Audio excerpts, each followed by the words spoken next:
Here, let me lower the music a little bit. Hi, Erika. Good morning, good afternoon, good evening, and welcome. I hope you cubs who are in the USA, had a really good Memorial Day weekend. And if you are in the USA, I hope you had a good weekend in general.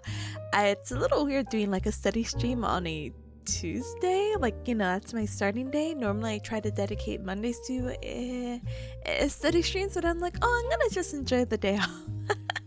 I kind of got looped into some plans that I didn't expect to, so I was just like, okay. I'll put out a schedule as soon as I can then. Ta-da! Yeah, very fun, very restful, but unfortunately we just kind of have to get back into it. As you can tell from the stream title, there's kind of a lot going on today. So we'll try to do as much as we can. I'll explain it. Just give me one moment. Let me say my hellos. Explain it, and then we'll get into it. We're also doing, as you see, something a little bit different today as well. I have not touched Duolingo. I'm sorry, Green Owl mascot, but I have not touched Duolingo in probably over like a year, stream-wise. Personally, I might have touched it like once or twice. That's about it. Have fun today. I will try my absolute best. Hi Faye, hi, welcome. Oh wait, heck. The order. Oh my goodness, I promise I didn't eat anything for today's breakfast too. I was like, I'll just drink some coffee. That's gonna make me, not as hungry, and I'll eat during like one of the little snack breaks. But holy heck, my voice dies. I also probably did just wake up like less than an hour ago, so early streams. But again, there's so much to do today, so But hi Pi, hi, welcome. Ayo. Thank you so very much for the tier 1 sub for 31 whole hecking months. Thank you. Thank you for making it past the big 3-0 and making it a big 3-1. Thank you. Hello, welcome, good morning. Hi Atomic, good morning as well. We love a comfy emo. Honestly, even though I'm like, why did I stream so early? I'm pretty comfy right now. I'm having a great time. Welcome, hi Nijazo, welcome, good morning, and hi Pink Trunk, hi, thank you for all the fun emotes, I appreciate ya. Huh? Tip touches? What do I touch? The heart? am I that, how do you call it? The word isn't emotional, but like, sentimental, yeah? Either way, I'm glad. Let me scoot myself over here. Ooh. Oh, I touched Duolingo? I do. Finally, the first time. So let me explain to this wacky schedule, okay? While also giving Faye a shout out, because if I click over and I see Faye studying, bless her heart. Let's see. I'm gonna go support. She's studying. Gomena, sorry. I'm here in spirit and here physically in chat lurking. I'm gonna peek over. Wish her good luck on the exam. Good luck on the exams. You got this. You got this. Alright, there you go. I did it. I exuded my support. New Hawa. You know how much I got harassed by Kisa yesterday?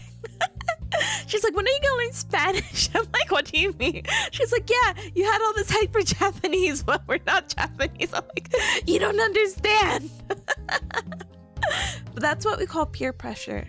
Just because she's learning it doesn't mean... Welcome. All right, you made it in time for my beautiful explanation. All right, so today we're doing things a little different. So today, not only are we just doing Duolingo, I have not just one, but 2 streams today.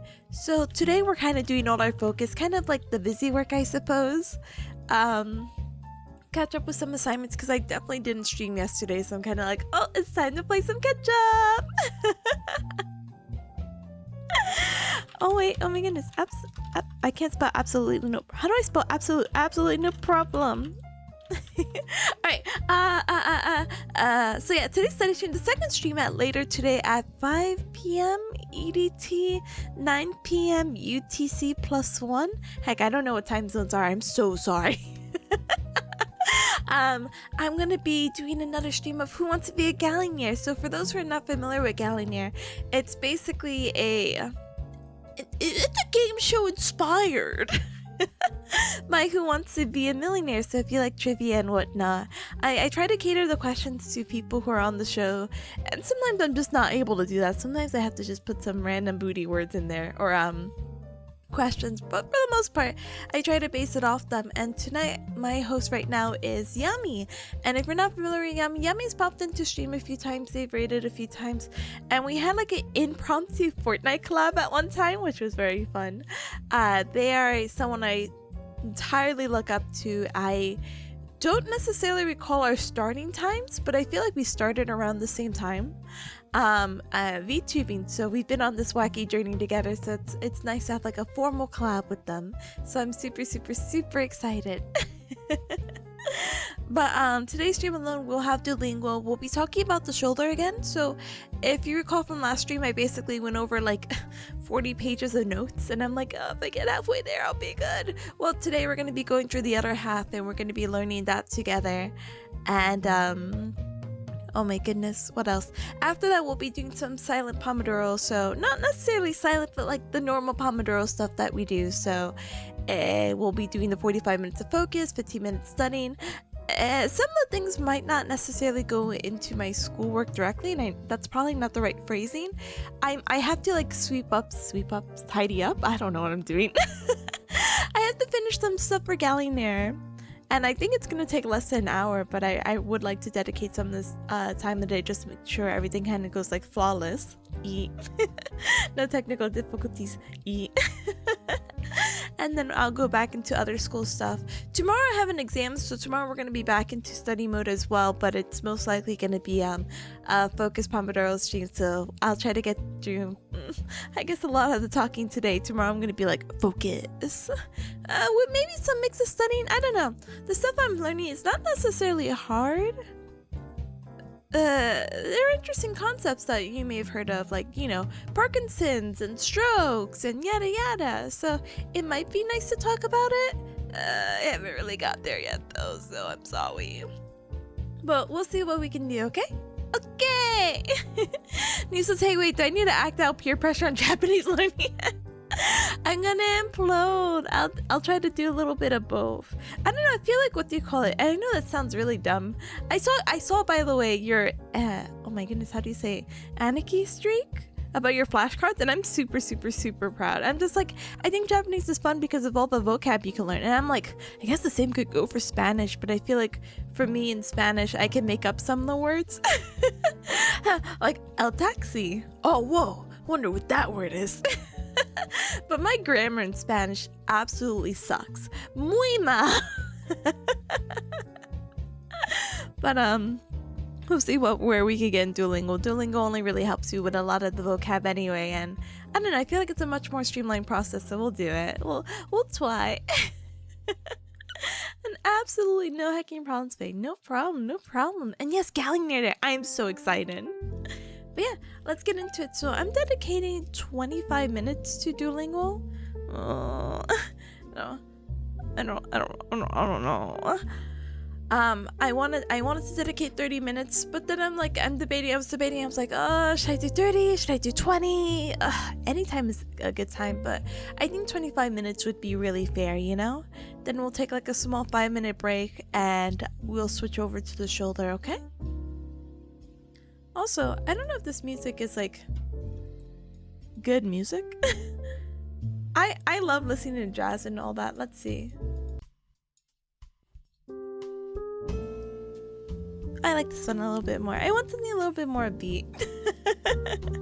Piano type, basically. Alright, cuz. In Duolingo, in my own like personal profile that I have not touched in a billion years, I don't think I've made it past like unit 2. So a lot of these are gonna be like baby questions, and I am what do you call it, formatting this in a weird way, so if it cuts off, there might have to be some adjustments. So I'm so sorry in advance, basically. Yeah, let's get started with some smooth jazz and Duolingo. Alright, which one of these is the passport? El pasaporte. I don't know if you say it like that.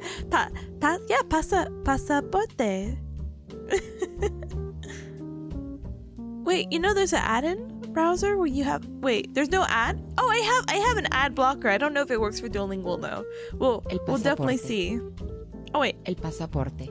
El pasaporte. El pasaporte. I sound so gringo.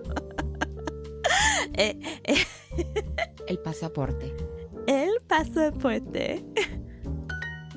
My dumb brain is like, hi. El pasaporte. No! Will it pick up my mic if I'm using an OBS? Let's see. El pasaporte. Oh, it does! Let's go! That's nice on phone. It always bothers me with getting Duolingo super blah, blah, blah, blah, blah. It does. And I mean, I don't blame them. Duolingo, if I had the financial means, I would support them. But also the super version doesn't really give me any of the benefits that I'm personally looking for at this time, you know? Alright, which of these is the phone? El teléfono. El teléfono. No teléfono. Permiso. El teléfono. El teléfono. Hi, Moy. Hi. Welcome. Sí, español. Yo entiendo un poquito, pero no mucho. And hi, Ryan. Thank you so very much for the follow. Welcome to the Cup Club. Welcome. Gosh, what is a welcome word in Spanish? I guess we have to learn this. Hold on. Translate. Welcome. I could tell you in Sweden. Välkommen. Välkommen. No, how do you say it in Spanish? Oh, bienvenido? Bienvenido. It was very close. Welcome though. Alright, which of these is the suitcase? La maleta. La maleta. I'm so sorry. The only word that I popped up from the username is Henderson. Henderson, thank you so very much for the follow. Welcome to the Cup Club. Welcome. Mi maleta. I'm so sorry. I'm like, yep. As the Spanish say, permiso. Alright, mi maleta is my suitcase. Ta-da! You're crushing this. Thank you. my 5 questions. Thank you. My self-esteem is rising. Which of these is the taxi? El taxi. El taxi. Mi taxi. Mi taxi! My taxi! You're like a child. What do you mean, my taxi? Por favor. Por favor. Please. Por favor. How do you say please? Por favor. Por favor. Mi pasaporte. Mi pasaporte. My passport. Thank you for the Un 10 taxi, por favor. Oh gosh, a sentence. Un taxi, por favor. Mi teléfono. Oh my goodness. Mi teléfono. Teléfono. Heck. Yo necesito agua. Yo necesito agua. I need water. Actually, I need water. This Duolingo business is kind of fourth wall groundbreaking if it's a wall, fourth wall breaking. Oh my gosh, I barely know how to speak English. Holy heck. I'm trying to learn a second language. No thank you. And hello, welcome. Let me take a quick sip of water.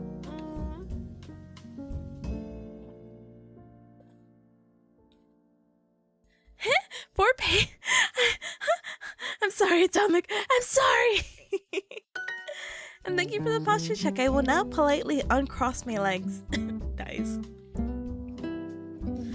Alright, they're gonna make it harder. Okay, so this is like my biggest thing with Duolingo. That I want to take like those quizzes where it's like, hey, how far are you in like Spanish? But part of me is like, no, maybe I shouldn't do that because I don't want to like, I don't know. I don't want to skip like baby basic things. It's like, you didn't learn this? And I'm like, should I? Should I have? I don't know. That's not English grammar. I need water. This is hard. No, I need water is yo necesito agua. I need my suitcase. Yo necesito mi maleta. Alright, sometimes I wish we can actually skip it. Alright, let's see if we have the ad. Do we?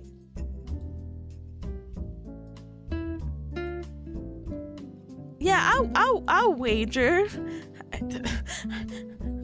Gambling addiction starts right here. Huh? No, thank you. I don't really want to review Unit 1. I would, however, love to just skip all this, but you know what? It's okay, it's okay. Let's get around the city a little bit more, okay? What do they use as hotel? El hotel. El hotel. El hotel. Mi hotel. Mi hotel. ¿Dónde? ¿Dónde? Me and my Japan trip. Sumimasen, doko desu ka? I used like where like a billion times over.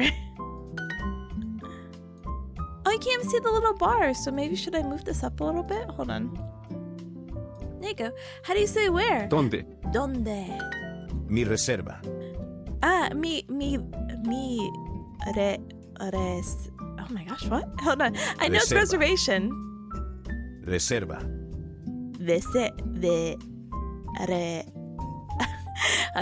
Reserva. Mi becerra. Reserva. I don't. I'm so sorry about the green screen Duolingo, by the way.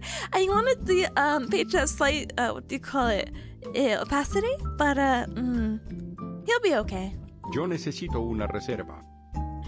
Yo necesito una reserva. Reserva. Right? Is that what they said? Yo necesito una reserva. Yo necesito una reserva. En el taxi. We'll take it. In the taxi. En el taxi. Yo tengo una maleta.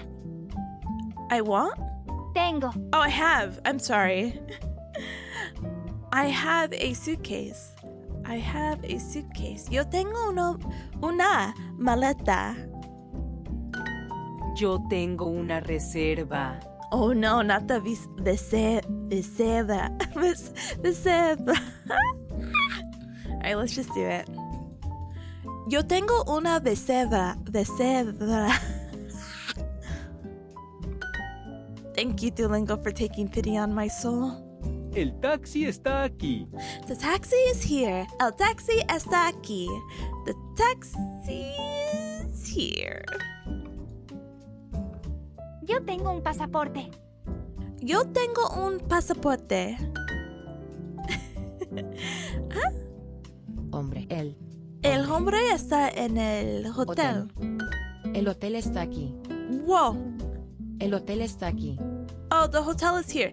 I think my biggest thing, by the way, with Spanish is that I really wanted to learn it when I was little, and my Mama Bearcat would always leave like the Spanish channel on or some religious channel on. And the issue is just with Spanish, just that they speak very fast. So like the news especially, it's like ba ba ba ba ba ba ba ba, and I'm like, I am never gonna learn this language. So trying to hear it like this, El hotel está aquí. and then let's hear the slow version. El hotel Well, está está aquí. aquí. Hotel. El hotel está aquí. Alright, the hotel is here. El hotel está aquí. Aquí. Where's the passport? Oh no, my voice is going no. Where's the passport? ¿Dónde está? Would you write está el El pasaporte? pasaporte. Okay. I'm like, está I would have just skipped the L. I'm so sorry. Ba-bow. Alright, which of these is the train? El tren. El tren. No, el tren. I don't know, I'm rolling right now, but just please roll with it. Let's see, let's hear it. El tren. El tren. Un tren. Un tren. The train. A train? No! No! My first mistake! It's fine. Alright, which of these is airport? El aeropuerto. El aeropuerto. Perfecto. Alright, how do you say airport? Aeropuerto. Aeropuerto. Well, I feel like you say Aeropuerto. Aeropuerto. Isn't that aero? Aeropuerto. Aeropuerto. Aeropuerto. Aeropuerto. Hi. El aeropuerto. The airport. Which of these is the bus? El autobús, right? El autobús. Hi, okay, hi. Howdy. Wait, where's my cowboy hat?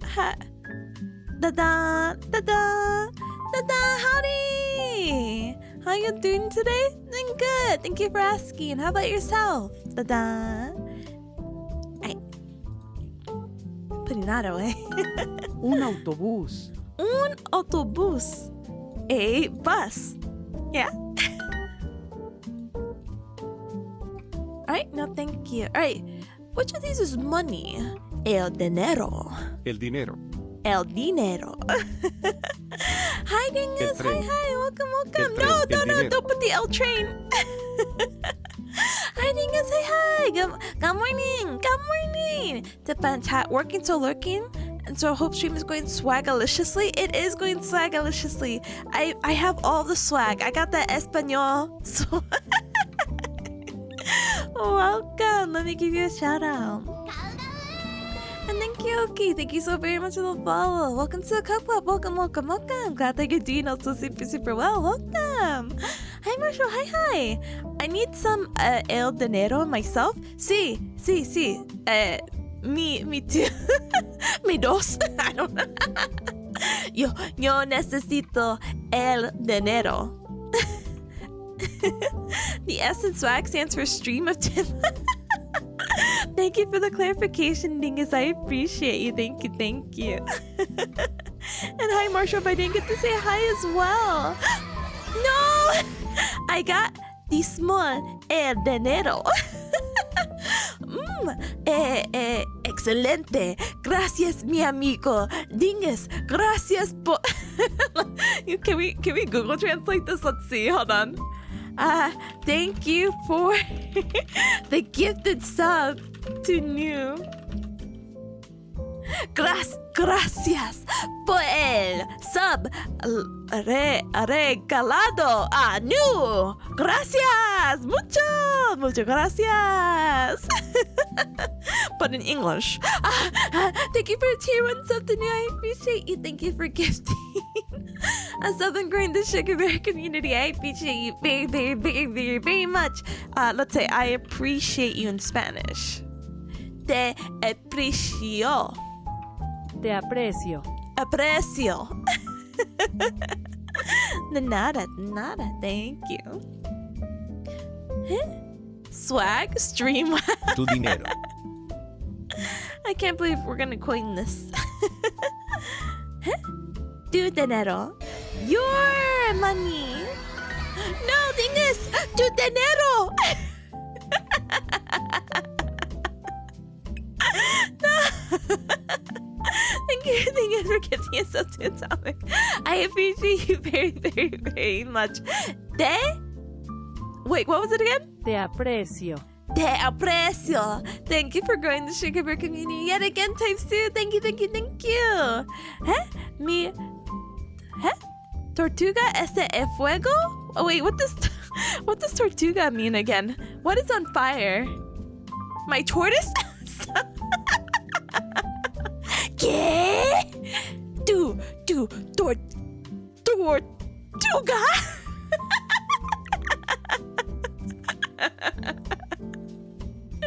¿Por qué?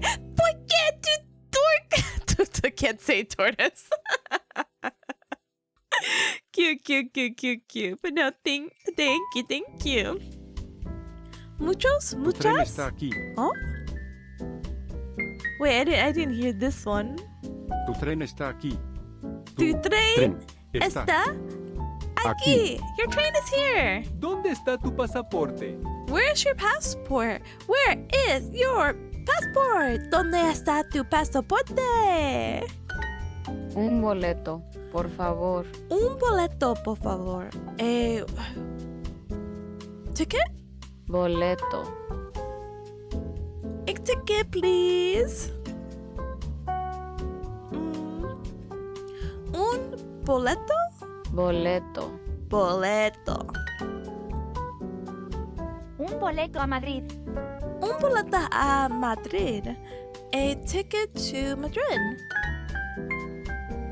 Now we gotta match it. He is for L, boy is niño, girl is niña, where is donde, and money is dinero. Un boleto a Barcelona. Oh gosh, Barcelona is gonna be the hardest word. Un boleto a Barcelona.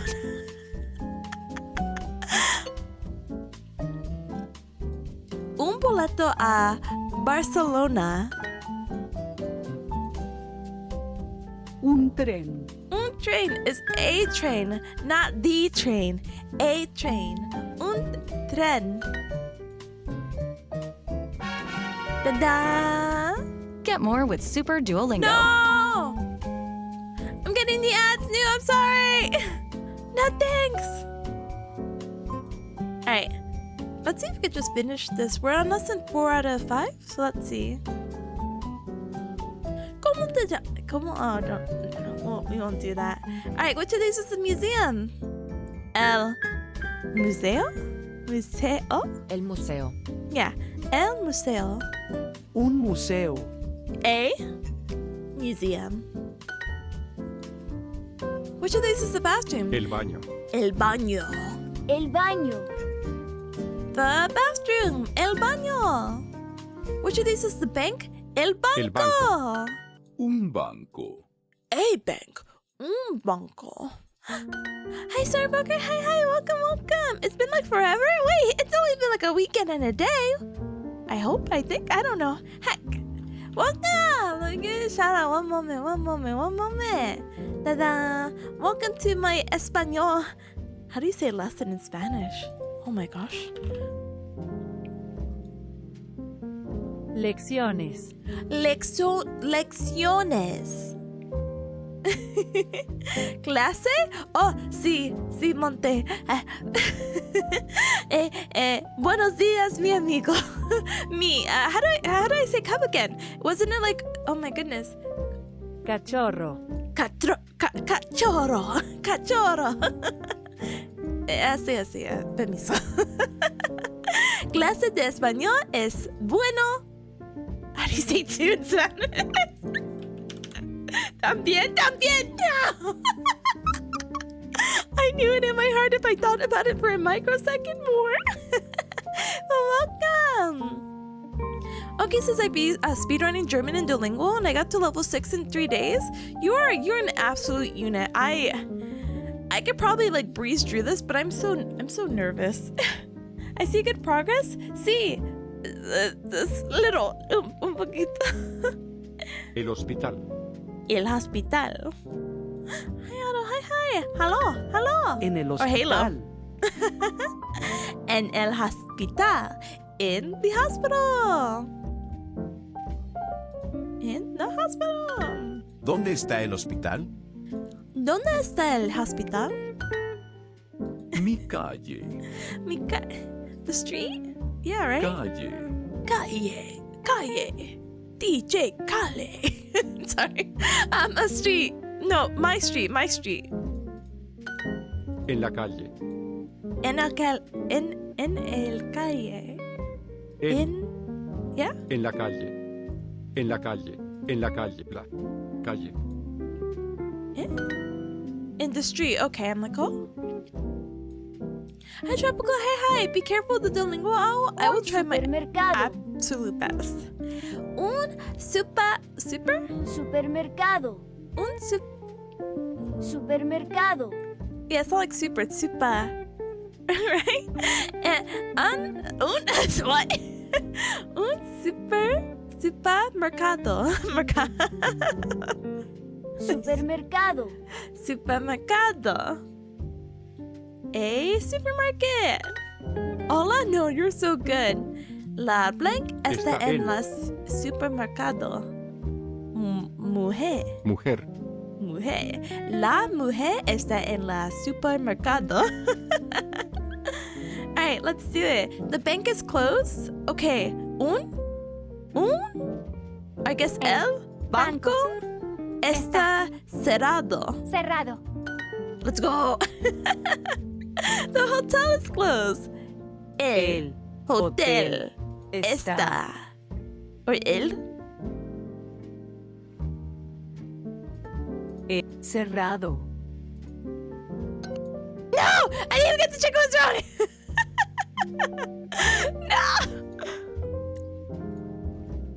Alright, let's try this again. El hotel ¿Es cerrado. it esta? My bad. My bad. I was like, oh, esta ends with A and it's so feminine, but the hotel is masculine and dies. Alright, we learned 7 new words. Let's go. I'm only 94% great. Let's go. The expressions they make are scary. It's supposed to be friendly. I don't know. Alright, let's see. What is this? Show off what you earn and earn a special reward? Okay, we'll get the extra bonus points. El means him. Oh, permiso. Perdón. Un tren. Un tren. The hotel is closed. Okay, el means him. El hotel está cerrado. Cerrado. Try this hardest exercise. ¿Dónde está tu pasaporte? ¿Dónde está tu pasaporte? Where is your hecking passport? ¿Dónde está el museo? ¿Dónde está un museo? Museo. Museo. Oh, it's cut off and I apologize. The correction is ¿Dónde está el, not un, el museo? Guys. ¿Dónde está el aeropuerto? ¿Dónde está el Aeropuerto. not aeropuerto? Alright, where is the airport? ¿Dónde está tu boleto? ¿Dónde está tu boleto? ¿Dónde está tu boleto? Yeah. You got this. Thank you. This is going much better than any Spanish class I've been Tu to. autobús está aquí. Listen, my experiences with like Spanish classes kind of absolutely. Oh. I don't recall anything. I've been trying to learn Spanish since like elementary school. Anytime they had like a Spanish class opening, I would join it, and I did not grasp anything. But I also haven't practiced Spanish since I don't know, middle school. I don't think I got Spanish in high school. Oh, panic. All right, sorry. Está. Tu autobús está aquí. Tu autobús está aquí. Tu autobús? I'm like, please.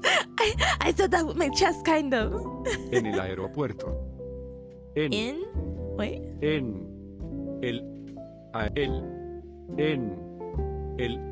aeropuerto. Aeropuerto. Aeropuerto. Aeropuerto. El aeropuerto. No. El aeropuerto. Yo tengo un Oh, goodness. pasaporte. Yo Yo tengo. tengo Yo tengo un pasaporte. un... Pasaporte. No, the ring. I'm almost done with the lesson. All right, we have to. We'll take it out.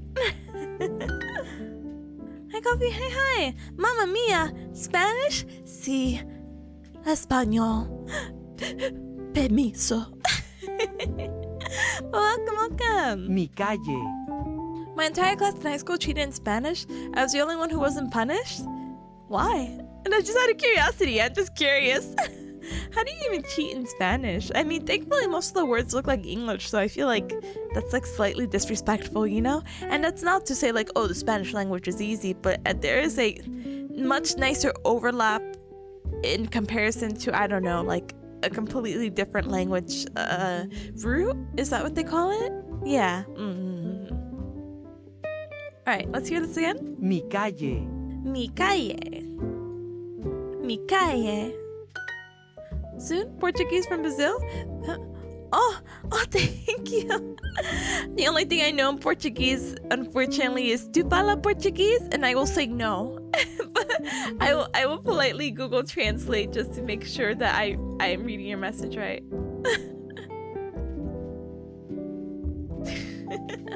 But thank you. I think Spanish is one of the easiest languages to learn. Yeah, that's why I'm like very grateful. Not to shame anyone who learned English as a second language, but I think I'm grateful that I was able to learn English first. I just wish I wasn't in that like American mindset where it's like I only know one language and that's about it. That's all I need. USA. I do want to learn Spanish because I think if it was like the reverse, if I had to learn English is so stupidly complicated for no reason whatsoever. And just like Monty said, I think once you learn Spanish, you can learn all these other languages as well, which I think is really interesting. Then you keep branching, and then I become what the cool kids call a polyglot, which is someone I think who knows more than 3 languages. Let's look this up together, Cubs. Hold on. I'm taking the Google Translate out really quick. I don't remember the polyglot minimum. Let's see. Polyglot minimum languages? Okay, if you can speak more than 3 languages, you're considered a polyglot, which is, again, just someone who could speak several languages, so it's very, very fancy English term. Starbucks, so our teacher was really horrible with the material provided. Some kid got all the quiz or test answers from the computer and gave it to a class, and the teacher caught them by using a faulty answer sheet, which everyone used except me. They're not gonna even check their answers? They deserve to get in trouble. What the actual heck? Why does everyone find Portuguese so complicated? I don't think Portuguese is complicated, not to, again, like downgrade the language. I just think it's like a new form of Spanish, you know? Not that Portuguese and Spanish are the same, but like to me, I'm just like, look, if I can learn Spanish, I'm sure I can adapt some things to Portuguese. You know what I mean? So I feel like it would be like very like overlapping, thankfully. But I wouldn't mind Big Ham. My favorite hamster VTuber is from Brazil. So if you ever want to like sneak in your how do you call it, your Portuguese knowledge, you could say hello over on her stream. She streams pretty frequent, but she's in PST time zone, so she's 3 hours behind me. So right now it's almost 11, and then she would be 3 hours behind that, so it's like 8 o'clock for her. But yeah. Monte says the only reason why English is easy to learn is because there's a lot of entertainment in it. So people learn by random media. That's what I want to do with Spanish. With music, because again, I cannot listen to like the news. In Spanish, it goes so fast. I'm like, what's happening? Hi, gamer. Hi, welcome. Ah, yes. The only person streaming Duolingo. Thank you. I'm just doing a little bit before I get into my actual school stuff because I promised a friend that I would, well, I promised several friends actually that I would start picking up a language, and then I got peer pressured yesterday to start practicing Spanish, and I'm like, okay, I'll do it. I'll dedicate 30 minutes, and I've actually went a little bit over, but to be honest, I'm also not dedicating a full 30 minutes directly to Duolingo, so there's some wiggle room, you know? But yeah, I'm probably only going to be doing this until I finish this unit, so... Or not unit, this like actual lesson plan, so I apologize, you know? Huh? English, Portuguese, Spanish, Italian, Indonesian? Italian again? Choose your port? I choose Italian too. And yes, where am I? This stream does have subtitles. Yes. I inserted a plugin because sometimes I either speak too fast and sometimes I don't even know what I'm saying, to be honest. Oh no, I unplugged my headphones. One moment, I cut off my music.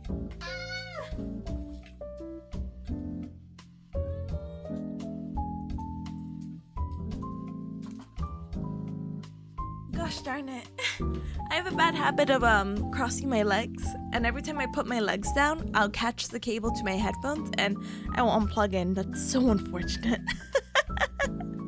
Alright, let's see. You can recommend some music, please. If you have some, I know this sounds so hipster of me, I apologize. Monte, if you have some like indie or alternative or any like, I guess, mainstream music that's not Gasolina. You're good in my book. Oh yes, Daddy Yankee. Oh my goodness. Hey, why not Japanese? It's funner and easier?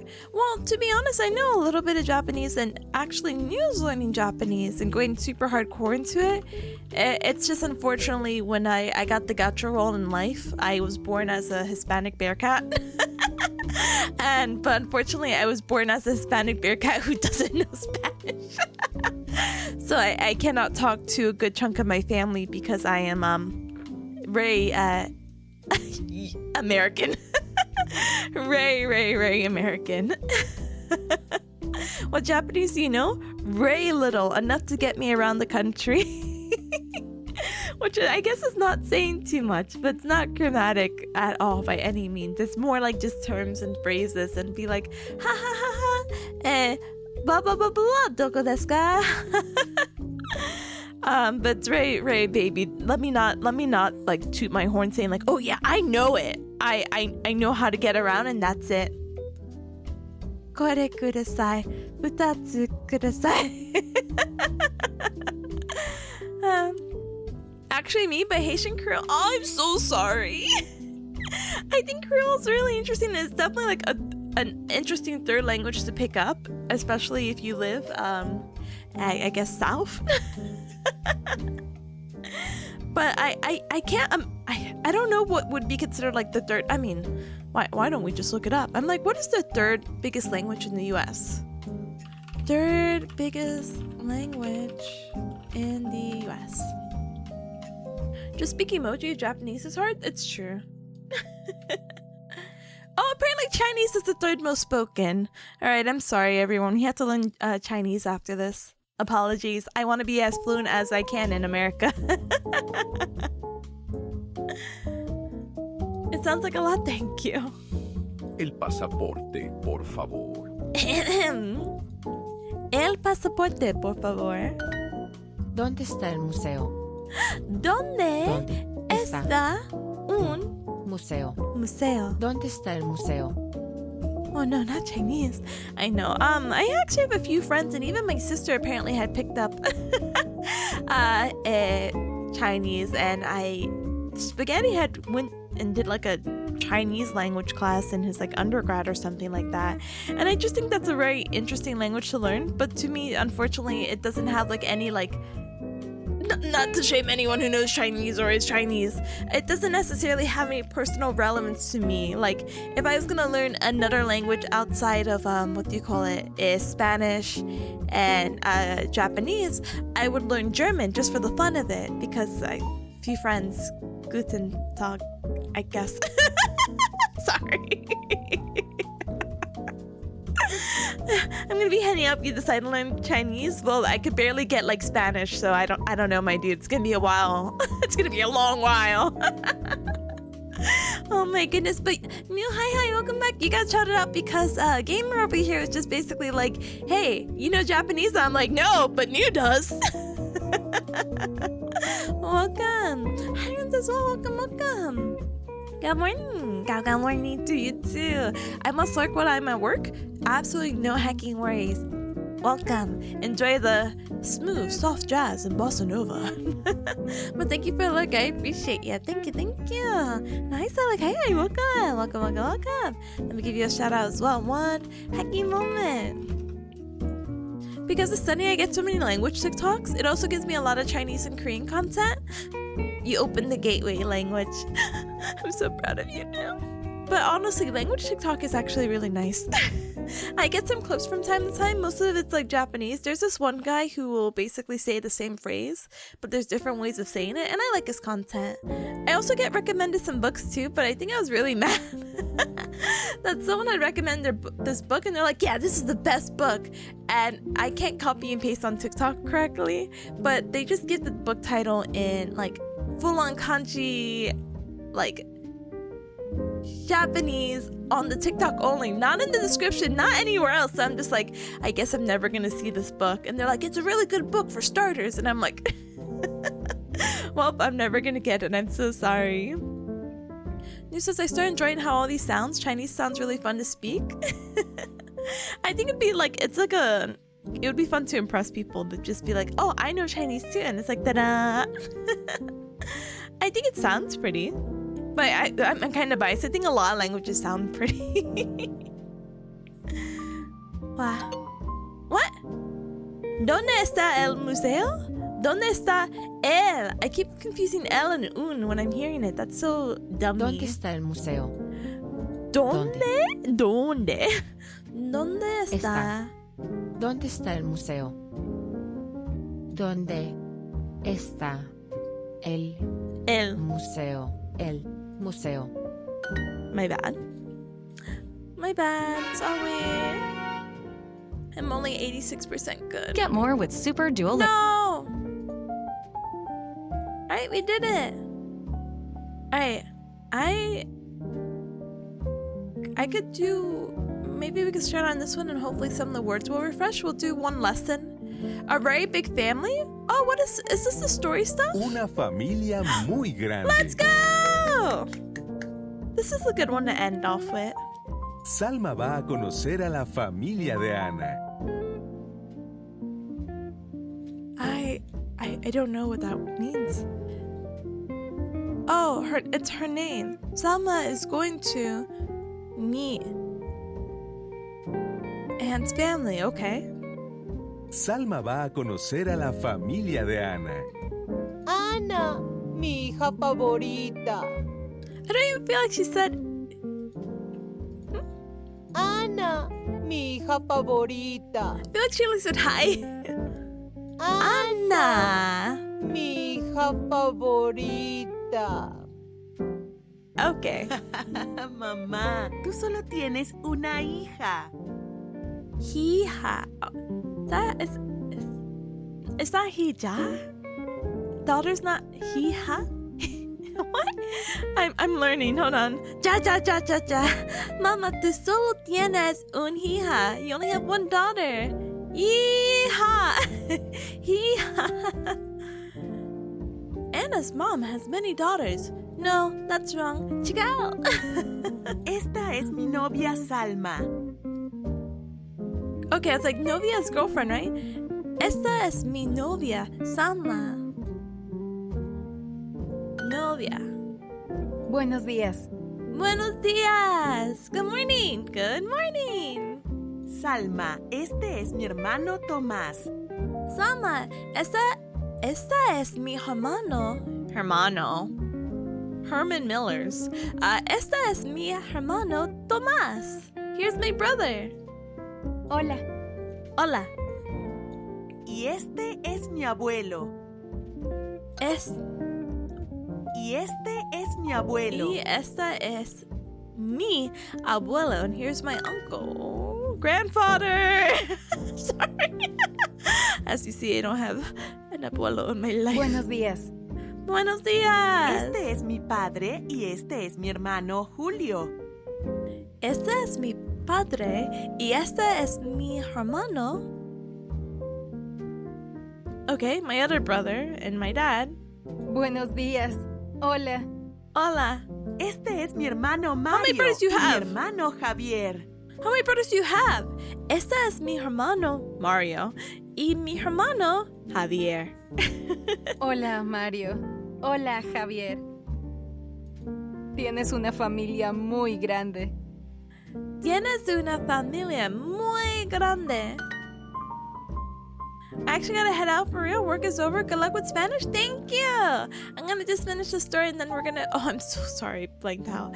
And we're gonna move on to the shoulder. But thank you, Nate, for stopping by. I appreciate you. Thank you, thank you, thank you. Adios. Adios, mi amiga. Pero yo solo tengo una hija. Pero yo solo tengo una hija. Pero yo solo tengo una hija. Hija. You're my only daughter. Mamá. Mamá. Perdón, ahora tengo 2 hijas. Oh, is she gonna accept the novia? Perdón, ahora, now, right? Now I have 2 daughters. Oh, how that's cute. What the heck? Ahora tengo 2 hijas. Bienvenida a la familia, Salma. Welcome to our family. This is wholesome. Bienvenida. Bienvenida a la familia, Salma. Bienvenida a la familia, Salma. Bienvenida a la familia Salma. Ta-da.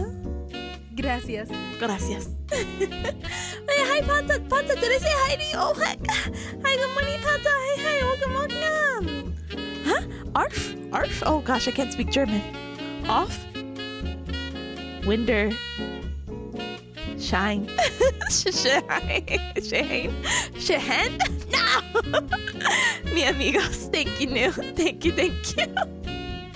I feel so bad.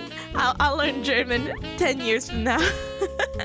Unless I pick up, like, I don't know, a natural knack for Spanish, and then it's like, okay, I will now move on. Why does Anna's family say she has 2 daughters now? She remembered that Anna had a sister. She had a baby while Salma was there. She is welcoming Salma into the family. Ta-da! Match pairs to the daughters? Hiya! Brothers, hermano? Mom is mama or madre? To me is cono, what? And then bud is pero. Ta-da!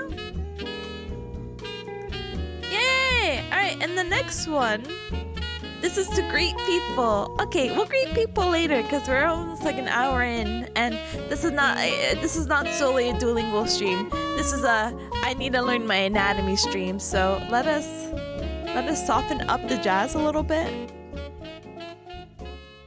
Oh, wrong jazz. Let us soften up the jazz. Let us take also a baby, what do you call it? I wouldn't say 5-minute break, but less than 5 minutes. Take our brain off of stuff, and I'll put the little timer. Give me 1 moment. Make the timer a little bit noticeable. Sorry, the crop here is so bad. I'm so sorry. Gamer, thank you. We'll greet people tomorrow because I have another study stream, so we'll be good. I hope. Alright, Polite BRB, let's do a little raffle. I'm gonna grab some more water. I didn't realize I didn't have enough water. I'm gonna chug that water, and we'll be doing our study session. So for this study session, this is what we're transferring over to. Anyone who's hanging out with the Duolingo, thank you so much for joining me. Normally I do study streams, but normally they don't include Duolingo, but it's just something I want to add on in. Normally I'm studying stuff for my graduate program, so a lot of it is anatomy based, and I do the study stuff because I like to talk through my notes. Unfortunately, this is the first time I'm going through these notes, and we're talking about the shoulder specifically, so if that's something that you're interested in, you're more than welcome to hang out and lurk. After we get through this document, however, I am going to be doing some pomodoro basically, and for this pomodoro, what we're going to be doing specifically is we're gonna do a little quiet study, and I'm gonna try to see if I could get some things done. Again, I have a second stream later tonight at 5 p.m. EDT or EST, and that's gonna be Who Wants to Be a Gallionaire, and I still gotta get set up for that. So that little quiet pomodoro is gonna be used for that, as well as anything else not related to this class about the shoulder. Okay. But yeah, let's take a quick 5-minute break. I'll probably come way before the 5 minutes, and we'll reconvene. Ta-da! Alright.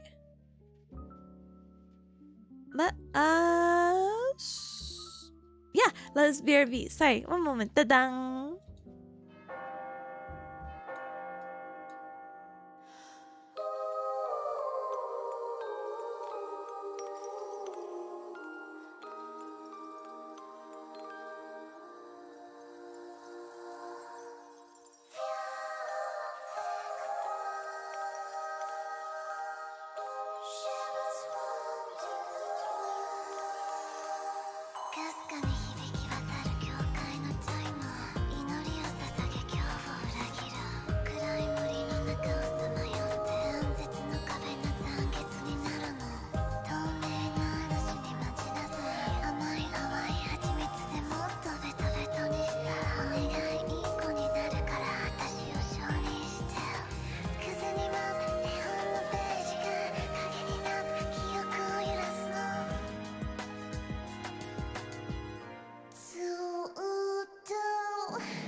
Sorry about that. I realized I never updated, so there's this thing I do automatically that updates my Twitter status. Whether I go live or not, and I'm like, oh my gosh, that didn't go off too? Holy heck. And then I realized I didn't put my timer for 5 minutes, so if I'm much longer than 5 minutes, then double heck. I am so sorry. Holy heck. Alright, Cups, so this is our plan again today. We're gonna try to see how much we can get through these notes. I'm gonna do a small review of what we learned last time because that's just a personal preference, just to make sure I can understand it, and maybe we can find some concepts, I suppose. that may overlap it. I don't know. Let's see. Sorry, not to sound so uncertain. And uncertain. It's just, this is my first time seeing notes, and I guess I'm not necessarily getting like the difference between external impingement and internal. So I kind of just want to get the general gist and like highlight it, and I think we should be good. Okay? So again, we're going to be focusing on the shoulder, but right now we're in the pathology section. We talked about the basic anatomy and, excuse me, some of the biomechanical things, but now we're moving on to pathologies in a sense of, so what can get wrong with what can get wrong? What could be wrong with our shoulder? And I feel like the shoulder is a very common thing that most people end up getting hurt in some way, some form. Maybe some of you Cubs were like baseball players, or some of you do a lot of overhead motions, and you may have some pain because due to impingement, or maybe you have some like nerve issue. Like again, we talked about this thing called wing scapula. So yeah, let's do a small review. I just picked up a little article that apparently sums up the difference between external and internal, and we should be okay. I'm not gonna be, what do you call it, doing a really strict pomodoro with this, but I will put a timer for 45, see where we get from there, and take like little small baby breaks. Maybe not the full 15 like we do pomodoro, because I do want to get through this. So it's kind of more like a, hey, what do I want to do after 45? Rather than a strict like, okay, let's take a 15-minute break. Like I might not even take the break, or it might not be necessary. So let's start the timer and we'll go to it, or we'll go for it. So one of the last few things that we talked about last study stream last week was something called sick scapula. And we're not talking about sick as in go to a hospital. We're talking about sick as a mnemonic. So this is going to be something that is going to be for scapular dyskinesis. And dyskinesis, I think, is just like the malalignment or the bad alignment of it. Yeah, so scapular dyskinesis is going to just refer to an alteration or deviation of the normal resting or active position of the scapula during shoulder movement. And so again, the mnemonic is 6, so the S is going to stand for the scapular malalignment or the malposition. And we can see here, you guys are familiar with where your shoulder blades are supposed to be, right? So they're supposed to be somewhere up here, so why is this one down here? And then look at not just the scapula, but look at his shoulder. Like how it's slinking, slouching. I don't know. There's a huge deviation to where it's supposed to be normally, but it's sloping. It's sloping way more down than it needs to be in comparison to the opposite side, or in this case, this person's left side. So we have, again, scapular malalignment. We have an inferior medial border prominence, which I think they're just referring to here. A coracoid malposition and pain. Coracoid is actually another bone that's not shown in the posterior. You would see it more anterior, and so that's going to get misaligned as well because of the scapular movement. And then we're just gonna have just weird abnormalities in general just because of this, again, alteration or deviation. Imagine how this person moves and how that must feel for them, basically. I don't necessarily know if this is like a painful thing. I'm not that well versed in that idea. Let's see.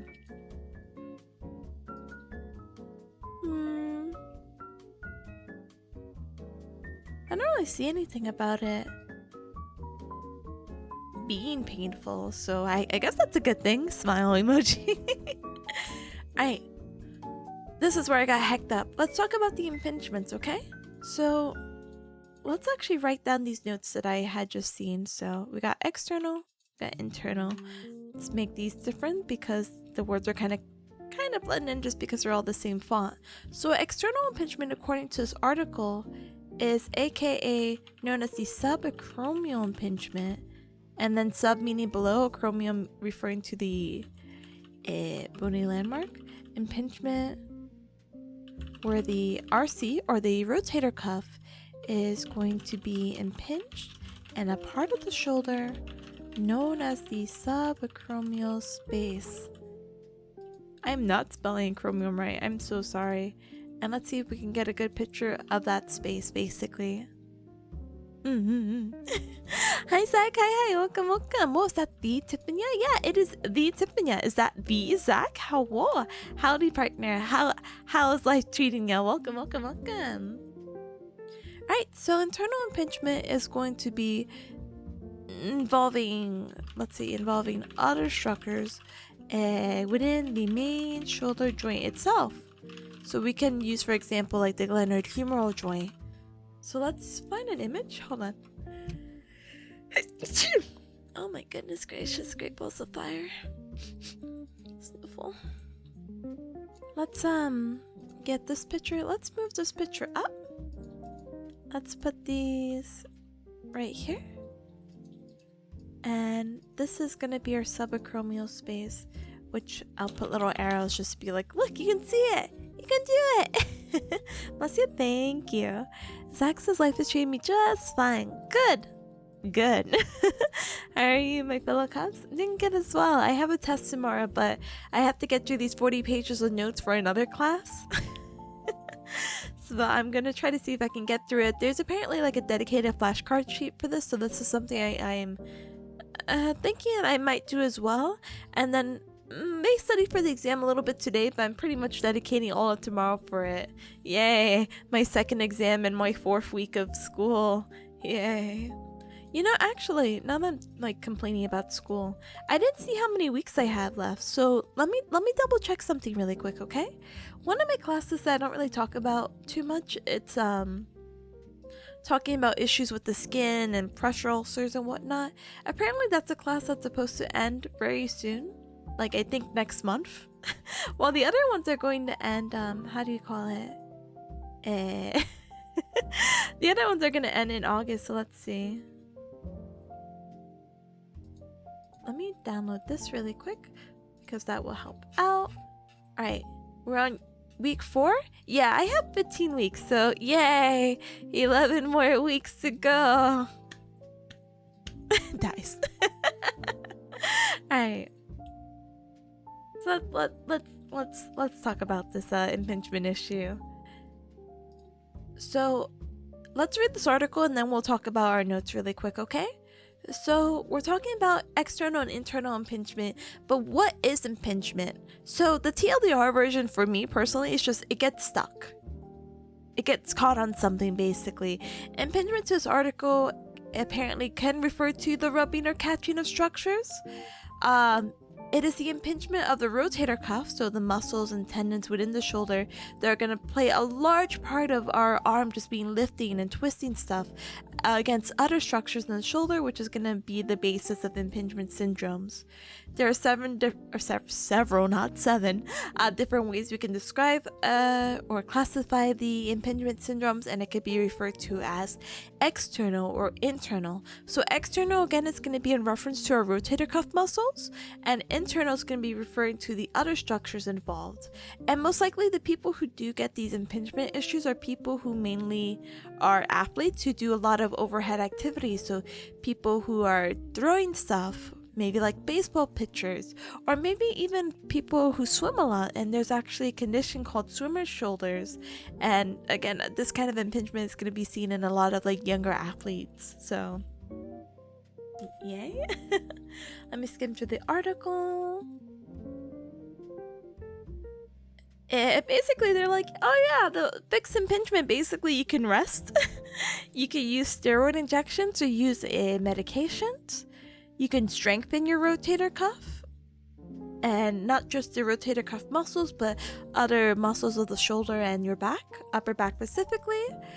You could do job or sports training specifically aimed for this sort of thing, because again, if it's really common and happening in athletes, there is going to be a dedicated program to see how we can fix that. And I guess if it gets really bad, like if you did conservative treatment like rehab and it just didn't work out, you can definitely go and opt in for the non-conservative treatment, and you can opt in for surgery. So let's look at external impingement again according to the notes. So again, if it's related to the rotator cuff, let's see. The common impingement is frequently thought of at the glenohumeral joint. Well, then does that not count? Do we delete that? Anyway, this is that the impingement that can cause compression in the soft tissue that's located at the superior surface of the greater tuberosity and the underside of the coracoidocromium arch. This impingement occurs secondary, to the decrease in the amount of subacromial space, resulting in the humerus coming into early contact with the coracoidocromium arch. So here's the acromion right here.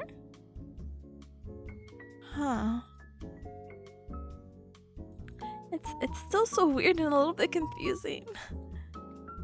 I just know after a certain, like they talked about this like painful arch. So T-posing is basically at 90, but anywhere below that 90, so 60, kind of like those like an A pose, I suppose, and slightly above the T-posing you get like the I'm a bird at 120 degrees. You're gonna have this thing called a painful arc, and that's gonna occur because of this like lack of space in here. So things are gonna rub, they're gonna catch, again you're gonna have that impingement, and that's why you're gonna have pain here. But you get past that rubbing, like it kind of just passes each other past the 120, and that's why there's no pain once you could go directly overhead, but you may have just pain here and here because of this external impingement. So internal impingement is apparently just the entrapment of soft tissues that aren't the rotator cuff, and this entrapment could be in the joint capsule, so in the joint space, the articulation between the shoulder joints. So the shoulder and the hip are kind of related because they are referred to as a ball and socket joint. So if you use your two hands, you have one hand as a fist and one hand as like a C shape or cup, and that's basically your shoulder or hip. So the cup shape or the C shape that you're making with your hand for the shoulder is going to be referred to as the glenoid fossa. And the thing that's going to go in that ball shape or that fist that you made with your hand is going to be your humeral head. And again, it's that ball and socket joint. And that's why you have so many like degrees and movements of freedom. And it can pretty much be all free willy. Unfortunately, it's not all free willy if you get an impingement. And in this case, an internal impingement can happen at that joint capsule or that articulation. And it's going to be between the head of the humerus and the glenoid labrum complex. So yes, that ball and socket can be seen in athletes. The mechanism of injury is related to A reduction, so that T posing, and external rotation of the humerus greater than 90. So basically just think of a baseball pitch where they bring their arm up to 90 degrees, they bend their elbows, so now they have like this L shape, and then they're doing that external rotation when throwing the ball. Hi Mage, hi, welcome, good morning. The impingement presents with greater pain towards the end range of external rotation. So basically end range is just how far can that movement go before it stops, and And ranges, it kind of varies to people. There is a normal like range of motion, but it's basically wherever your body stops doing that motion or is physically unable to, maybe because of, I don't know, anatomical limits or means. But okay, this is going to be located more on the posterior side. Okay. So now, oh, heck. Let's talk about potential reasons. We'll talk about the shape of the acromion, and then after that, after this line, we're on new territory, baby. Da-da. But let me check something really quick. I remember they were talking about these tests. And I do want to post them again. There's like a little document that I made. Let me see if I could dig it up really quick. One moment. My friend made a little neural guide. Good on ya. Alright, let's see.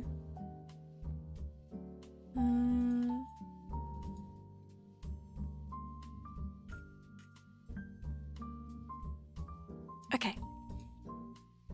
The reason why I'm bringing up the other guide is because there's this thing called special tests, which is really interesting. But they're special because you can basically have the person do like a certain movement, and with that certain movement, it basically indicates if they have the condition. And this can vary, but we'll talk about it in a little bit. Let's go back up and see potential ways we can have impingement, and then we can talk about the shape of it, okay? So, consider the following pathologies. How would each of these have potential to cause either an external impingement or internal impingement? So again, there's going to be this overlap of like rotator cuff with other structures, but you can have it with repetitive overhead activities. It could just be bone structure, and we'll talk about bone structure a little bit when we talk about the shape of the acromion. Excuse me. We could talk about soft tissue structure, so the muscles. We could talk about instability and laxity, so that kind of goes hand in hand. Weak muscles, tight muscles. You can't, like, basically extremes are always really bad. You can't have like one extreme or the other. You want to be always somewhere in the middle. Posture can also play a part of it. Impaired scapular kinematics, so sometimes maybe the kinematics of it, like we're talking more of the biomechanical section, just may not be working. Can be related to nerve pathology as well, and we talked about the wing scapula. Maybe you get something wrong with your long thoracic nerve. Trauma can always heck up someone a little bit mentally, physically. And we also have intrinsic factors, which are just basically, it's like a nice cherry on top to say like, yeah, any of the other factors we haven't talked about outside of the body can also play a role in this. Hi Julian, hi. Microchromium? Microchromium to you too. Welcome. Hope you're doing super well. Good morning. Alright, so the shape of it. So you can have 3 different shapes of your chromium, and acromium's right here. Where's my mouse? Here you go. Highlighted in red. So what we're looking at right here is the back of the scapula. And then at the back, you have this thing called the spine of the scapula. And at the very, very end, it's the acromion right here. So the acromion plays a part in the impingement in different ways, and we'll talk about it. Let's just talk about the different curvatures and how they're going to affect it, okay? So you can have something like this, where it's straight. And a straight acromion is just very flat, and it's going to be the least likely to cause that external impingement, because this is pretty much how it should look. But again, human body's kind of cool, and you can have all these abnormalities. So then we can go ahead and talk about a curved acromion. So it wouldn't look like this, it would look like this. So you see the flat is kind of straight up at more of a diagonal, while the curved is, well, not that much at a diagonal, it's curved. And so this is going to be susceptible for compressing because of its curved shape, and this is where impingement can likely be like, yeah, it's your bone structure that's causing this. It's a little bit curved, it might be catching at something, let's see what we can do. But the most likely reason, bone structure wise, of why someone's going to have external impingement is that if they have this hook shape. So now this is an extreme curve, this is just hugging something at this point, basically.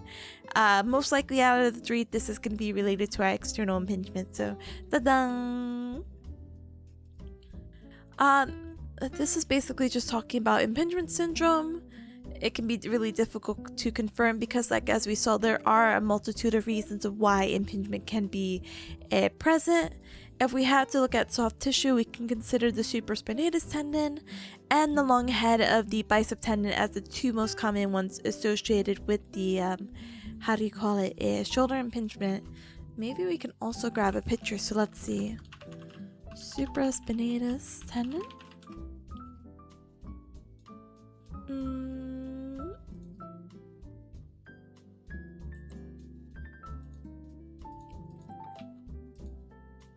I think this would be good. I think you can see both. So the supraspinatus tendon. Oh, this is rupture. Well, imagine it wasn't ruptured, okay? But we can also see the bicep tendon right here.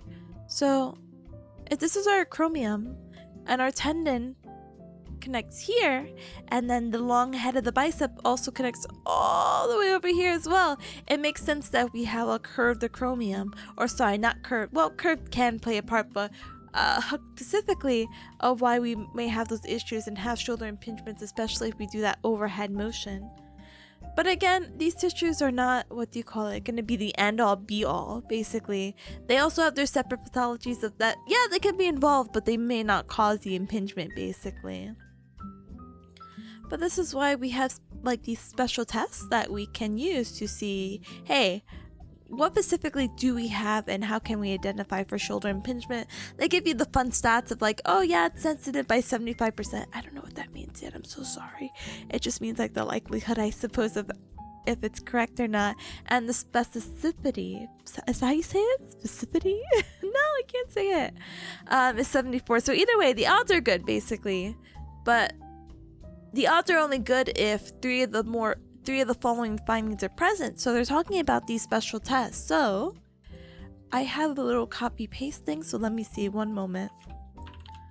Hawkins Kennedy.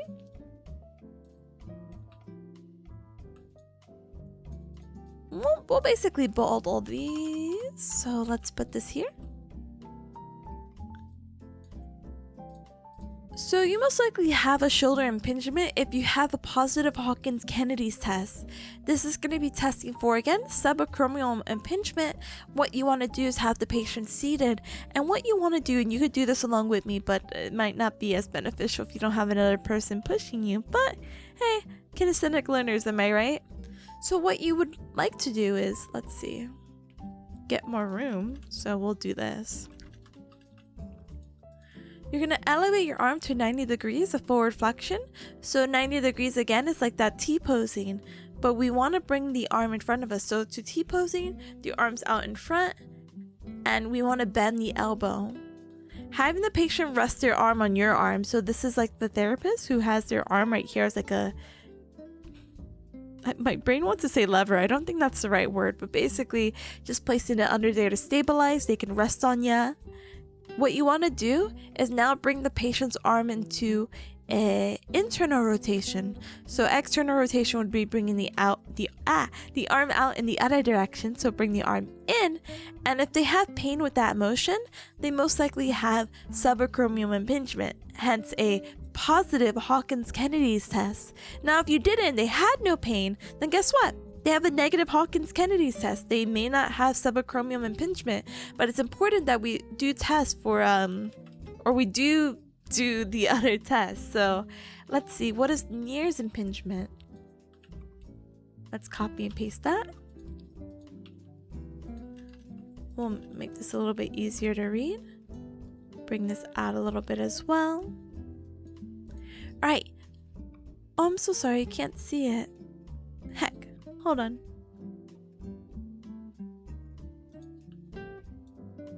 Ta-da!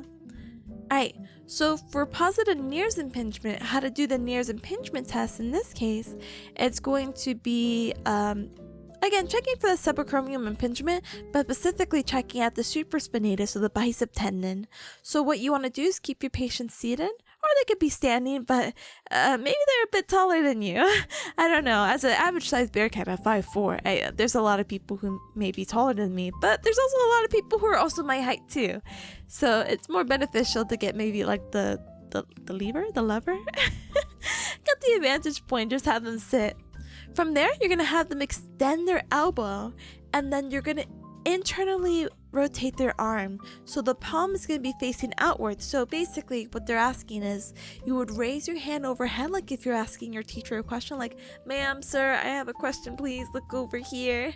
But instead of your palm out facing towards them, you're gonna have the palm facing outwards or away from them or away from your body. By doing that, you not only extend the elbow, but you're also putting the arm into, again, that internal rotation. And from there, you're going to apply a slight overhead overpressure at the end. So this picture is not like the biggest, but you apply overpressure. And if they have pain with that movement, then they also have a positive NIRS test. Whoa, you're a giant by VTuber standards. Honestly, you know, what do you call it? I'm surprised at how many like VTubers, whether they are actually this height or their character is, etc., etc. A lot of them are like 4'9" or like 5 feet, and I'm like, huh? Or 5'2", 5'2" or lower, basically, and I'm like, huh? I am a giant, giant woman. Wow. No, but I'm very surprised. Alright, I don't have a painful arc with active elevation, but that's basically this. So we're gonna just copy and paste this image. It's basically saying like, hey, do you have pain with this? Yeah? Okay. Alright. Positive empty can test. This one is really fun. Let me see if I can grab it.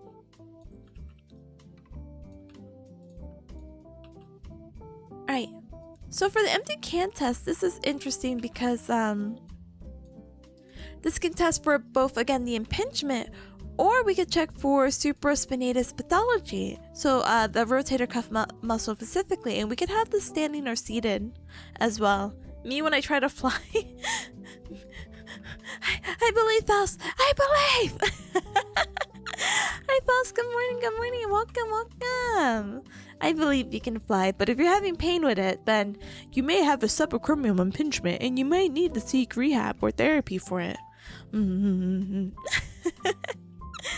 yeah, this one's a little bit more straightforward. So the empty can, this is what I tell people to do. So we want to bring the arms elevated to that 90 position. Don't amputate, don't do it. Don't do it. Don't do it. Once we get the technology to put your brain into a robot, then we'll go for it. But for now, don't do it. So for this test, we're asking you to basically T-pose. So the arms are elevated at 90. And what you're going to do is, I feel like in this one, you want to do a slight scaption. So it's not just straight up T-posing. You want to make your body into a Y, or kind of go in for like a slight hug. Like, you know, you're trying to hug someone, so you bring your arms a little bit closer, but don't bring it that much closer. Heck. Basically, look at the image. That's where you want to be position-wise with your arms. And what you're going to do is you're going to have the patient internally rotate. So in this case, again, for the internal rotation, we're going to have the palms outward. So the thumb should be pointing down. And what's going to happen is that there's going to be someone who's going to push at the distal end of the forearm. And when they push, if you have pain or it really hurts, or how do you call it, you have weakness, like they're able to push you down very easily, you may have some kind of, again, supraspinatus pathology, which again, one of your muscles on your rotator cuff, or again, you may have that subacromial impingement. So far, again, they're saying you may have shoulder impingement because, again, of maybe the supraspinatus or long head tendon, long head of the bicep tendon, but we won't be really able to tell unless you have at least 3 or more of these. So again, positive Hawkins-Kennedy test, again, they're resting on you're doing the internal rotation. If they have pain with that, if they have pain with that slight overpressure when you have them in this position, the hand overhead, or if they're having painful position, just actively bringing their arm and they're having pain within this red range, anywhere from 60 to 120, well, they may be positive for shoulder impingement. So let's kind of continue it. We have 2 more. Oh no, we have one more. So we have the empty can test that we just talked about, and the last way to test shoulder impingement is going to be the presence of weakness with external rotation. So they're not able to bring their arm back, basically, for that external. Alright, so that's supposed to be quote-unquote review, but we didn't really talk about the special test last time. So now we're on a whole new ballpark, okay? So let's talk about it, I suppose. This is going to be a little wacky though, so I apologize in advance. Let's see. Oh, shoulder instability versus laxity. The glenoid-humeral joint stability is vital for the proper functioning of the shoulder complex. Hopefully you have a good understanding about the different types of shoulder stability. Do we? Is there an image for that? Well, I guess we have a good understanding. Knowing this is the most important in regards to examination of the shoulder and what could potentially cause the loss of stability. Yeah, I could tell you the loss of it. As far as interventions, the primary component is that the RTC, the rotator cuff, and its relationship to the deltoid. So it's asking you all these wacky questions. I'm not really a big like blue person question thing, so I feel a little bit bad. Let's see. How can we reword this? Alright, proper functioning. If loss of stability is present, intervention should be primarily for the RTC, and then we'll like delete this. So here's these questions. I don't really look at the questions. I apologize. I'm sure they would be very nice though. But this is basically review from before, and I'll answer this on my own time. Alright. Quite often the terms instability versus laxity are used interchangeably. This is not accurate. There is a difference between instability versus laxity. And we must know this, okay? Both terms are used to describe excessive movement, and this is accurate, but the difference between instability and laxity pertains to the additional findings we'll identify. Okay. Let's see. Shoulder laxity. And let me sip some water too. I wonder if we'll find a good image.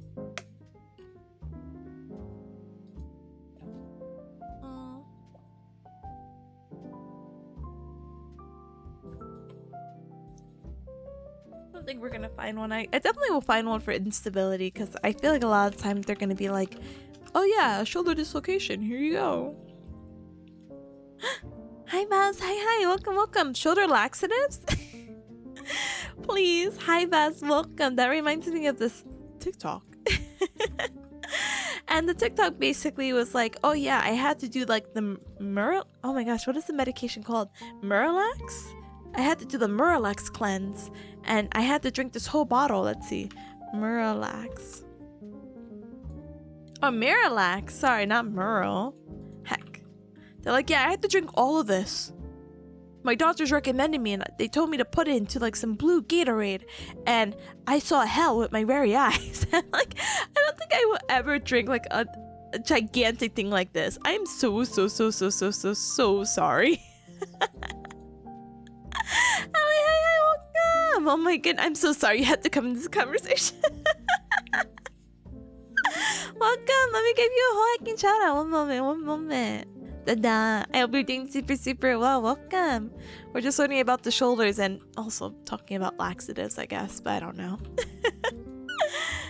Bruh, I give that to so many patients. I'm a terrible person.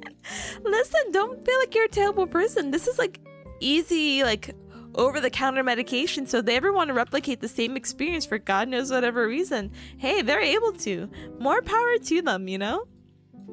Old people gotta poo? They do. And it's way better than putting like an enema, right? Is that how you say it? Sorry. I hope you have a good stream. Thank you for the lurk. I will have the best stream ever, because I am trying my absolute hardest trying to get through these multitude of pages, but thank you for stopping by. Please have a good one. Thank you, thank you, thank you.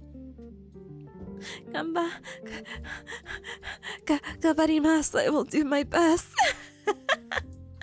Man, I'm so sad though. Why does it look like this? I never understood why they have like the white box. Holy heck. Alright, let's learn the difference between laxity and instability though for the shoulder.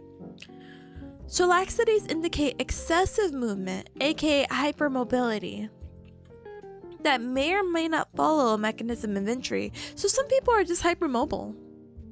You've seen the people who are like, oh, I'm so flexible, look at me do this. And it's like, wow, that's cool. But it also puts them in a chance that they may sustain an injury, more likely. So laxities are interesting because they can be found. No, it won't let me space it out without these ugly lines. No! No! What if I do this? Hold on. Sorry, it's so bothering me, which sounds really dumb. I just like my notes to be like pretty. It helps my mind to be like, wow, good job today. Ah. Oh, that's fine. I can just reformat it. Da da da da da da da da da. Da da da da da da da. Da da da da. Instability. And we'll do that. And hopefully... Yeah, I'm like, hopefully they'll just do this, yeah? Yeah. Yay. Alright, now that I have peace of mind, let us distribute these a little bit better so a little bit easier to read. And we'll delete this. Ta-da! Alright, so we talked about, again, the hypermobility, and that, again, laxities are going to be excess movement. And this can be found either unilaterally or bilaterally, which is very interesting. Laxities may be, I can't say the word, basically baby, like you're born with it. Congenital. Congenital. I'm like, congeal. Yeah, so they basically may be something that's present from birth or come about secondary to excessive movement. So, da-da-da, or secondary to excess movement or loading. A laxity would be identified with passive range of motion accessory. Okay. But prior to that, active range of motion and passive range of motion classical may be perceived as normal. Okay. So what it's saying is, so let me scroll up really quick or get like a nice middle ground. Excuse me. So what it's saying is that for passive range of motion, there's two ways we can look at it. We could look at it passive range of motion classical or accessory. Accessory is when someone is basically kind of interacting with your joints specifically. So they're seeing the movement of the joints and determining whether it's hypermobile, hypomobile, so not hypo, which means that's moving less than expected, or that it's normal. And you can only assess this again if you're at like the joint line and you're making those movements. But they're saying prior to active range of motion, so if you have the patient elevate their arms, or you're moving their arms for them, like you're elevating it for them, it may be perceived as normal. You won't be able to tell if someone has a laxity until you actually touch at their joints. Laxities are rather common and may or may not result in instability. So hypermobile does not necessarily equal instability, basically. You just noticed the laptop and hands cute. Thank you. I'm tip-a-tapping away.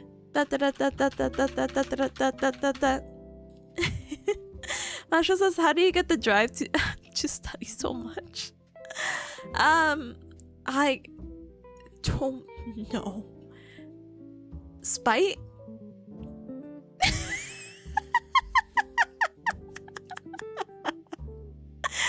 Okay, I think that demands a story time. So it was really funny. One of the first things I did when I had joined this program was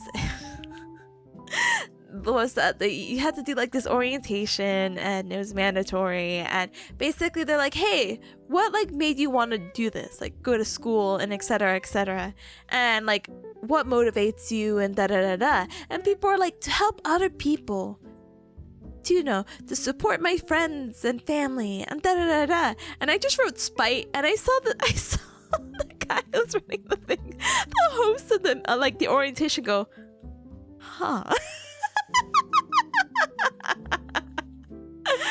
So the reason why that's occurring is because I guess, not that anyone hasn't like believed in me to do a program, but when I was transferring out of, and it wasn't even like a transfer, it was basically reapplication, but transferring is just an easier way of explaining it, to another grad program. The previous person, when I switched out of schools, my first grad program, my advisor basically said, hey, have you considered not doing this? Like, do you want to go ahead and do like the assistant program or something? So like a TLDR before that is my previous program, my first year my first school, they have a whole thing where if you get more than 2 C's, or if you get more than 2 C's, you'll get kicked out of the program. So I did my very, very best to study, and this was during COVID, so everything was a little bit wacky, and I don't know, I didn't retain, I didn't really make the friend group that I needed. Like, I made friends and I still talk to these girls, but what happens is that these girls were like actual roommates, and the person I was rooming with at the time didn't want me to practice on them because they had a bad experience with what I'm trying to be. And I'm like, that's completely understandable. And some people just don't want to be touched in general. That's completely fine. I'm not really a physical person. I literally was just like, oh, but this would be really nice to practice. So I didn't really have anyone to practice on except my classmates. And my classmates already had their own partners. So I'm like, oh, I'm going to be left behind. It's truly whatever. So I definitely didn't have that vantage point when it came to more practical stuff, but like for education stuff, obviously you see me, I'm sitting here, it's truly whatever, right?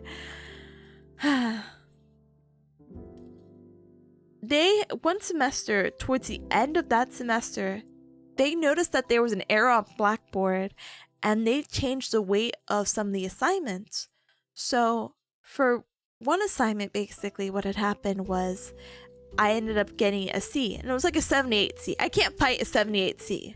I'm like, okay, well, this gives me my second C. Now I know not to fail for like the rest of the program, basically. But then for another online research class that I was taking, they gave me a 79.5C. And I'm like, whoa, I have 3 C's. But they're gonna round this one up because it's 79.5 or higher, right? They didn't round it up. They refused to round it up, and I fought so hard to not get kicked out of that program, basically. And I had went to higher up, and I went to my advisor, and I'm like, look, I wouldn't even be in this situation. My professor did this. And he told me it is up to the professor's discretion whether they want to round it up or not. And that professor just didn't. So I was just like, holy fucking shit, what the fuck? So obviously I was removed from the program, and I knew that was going to happen. So I was trying to go into the ability of transferring. And unfortunately for grad schools, because they run a little bit different and there's not really an exact transfer. And some of the classes that I took could have been transferred to my new school, but they wanted me to pay per credit. Not like, oh, you took this class that was worth 4 credits? Oh yeah, well, you have to pay to see if it's even accepted, and then if it does get accepted, you have to pay per credit for us to accept it, so you don't have to retake that class. And at that point, it was much easier just to retake the class, because I'm asking to like transfer over like 4 credit courses, you know? And they're like asking for $75 per each credit. I'm like, no, it's fine, don't worry, I'll just relearn it. I'll be on the same pace with all my other classmates, it's okay. So transferring process definitely didn't work out, and I was just like mad for a while. And I'm not a really angry person, unfortunately. Unfortunately or fortunately, thank you for that, Pat. Thank you. But I was already that was like my last semester before I completed a year, and in that program it's a 3-year program, so I was already 1/3 of the way there to like graduating, and then they're like, no. So I was mad. And so that's why I'm in this school program right now, and that's why I had to restart, and that's why I'm constantly in school. It feels like I've been in school for quite some time. But that's why my motivation is spite, because when I had talked to my advisor and he's like, yeah, maybe like just don't do this career. Like if you're having difficulty. And I'm like, I'm not though. I mean, it is a hard program. The human body, there's so many things to do it. And like this stuff, this laxity and stability thing is not coming to me natural. But you shouldn't discourage someone who definitely applied to grad school, got their bachelor's and did everything to be like, actually, maybe don't do this career, or actually forget everything that you worked for and do an assistant program that's like an easy 2-year. And I'm like, what the heck? But yeah, it is definitely messed up. I apologize. And that is why I have the motivation to study so much. Also, I guess I don't want to fail. I don't want to end up in that situation again, you know? And I don't plan to. I mean, that situation was definitely out of my control. I can't change the weight of the assignments last minute, but that's why I do my best to get the best grades that I can. I don't know, but sometimes it is what it is. Like, if I can't, I'm not one of those people where I'm like, I have to get an A. But I try my best to get A's, B's, and maybe I get like 1 C and I'm like, oh no. But this program definitely is more lax with the grades and whatnot, so I think you only get kicked out of the program if you have like an overall GPA of like a 2.7 or something. I don't plan to have that. Or 2.5. It's some like abnormally weird number. And I'm like, oh okay. But Julian says, I have heard far too many negative experiences with academic advisors not being helpful or encouraging, so I just learned to do that job on my own. Yeah, basically.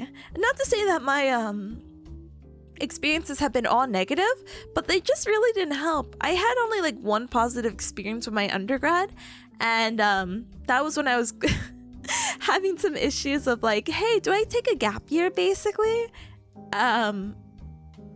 And do all these other cool things. So this goes into a whole nother thing, and I apologize, but let me see if I can sum it up basically. So if you're not familiar with a gap year, basically, so after I got my bachelor's, or I was about to obtain my bachelor's, I think I was in my last semester, I'm like, hey, do I take a gap year for my mental health and then like apply for grad school? But it turns out that A, I don't really have that liberty or that free time to do that, and B, it turns out that I need to retake some classes to be more competitive. So even though I might have got like a B in biology, I paid to retake biology during my gap year and retake physics, and I don't think I retook physics. I think I retook like every other class but physics, because I'm like, I don't think you could pay me to retake physics. I think I'm gonna get a C and it's gonna stay a C. But I retook classes where I got a B in to raise my chances of getting accepted to a grad school, and it worked, because guess what? I got accepted to not just 1 grad school but 2. So yeah, talking to advisor was really nice, because she's like, why don't you just weigh out your pros and cons and see what happens, and this and this, and she was just really fun to talk to. Unfortunately, she transferred out like I think shortly after I graduated, so I couldn't update her with stuff. So I'm like, oh no, I'll never be able to tell her I got accepted. Oh no. But yeah, higher education really do be the problem. It do be, but this conversation's not to discourage people to not get a higher education. Like, if you want to go to school, go ahead. And I understand that school is definitely not for everyone. I'm not like holding you at gunpoint like, yeah, to succeed in life you need to go to school, but you definitely just do need to weigh out your options and, I don't know, just do something that you want to do, I guess.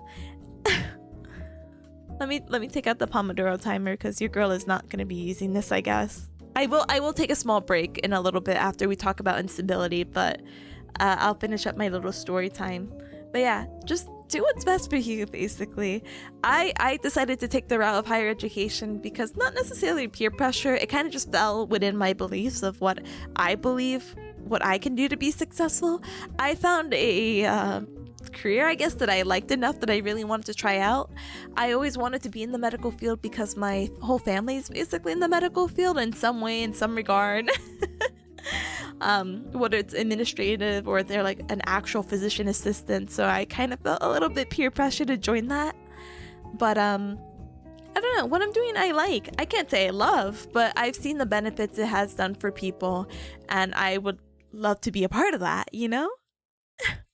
But definitely was a little bit discouraged to pursue what I wanted to pursue. But I got so mad at thinking like, man, I took a whole bachelor's on this and I can't do anything with my bachelor's. I can't get a job with my bachelor's. I would either need to go to grad school or I would need to get like an additional certification and like another like year plus training to do something completely different with my bachelor's. So that was kind of doggy doo-doo. Yeah, no, it's just pure spite. I took the GRE too, and the GRE is like your standardized testing for anyone who wants to go to grad school. But I paid not just twice, but 3 times to retake it. And don't say like, I don't want to sound like, oh, Tippa, why did you take it 3 times? I actually didn't take it the second time around. This is a hilarious story. When I took the GRE, there's no passing or failing. I met the minimum for what I needed for grad school. But I wanted to retake it to get a higher score because grad school this, grad school that, you need to be competitive, this, that. Oh gosh, what the frack. Okay, I get it. And so I retook the GRE to see if I can improve my scores, and I studied and I crammed a bunch of stuff. And the GRE again is just testing for your math, your English, and you have to write like an essay in like 30 minutes. What the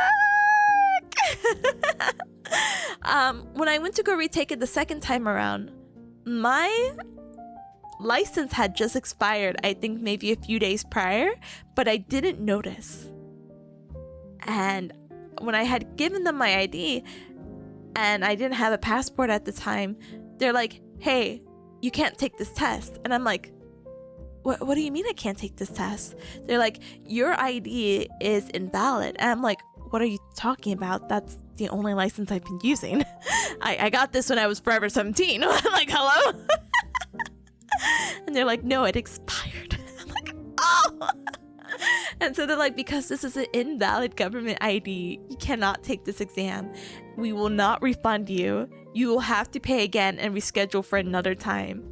So talk about another thing that discouraged me, but because I had to do the GRE technically 3 times, I was also mad. I'm like, there's no way I'm downgrading to assistant program. I'm doing grad school or bust, and if this grad school program that I'm currently in did not accept me, then we could talk about our options. But for now, I'm going to just try again because gosh darn it. But yeah. Marshall says, I think if I ever went to college and went for an advanced degree, I would just go to the easiest college. Who cares about prestige when I have a diploma?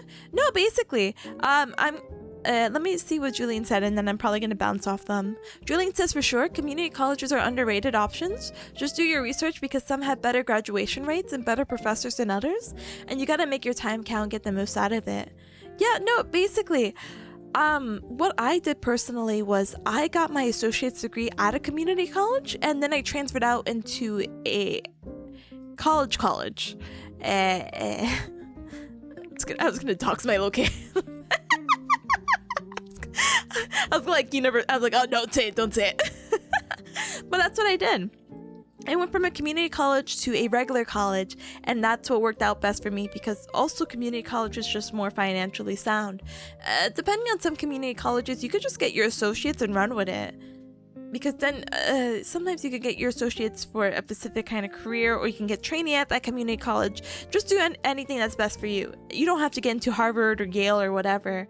I'm not even in a prestige like university right now. It doesn't really matter as long as you get the degree and the license to practice whatever you're practicing. Shrug. No one can fight that from you. Monte says, to be honest, I hate having to deal with any educational institute. I have very little positive experiences. I'm so sorry. Again, like I said, this conversation is not to discourage anyone pursuing higher education, but unfortunately, I've also had my negative experience getting here. But I'm not saying like I wouldn't have it any other way. Oh yeah, I would have it other ways. I would like it to be easier. I would like it to be a little bit more mainstream, and I would like it to not have so many bumps in the road. But there's just some things you can't control, unfortunately, and it truly is what it is. You want to apply to Harvard out of spite? I mean, you can, but just think of the application fee. You could put your money somewhere else into like good food or something. Speaking of food, I'm actually getting a little hungry, so I might eat something in a little bit. Anyway, sorry, but that's my TLDR with school and whatnot. I feel a little bit bad. Sorry not to like have like ranted all that. Just I don't know. That's my motivation to not fail. Smile emoji. Yeah, who cares about Harvard when we have delicious food? Exactly. Hello? Anyway. We'll talk about food in a little bit. If we talk about it too much, I'm gonna go super hungry. We gotta complain. Yeah. That's why I have a private Twitter. No, I'm just kidding. No. But I don't know. Having a little group talk is always fun, you know? I like it. And then it's always cool because it could be like, oh, I relate to this. And it's like, oh, cool. Great. Glad I can help out indirectly. We're all in this together. We're all in this together.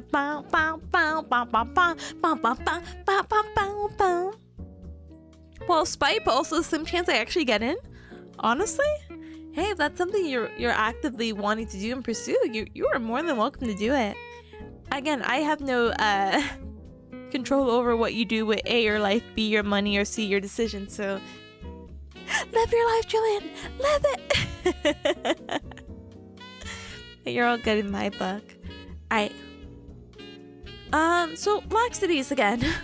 Laxities are common and they may or may not lead to instability. So again, it may or may not equal instability, but you could get an instability due to the laxity you may have in your shoulder.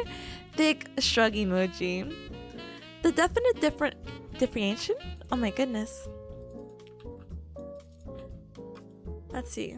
Differentiate. The definite differentiate is that laxity will not present as with a dysfunction or complaint. Alright. Not present with a dysfunction or complaint. Because the laxity, sometimes you just don't feel it. Again, when people are like, I could bend my elbow in this direction, it doesn't necessarily mean that there's any pain with it, you know? Alright, but laxities may be present, but the body and musculature are able... Wait, laxities may be present, but the body and musculature are able to control and amount the excessive movement. You're in control of it, I guess? Is that the TLDR? Huh? Alright, let's talk about instabilities though, okay? Instabilities also indicate excessive movement that may or may not follow a mechanism of injury. Oh, okay. This is also excessive movement, also hypermobile.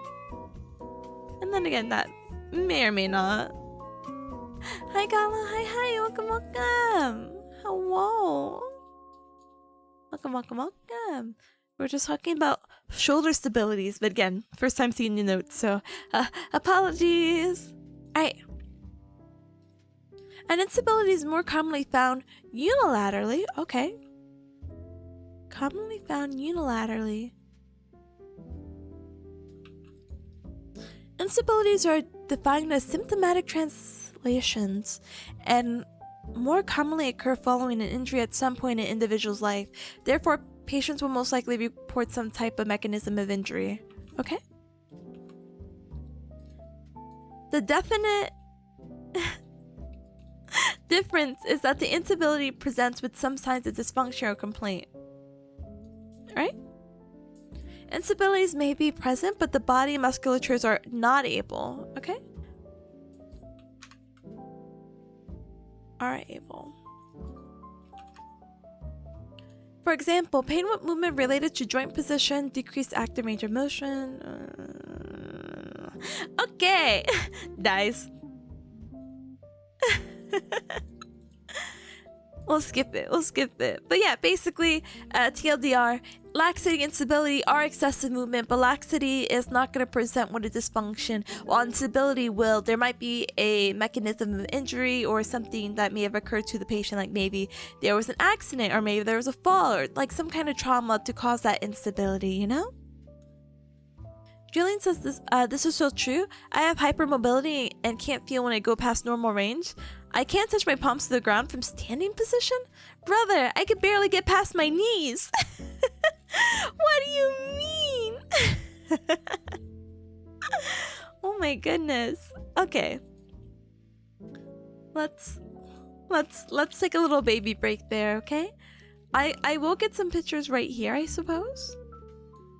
And then I'm gonna go eat something because I'm getting like, I don't like my tummy's rumbling. I haven't had like it. You know, it seems silly. I just haven't had my tummy rumble in like a very long time. Alright, let's do this really quick. Let's put these pictures really quick. Enjoy break, thank you. I will do my absolute darnest because I guess I haven't been hungry like this before. What the heck? Alright, inferior glenoid humeral ligament. Okay. Do we have a better picture to see like the rest? Glenoid humeral ligament. Huh? I can't find it. Heck. Alright, and then we'll look at the AC joint afterwards, so put that right here. Ta-da! Ta-da! Ta-da! Yay!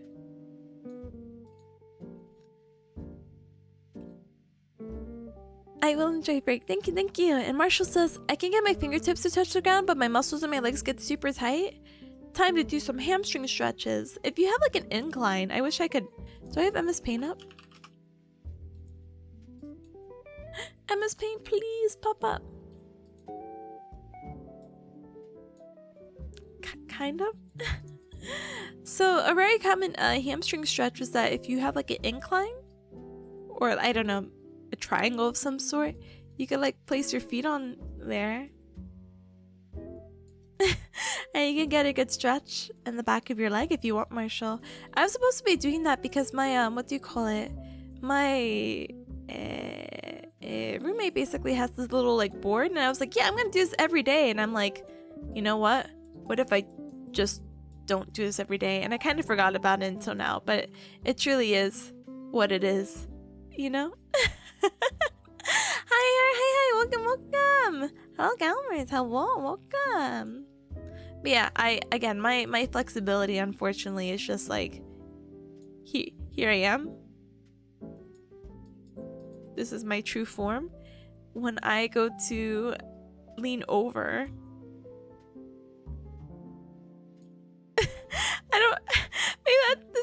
this is not the way. Either way, just know I could barely like get past my knees. You should start doing it again tomorrow? So lazy, so lazy. I'm too lazy to do it. I do have like a little incline in my own room, but stretching. Boo. I did want to do like those 30-day challenges, but I sorry. I clicked the wrong tab. I'm embarrassed. Anyway, I do want to do the 30-day challenge, but I think I've been saying that for a while and I just don't do it. I'm gonna YouTube it and just put it in my watch later. 30 days to touch the knees. The knees? Or sorry, increase my flexibility. Can you touch your Hi, Revoldo. Hi. Welcome. Looks like you have some studying to catch up. Yeah, we did Duolingo earlier. I could tell you about el pasaporte and un taxi and un museo and un autobús. These are the fun things I can tell you. And oh, bolito. Wow, amazing. The Duolingo lessons really stay with you. And I also was telling them about my villain backstory of why I have the motivation to go to school.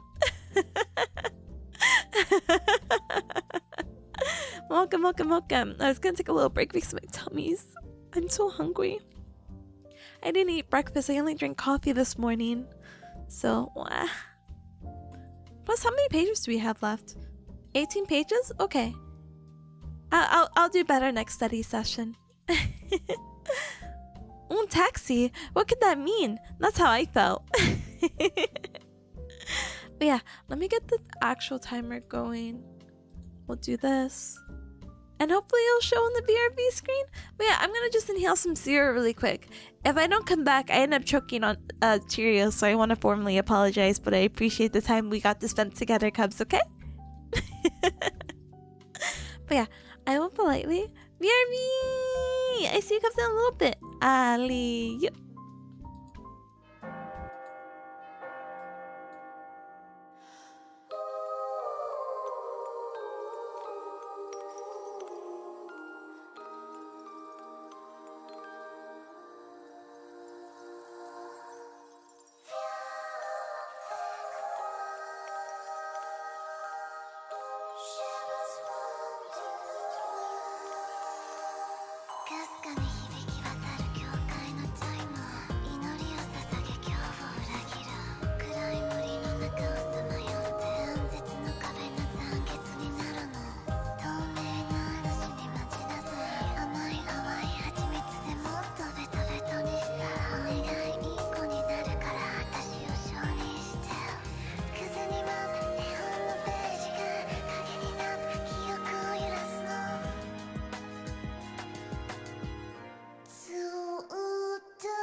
Hello, I'm back, and I ate, and I'm not full, but I ate, so my stomach, what do you call it?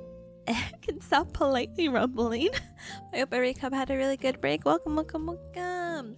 Hi, Karma. Hi, welcome, welcome. Thank you for the welcome back as well. Thank you, Robo. Thank you, Gala. Thank you. I know I have like, what is it? 13 seconds, but it's okay. Thank you, Pata, as well. Thank you. But we have to rush through this because I, still have to finish Gallagher stuff. And Gallagher is like, what is math? Sorry, the timer. But it's in about 5 hours, so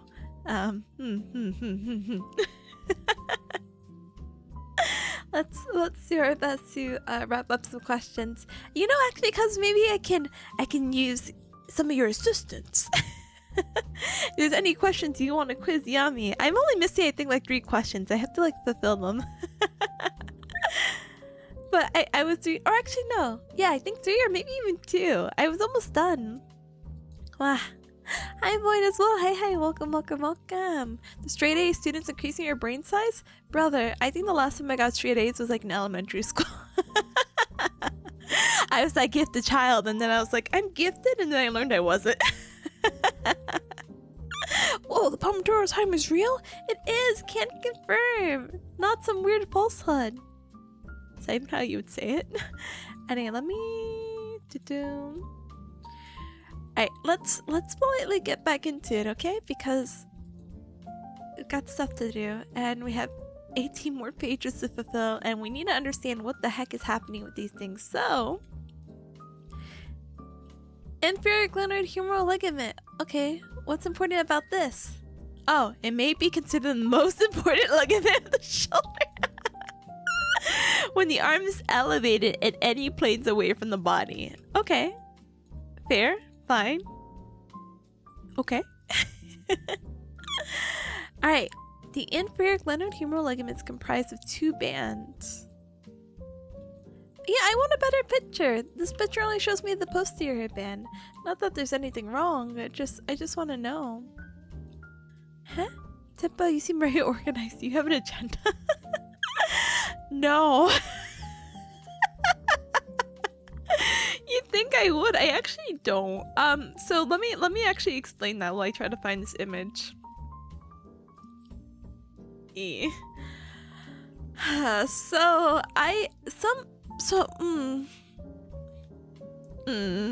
Okay, my classmates have been really good about getting like this like Word document where it has all the assignments due, and so I don't really schedule time to do them throughout the week, but I like doing them earlier than later because I don't know, I feel like the power of earlier in the week makes me feel like, wow, you have all week to do this, so you might as well start as early as you can.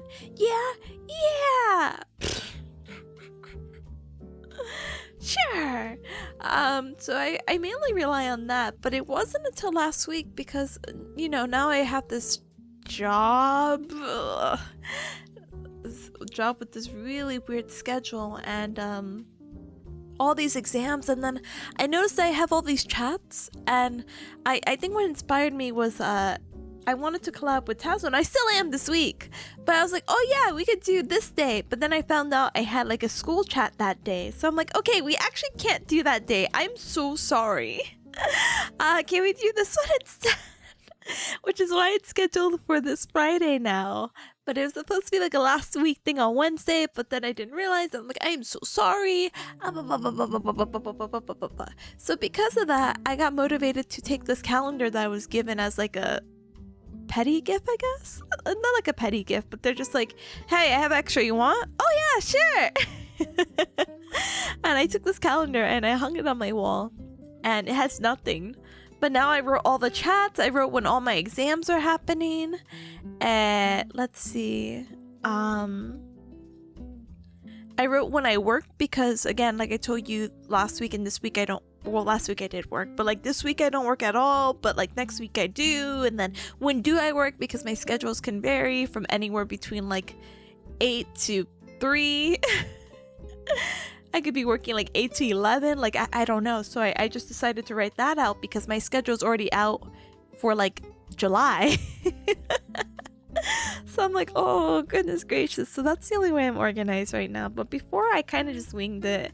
I used to use agendas, but again, I mostly kind of just rely now on like having like all the syllabus, or I used to in undergrad just have like all the syllabus and see what was due. But I feel like the organization in a lot of the programs that I was in before was very organized. Like you see what's due for that week basically. Like it'll be like, okay, look at these units, here's some of the readings, okay, assignment 3 due this day, and I'm like, okay, I have an assignment, I'll just remember that, you know. But yeah, I'm not organized. I am organized somewhere mentally in my head. Physically on paper, not so much. Huh? Your name messes with my brain because it makes me think of Komodo firewall? Huh? I'm not familiar with that. Well, looking forward to a collab. Thank you. Thank you. Me too. This is something in the making because what do you call it? Tazo ended up playing a Wikipedia speedrun, and that's the speedrun that we're that's a club that we're having on Friday, by the way. We're doing a Wikipedia speedrun, and I'm like, oh my gosh, you're interested in this? We should collab and try to like fight each other, basically. So that's gonna be super exciting. During one of my pomodoros, I'm supposed to make like a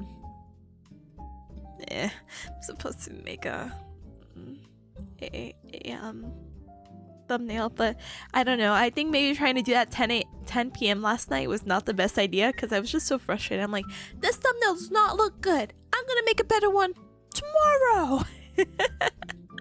So I kind of rested on it. I kind of have a vague idea of what I want to do for the thumbnail because I just think it's nice to do thumbnails for collabs. And yeah. Your agenda is to steal knowledge? No, thank you. But let's see. Will it be as intense as the last Wikipedia speedrun? Only time will tell? Only time will tell, unfortunately. But I'm really excited for it. I think it'd be fun. Alright, let's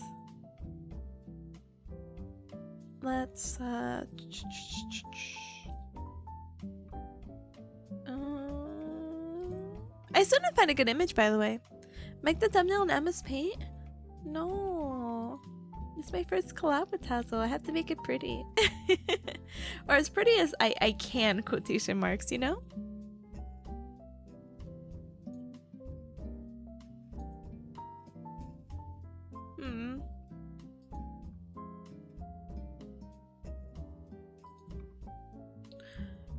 I'm so sorry, maybe I'm not reading these right. That's why I'm taking like my sweet booty time trying to find an image. So it's saying that they're comprised of 2 bands, the anterior and posterior, right? And I mean, they would be like on 2 separate planes. I get it. Like this is the posterior and then the anterior would have to be in the front. I'm just trying to find the anterior. I guess it would have to be this one, right? But then this is a part of something else and... Okay, now we have to see why it's numbered 1, 2, 3. Now I have to go through this person's Quizlet. Oh, label the glenoid humeral ligaments. Oh. Oh, never mind. I get it now.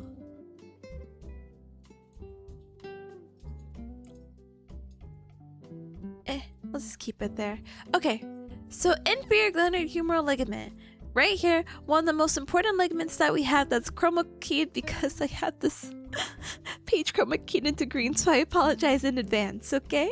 Okay, So we have the posterior band, which means it's in the back, and then we have the one right here that's also slightly chroma keyed. We also have one out in the front, and we know this is the front because our collarbone or our clavicle is right here. So again, consists of 2 bands, and not only stabilize the shoulder from excessive inferior glide with humeral elevation, but becomes taut and provides stability from excessive anterior glides during external rotation and posterior glides during internal. Okay, I think we're gonna have to list that one out. One moment. I'm so sorry, AC joint. Hold on one moment. Clear out the space, lower that.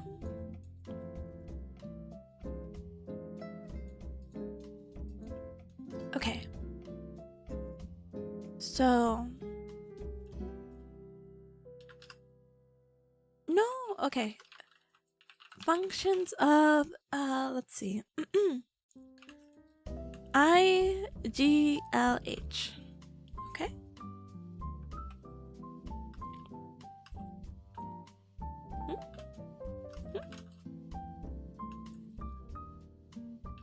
So it's gonna help stabilize. I don't know how to spell stabilize. Panic. Why is there such a big gap? Panic even more.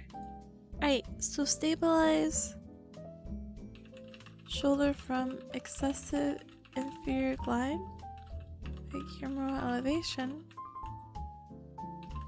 Stabilize and becomes taut from excessive anterior glides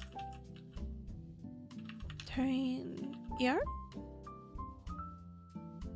and then stabilize taut from excessive posterior glides during IR.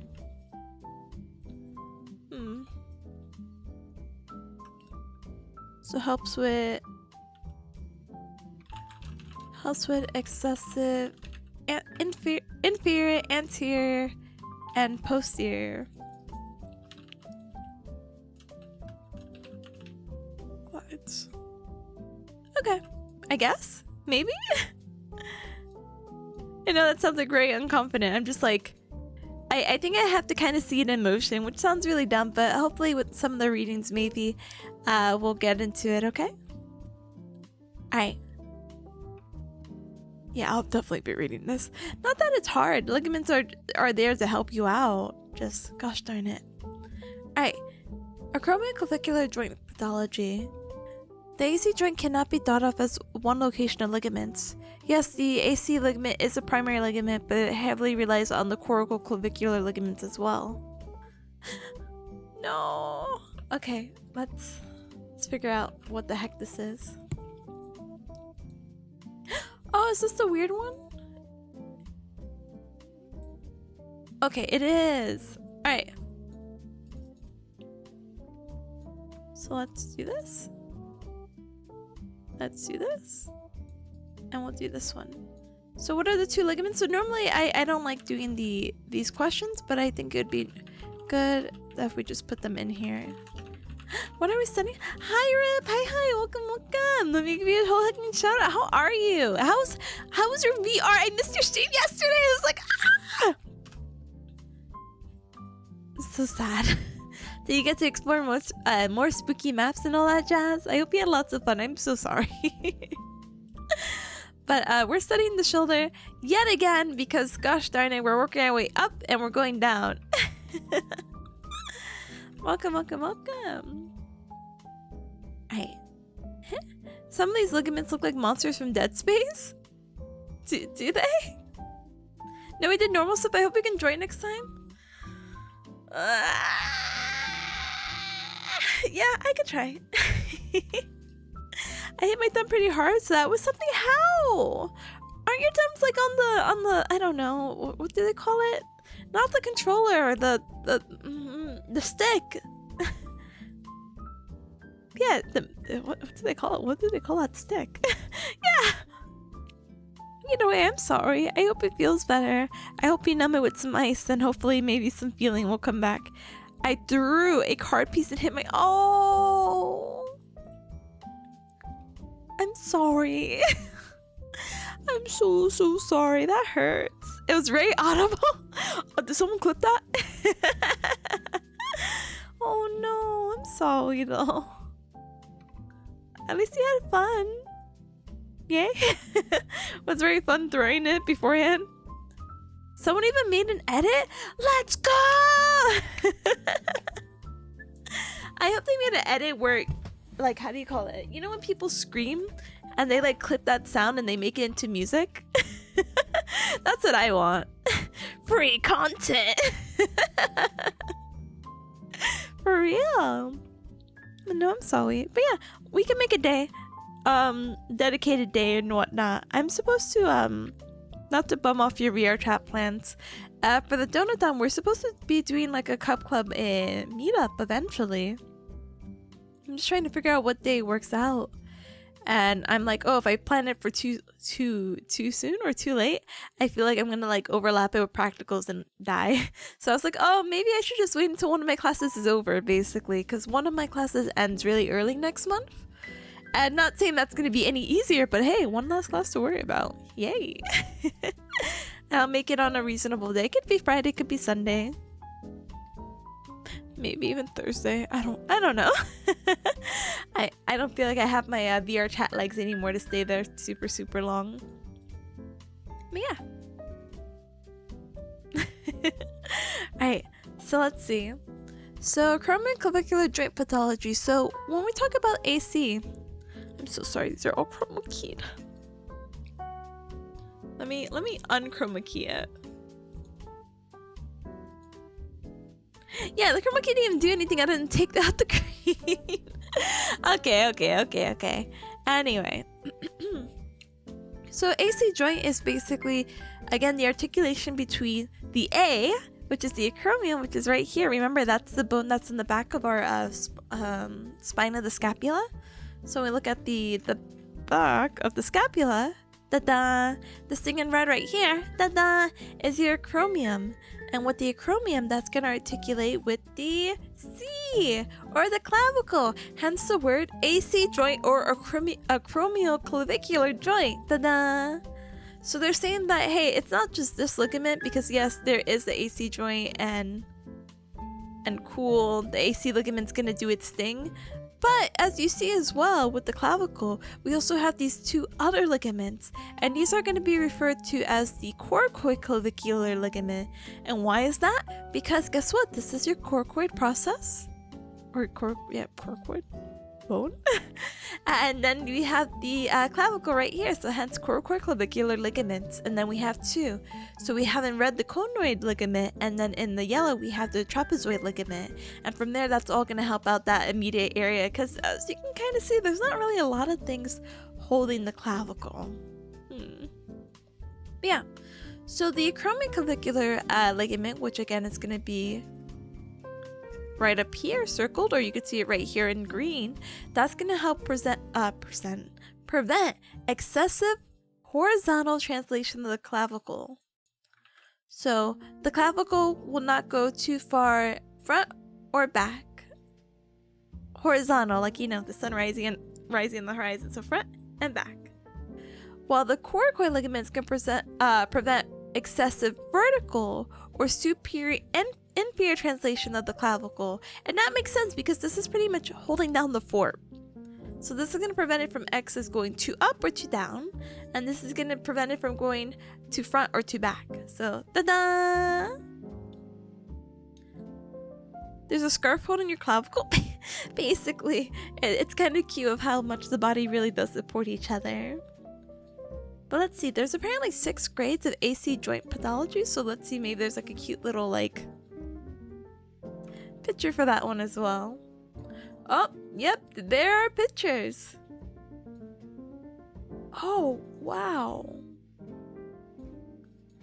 Wow. Sorry, the picture actually does look like this.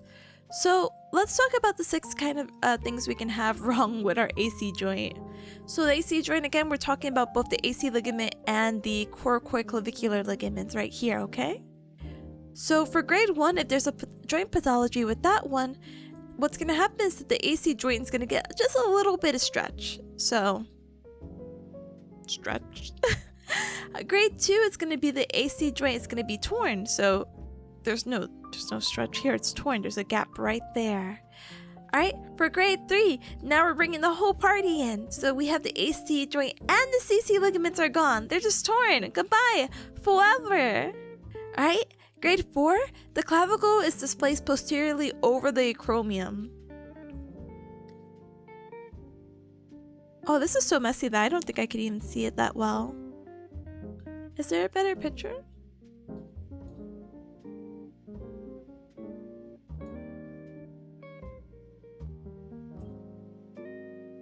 Maybe this one's, but this one looks a little big. Which is not a bad thing. Just hold on.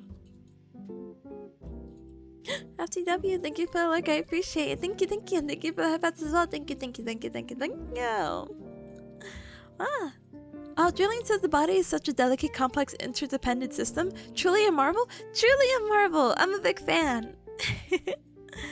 Oh gosh, I can't read Roman numerals. Alright. It's basically saying that the clavicle is behind the coracoid. Okay, we'll go back to this image. Da-dang. Hold on.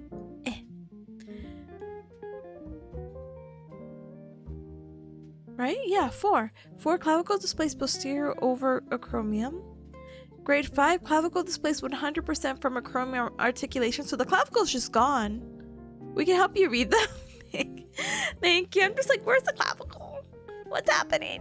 What do you mean it's not always like displaced posteriorly? But I guess it's not posterior. It's just like superior. It's supposed to be above it, not necessarily above and behind it. But you're welcome. Thank you again. So yeah. Grade 5, the clavicle is just gone. Don't let this happen. I don't even know how this happens. And grade 6, oh my gosh. The clavicle dislodges and becomes stuck under the coracoid process. So the process that we have here, oh gosh. How does that happen? But yeah, teehee, pathologies. The grades, it just gets worse, okay? Okay. We're gonna just play mosey on down. So grades 1 and 2, you can imagine, are not as severe because they're just grades 1 and 2. They're non-surgical. Actually, you know what might be beneficial, but not necessarily. Hold on.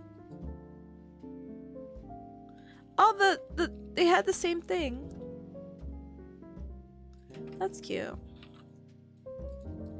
1, 2, 3, 4. Wait, yeah, there's 6. So let's see. Right? No, sorry, 6. Yeah. So we'll just do this. We'll do grades 1, grades. Huh?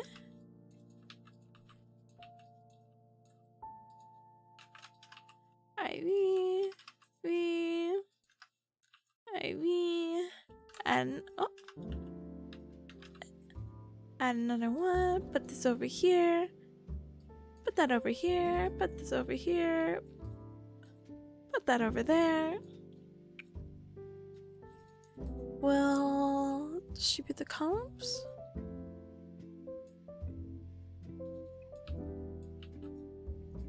We'll describe them.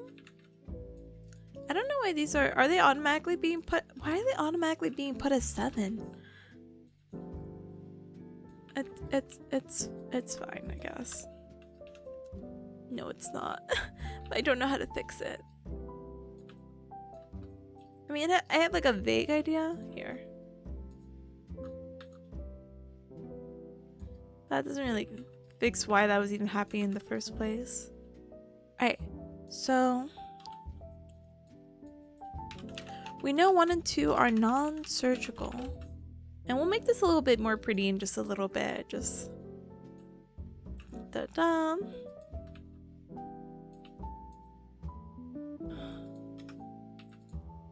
We'll put this so we know our type 1 right here. Right here. Da-da. I guess the pictures don't even have to be that big either, huh? Do that. And then this is just, for me, it's just easier to see side by side. And to be honest, I do make study guides for my classmates, so I'm kind of like, I think it'd just be easier for them as well to see.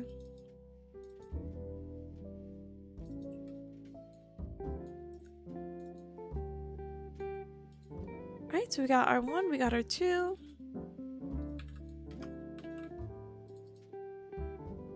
You sell study guides? I wish. I wish I did. I would make cash monies. I sell them to the underclassmen. $5. No, but unfortunately, I haven't. Not because I'm like, oh, my study guides are like great, beautiful, but I'm just like, I don't know. There's someone who does sell them, who apparently is in our program, and I've had a classmate buy from them, and it seems like a very, I don't know, would you consider it lucrative? I don't know, maybe like a nice passive income of like, oh, yeah, you might as well just put it out, you don't ever know who's gonna buy it. But I don't think my notes are like as full or as nice for that, you know? And that's not me like being like, teehee, I'm so modest. I'm just like, no, some of my notes are just not complete. The study guides are definitely complete, but like my regular notes throughout the whole class, not really.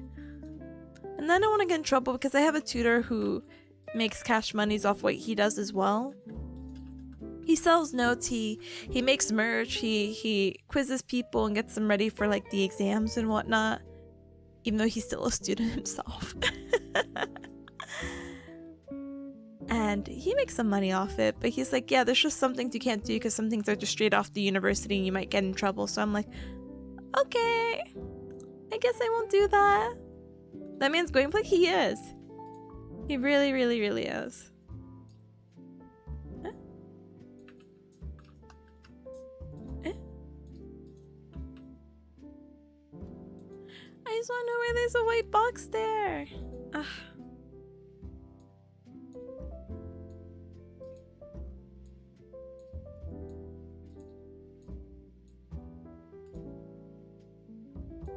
Should I have colored this one too?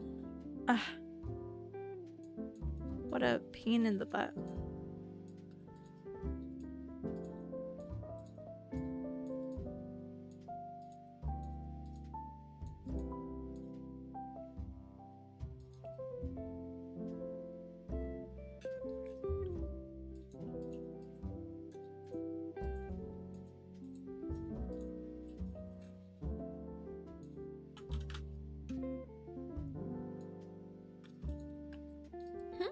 There's this one time where another student asked to see our homework and just went out with it and photocopied. The audacity of some people are just hilarious. Like it's not that it's even like bad or anything, but like I could never and would never imagine being like, yeah, can I just take that real quick? Ah, thanks. What? Huh? Nani the heck?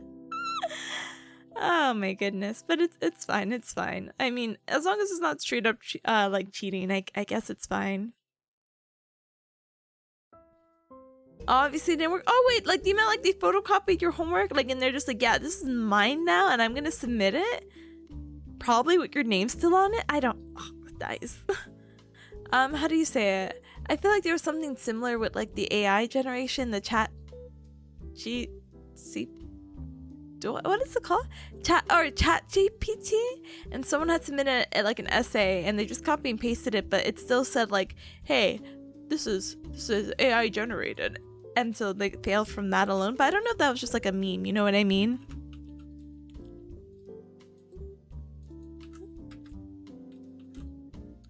No.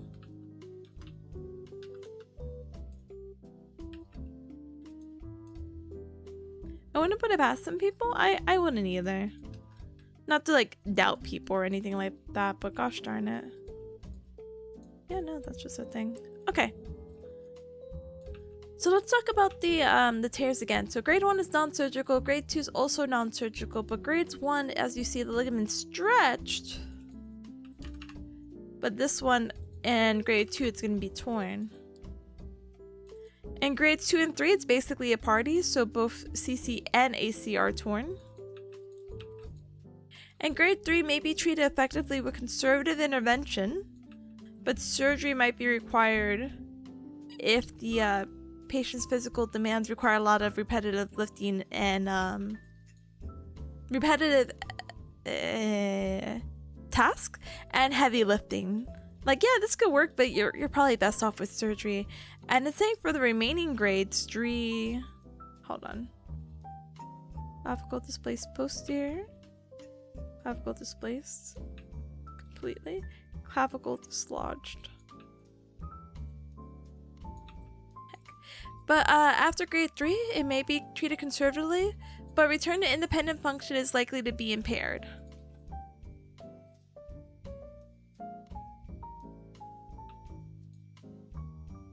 Let me just highlight that.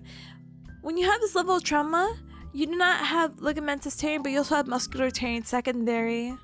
Okay, muscular tearing secondary to the force of the clavicle being pulled away or pushed to the surrounding musculature. Okay, and then we'll just copy and paste that to all the other ones. Go, men. And so here's like your pros and cons for surgery, basically. And I'll put that like right here. Bro, gone. Bros. You're more likely gonna return to early function because, you know, sometimes in surgery they're like, don't do this, don't do that. Here's some precautions to make sure it heals. Well, I feel like there's just like a longer, like, I guess, curve to recovery. Like, you're still gonna recover, it's just not gonna be as fast. But again, it depends. As you see, some of these things are just super, super severe.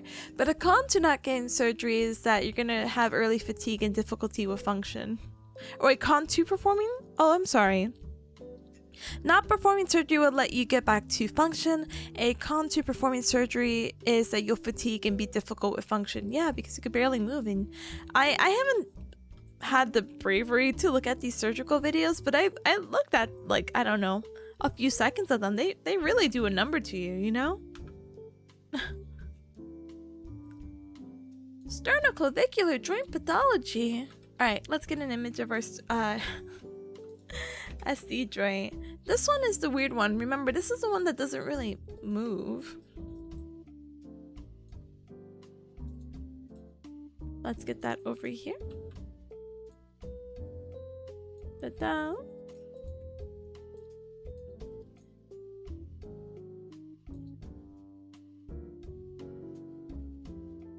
Huh? You mean you can't bear to watch them? Stop. I actually really can't. Like, I get like squeamish, you know? Like, they're not cadavers or anything, but like it's still people and like blood and that. Again, there's a whole reason why I never went to the actual medical stuff. I just don't want to deal with blood. Honestly, in an alternate life, I found out there was this weird, like, Cubs, I'm gonna rant really quick. I could have been a physician assistant, basically, but that's leaning again a little bit more medical, but specialized in orthopedics, so it's kind of like what I'm doing, but not really. And you wouldn't really have to deal with like blood or anything like that. And it's a master's degree rather than a doctoral degree, so I cry every time I'm like, oh, I could have been making over 100,000 by now. Boo-hoo. Boo-hoo. Anyway, I'm not even gonna make 100,000 with my career. Boo-hoo. Boo-hoo. Not that money means everything. It would just be really cool to get some hobbies and some anime figures. Boo-hoo. Boo-hoo. I get dizzy when I see blood. Like, thankfully I'm not as sensitive to blood when I get dizzy. I mean, I don't know if that's like a tee-hee, I'm a girl thing, or like a that's not to say anything. That's just a funny like ahaha thing. But I don't know, just seeing other people's blood.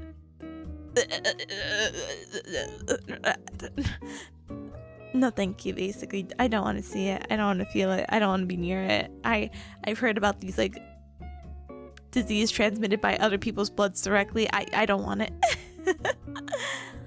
I cry every time. I cry every time. Every day. I think I'm like, gosh darn it. But I mean, to be honest, it always gets better, thankfully. I guess. I had I had caught up with like a super old friend of mine. Like I haven't seen them in like 5 years, and I was telling them like, yeah, you know, I got a new job, and I get paid more, but like there's pros and cons to that. Yeah, I get paid more, but I'm only getting paid more because the work is what do you call it? Very spacious? That's not the right word. The work can kind of get infrequent. Not that it's bad or anything, but like we have 2 weeks off. But hey, it's way better than getting paid what I used to get paid of like what do you call it? Like anywhere from $11 to $14 an hour. I'm not gonna get those 100k anime figures. Wise investment? Yeah, exactly. When they become super valuable and no one else can get them because they didn't have 100k in their bank account. But I did, and I was the dumb hacker who brought it. It's gonna be over for them. I could sell it for at least 101k. I'm gonna make profits, baby. I passed out getting a blood test. Oh my goodness. I have not had a blood test. I don't even know what my blood type is, so I feel really sad when they have these like personality exams and it's like, oh, your personality is this because your blood type is like AB. I'm like, bro, my mom, a bearcat, took like blood for a living and doesn't know my blood type. And when I had asked her a little bit more recently, and recently maybe being within the past 10 years, she's like, oh, your blood type was probably like nothing spectacular. I would have remembered if it was something unique. And I'm like, okay. But I don't really have the bravery. Like I don't know if this is like a super USA thing. Sorry, cups to the not US, but there's these like trucks that go around, like the blood drive trucks that I normally get to see at like universities, or maybe they'll be sitting at like a mall and it's like, yeah, donate blood to get a free movie ticket. But yeah, it's stuff like that. Or like, here, get like $20. Listen, $20 is a lot of money, but not enough for me to get over my fears of like getting my blood withdrawn. Funny thing, blood in movies or games are no issues, but when I know it's real, it gets me. No, same. I mean, I definitely don't prefer seeing blood in video games still. Like, I get a little shocked a little bit with a Yakuza's like gore factor, and you can lower it, but like sometimes when you punch a guy and his blood like sprays on the wall, kind of like, huh, it's a little graphic for a Yakuza game. I don't know. Yeah, IRL blood just bothers me, maybe because I'm a slight germaphobe. Huh? Why buy them when you can learn to make them yourself? That's true. You know, that's technically how I got a little minifigure version of me. Apparently it's what the cool kids say, like a clay figure, and I'm like, oh, it's just so pretty. Wouldn't be surprised if you were B positive. I think everyone should be positive. You know, when I figure out, you'll be the first to know, okay? I'll be like, Karma! I found out! Pasta says, we can get paid to give blood in Germany, but I haven't seen any people who do that around universities or schools. Yeah, they just target the students because we're poor. Carlos says, whenever my uni has a blood drive, I get nervous they'll ask me to give blood when I walk by. Oh yeah, let them do it, and guess what? Just say no, it's fine. No one's gonna beat you up and be like, we'll get blood another way. We have alternatives. You're good. The worst you can always say is no, I guess. Unless it does get worse, then gosh darn it, I'm sorry. Oh my gosh. Okay, Cubs. We have to talk about sternoclavicular joint pathology. Oh my gosh. Okay. How is there 52 pages? Oh, the images are bigger. The images have fluffed this up. I'm like, how did this increase? There's no one else working on this document. I was gonna panic. Oh my goodness. Hi, Tabby. Hi. Welcome. Let me. How are you? How's life? I heard you were sick. Maybe this could have been like 2 weeks ago, but I hope you're doing better. Welcome. And Carmen's like, I'll be honored, I guess. Yeah, it'll be fun. It'll be like, hey, remember this conversation from like 5 years ago? Thanks for the support, by the way, 5 years ago. I don't know. I don't really have a primary doctor, and I don't really see any reason to get my blood checked anytime soon. So it might be a while, Cubs, basically. Let me hydrate and let's talk about the SC joint.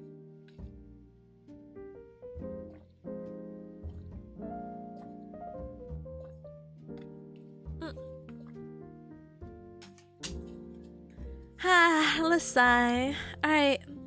So the SC joint is the only true bony articulation between the shoulder complex and the joint. Think about that for a moment. I won't think about it. The entire upper extremity is attached to the human skeleton by only one small articulation. You should be able to understand how important that one joint is and as it pertains to stability and function. Provides stability and function to the upper extremities. Slight laxities at SG joint equals a profound impact on patients. Oh, I'm sorry, not laxatities. Oh my gosh. Where's the word laxity? Alright. The good news is that the grand scheme of injuries... What? Oh, I get it. Okay, slight laxities at the SC joint may have profound effects on our patients. The good news is that that's the grand scheme of injuries of the SC. Because we had read earlier that this SC joint, again, which is highlighted in green, it doesn't really get dislocated. There's not many people who decide like they're gonna fall on their chest and be like, oh, I'm falling. You know what I mean? Normally their head will get hit first. That's also probably like what do you call it? A reason why that's a thing. But also, laxities, as we saw, aren't necessarily a bad thing. Laxities is excess movement. But again, that doesn't really mean that's going to lead to instabilities and lead to more problems. So, on the grand scheme of things, having excess motion, not really a bad thing. Hi, Noel. Hi. Pretty disappointed laxatities is not a word. Honestly, same.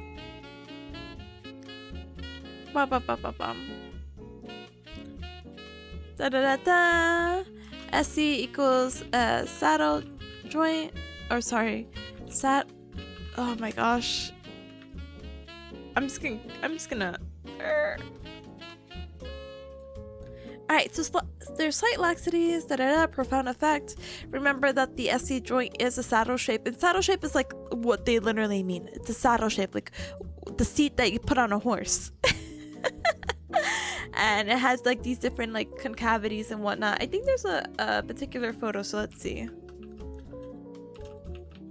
Biomechanics, yeah. And we can see that here.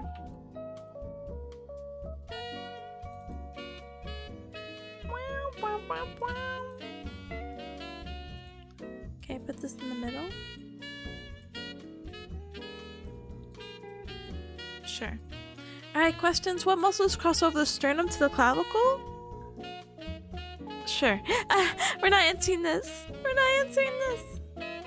Do you have muscular stability? We're not answering this. Alright. When in the SC joint is an articular disc that separates the joints into two components. Okay. There's a synovial joint capsule that surrounds the joint as well. Oh, okay. We're not listing. We're just saying stuff, okay? Sato, what a weird name. No, but look at it. I mean, maybe that's not the best one. This would probably be a little bit better. Maybe I could make them. Maybe I could copy and paste them. Let's see. Maybe make them side by side. Be kind of cute. Yeah. Be cute if you guys were side to side. Yeah. No. Okay. How? Okay. Perfect. Hopefully. Ta-da!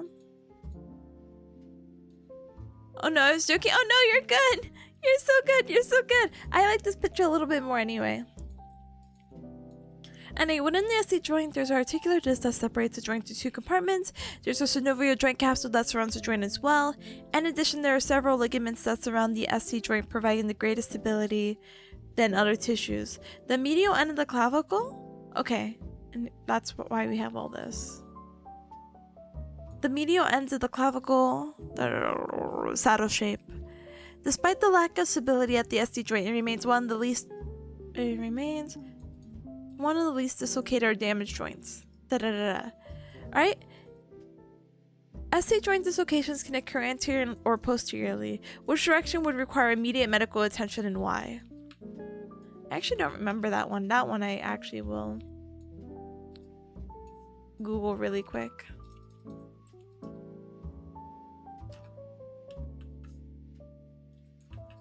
It looks like the answer is posterior, because it can squeeze vital structures behind the joint and it requires urgent reduction. Okay, but what can it squeeze? Yeah, I get there's structures back there. What kind of structures are we talking about? Huh?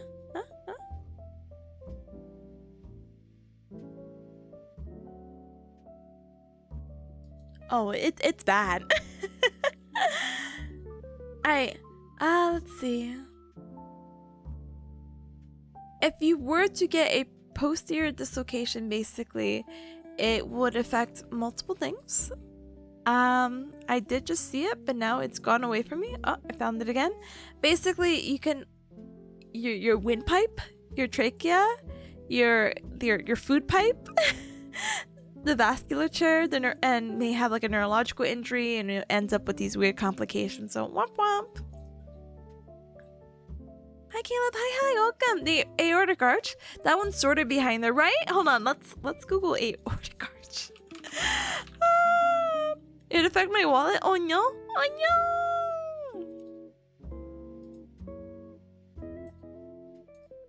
Yeah, we can fight that and say the aortic arch.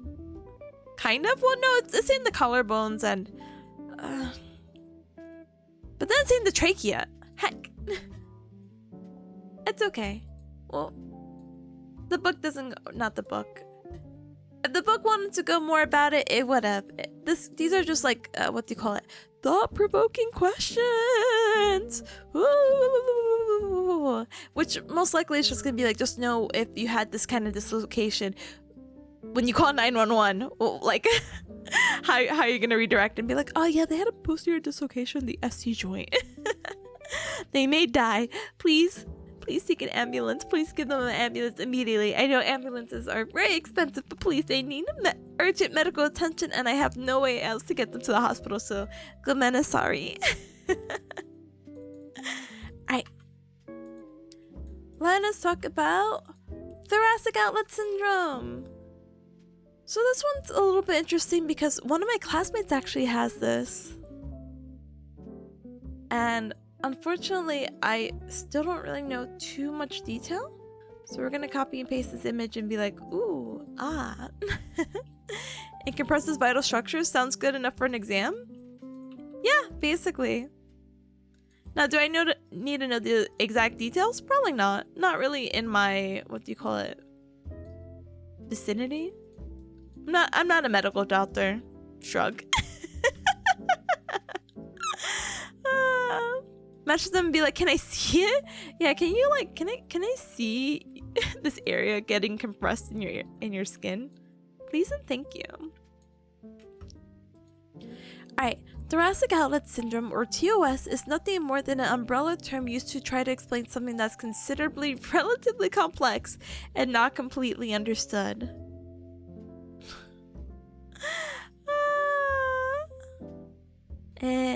It is important to understand that thoracic outlet syndrome is rarely a single pathology or impairment, but instead it's a collection of syndromes. Okay. Give you the idea of the cause, but does not isolate specific pathology. This is why PT examination and intervention is vital. We as PTs, movement expert. Doesn't tell me anything. But yeah, I'm studying rehabilitation basically. Ta-da! Alright. I'm just gonna do this. We're gonna do this.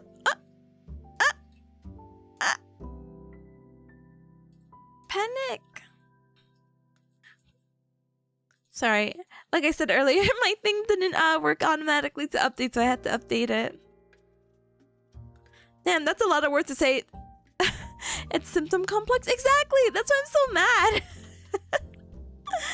Unfortunately, my thing is, whatever notes they give us is just filled with fluff, and it's actually really annoying.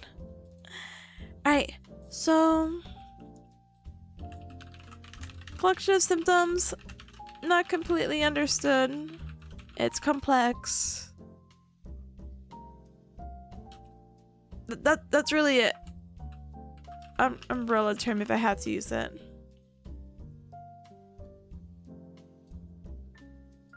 Bam. We got rid of that. Don't blame them. Writing fluff becomes second nature in academia. It does. But still, what the actual heck? Alright. Tissues involved is the brachial plexus. Alright, we can see that in yellow. The subclavian vein. Subclavian going below the clavicle. Okay. And subclavian artery. Ta-da! Okay. They're all right here in this image. Nice. 3 common anatomical locations susceptible for causing this are the scalenes, retroclavicular, that's a new term, okay? And pec minor. Okay. Let me see if I can get a decent picture of the... I know what the scalenes are. I know what pec minor is. I wonder if we can get them both together. We can! Pog!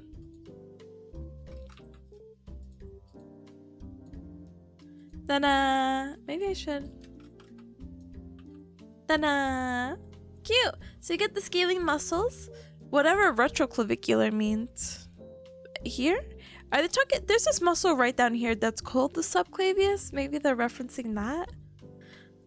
I feel like retro means behind rather than like underneath, you know? And then pec minor. Knowing the tissues above should give you an understanding. Oh, okay. Karma says one of the ways I know a student uses chat GPT is how much fluff stuff has. Honestly, yeah. I'm like, no way you decided you're gonna put this in your essay. No way, no shot. We're running this through the plagiarizer thing. Sorry. Anyway, so 3 potential types of thoracic outlet syndrome. So you can have a neurogenic one, a vascular one from the venous system, or a vascular from the arterial system. So for neurogenic, this is going to be caused by a compression of the brachial plexus. Symptoms include numbness, weakness of the hand, tingling, pain or prickliness? Yeah, prickliness of the arms, chest, and neck. Over 90% are secondary. Okay, we'll highlight that. I feel like I should put them side by side. Hold.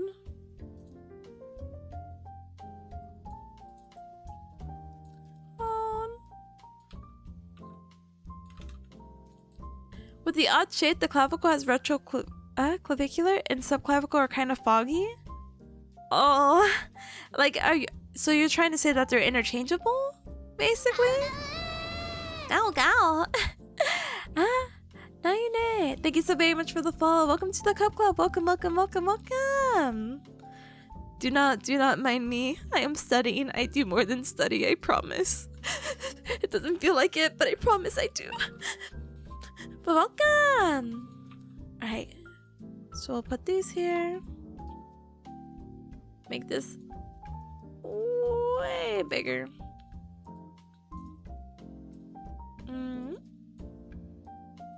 Now we'll do our fun copy paste. I don't know, I feel like some of these, especially if there's like a slight difference, it's easier to kind of see it side by side than looking at a list and being like,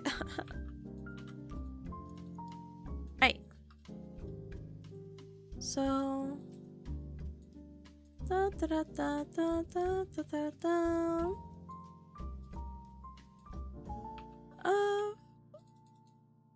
Put it here, put that there. Alright. Now we're just gonna pick colors. Ta-da. Venus, so we can make that blue. And arterial. Make that red, and we'll just make this yellow. Sure. not interchangeable, but there are cases where opinions on the correct version diverge. In my case, it's best just to remember both in my opinion. Okay. Oh, thank you. Thank you. I appreciate it. Thank you. Oh my goodness. Alright, let's space these out. These are too spaced out. Holy moly. Alright, so we can say this is the brachial plexus. This is going to be because of the subclavian vein, hence the venous, and then this is going to be for the subclavian artery. Ta-da! Let me just...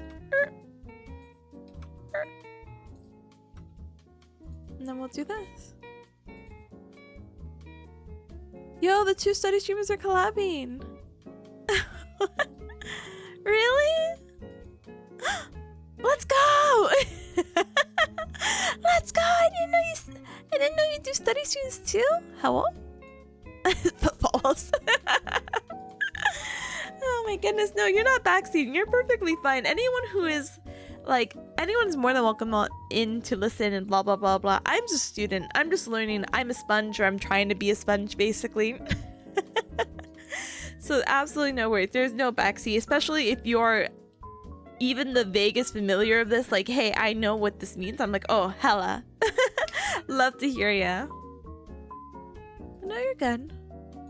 Heaviness, weakness, swelling. So how's that going to be different? Okay, so heaviness of the arm and hand, weakness of the arms and neck, swelling of the arms, hands, and fingers. This type may develop This type of TOS may develop unexpectedly and commonly related to post-exercise or rigorous use of arms. Okay, less than 10%. Less than 1%. Interesting. Alright, so for the subclavian artery, that's going to be numb, cold, painful, discolored, pain, soreness, and just having poor circulation to the arms, hands, and fingers. This may become dangerous if the subclavian artery becomes enlarged. If it becomes enlarged, we risk an aneurysm forming. Womp womp. And then again, this is going to be less than 1%. Okay. See, this is much better going side by side, basically. The least common type. Wait. Oh, this is leftover. We'll put a note that tingling and numbness is going to be associated with all of them, which makes sense because it's compression, and when we compress a nerve, like, again, if we sit too long on the toilet, our legs tingle because we're like, oh no, but it's because of nerve compression, and then we have that pins and needle sensation. So, ba-bam! Looking at this picture as it relates to the anatomy and common locations that may be at risk of causing TOS.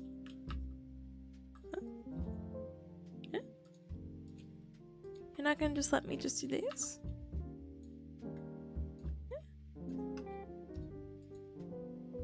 Yeah. Okay. Enter scalene. Okay, scaling muscle of the first rib. Retroclavicular refers to apparently the clavicle in the first rib. Oh, I'm so sorry. And the pectoralis minor refers to the pec minor and clavicle. Oh, okay.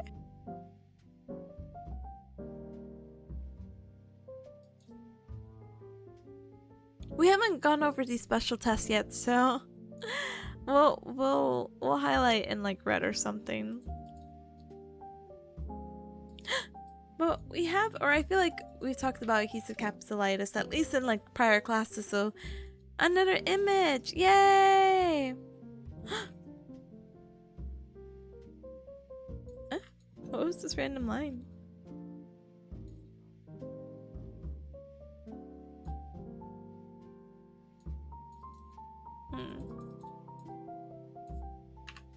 Alright, adhesive capsulitis is also like a really fancy way of saying it. Frozen shoulder! Da-dang! Alright, we'll center that. Hold on.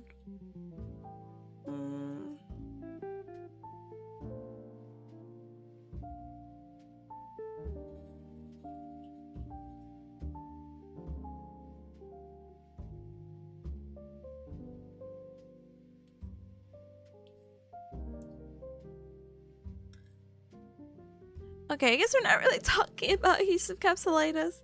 Like we are, but we're not. We're just like, okay, someone comes in with frozen shoulder.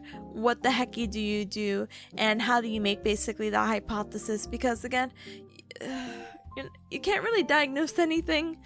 You can't. But most of the time you can't. You just have to make a hypothesis and make your best guess of like, hey, I believe this is it, unless it's confirmed with like imaging or a medical doctor, etc., etc. Go, go! Hi, G, hi, welcome, welcome! Thank you for tier 1 sub for 29 Hohekimos. Hi, Dad. Hi, son. But the light of my life. The thing in the sky. How are you? I hope you've been doing super well. Oh my goodness. Welcome. We're just talking about adhesive capsulitis. So yay, welcome. But it looks like just that a note is just saying like, for example, level 2 evidence shows a patient with adhesive capsulitis report. Oh, because it's telling us to read the article. Oh, I'm not gonna read the article now. I'm too lazy. I'm good. I hope studying's going well. It is. It's just a lot of content, honestly, for this one class that I was supposed to be focusing on. But thankfully, my professor was very kind to know that this is a lot of information. Smile emoji. And that he put it for last week and this week. So this is just me catching up with the 20 pages. But we're almost done. We're on page 42 out of 54. And I inserted like charts and images. So it's probably even less than that. So yay. Go read the papers right now. Ow! I don't wanna. I still have like all these other videos I have to catch up with. Hi, Rena. Hi. Welcome as well. Welcome. Don't be sad. It's okay. I'll be sad for you. Oh. Not bad at all. A kind professor? Thank goodness. Oh, Cubs, did I tell you? Sorry. This professor is very strict. But it was just really nice because he was just very encouraging, and he said something that made me like almost tear up because it wasn't even to me. But he basically grabbed one of my friends from my group and was basically trying to encourage them to do this thing that we haven't done in 2 semesters. And he's like, is it like this? And it's like, oh, well, no, it's not like this. Here, let me show you. And he did it again. And he did it like 2 times. And you're supposed to do whatever he was doing, this kind of like manipulation, within like a certain time frame, like under 3 minutes. But of course, this is something we haven't done in like 2 semesters. So we're like, what is he doing? What's this? What's that? Wow. And my professor had told my classmate or my friend basically, hey, you did a great job. Don't worry about it. Look at this. On your second try, you got this time. But guess what? You're gonna do even better. And I'm like, you're gonna do even better.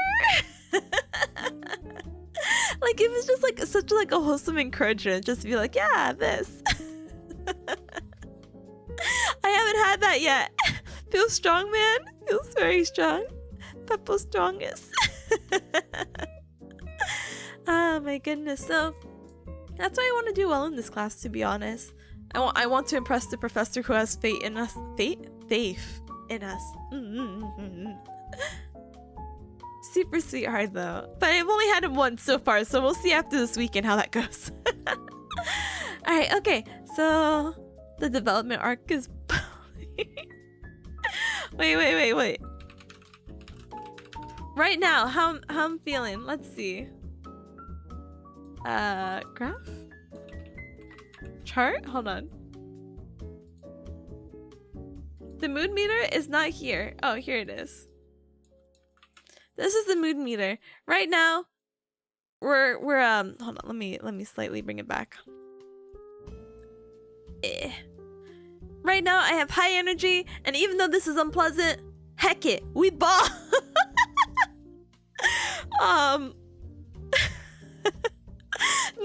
I've been like flashing this to like my group, and I'm like, okay guys, right now it's so over. I have no idea what's happening and this, but after the weekend, we're so hacking back. All right, let's do this. We're gonna be great.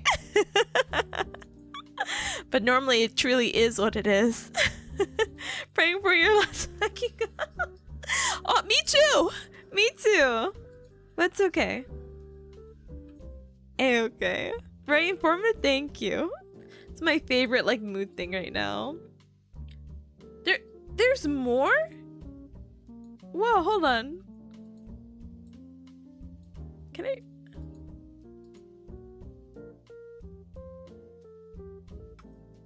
Here's the meme version.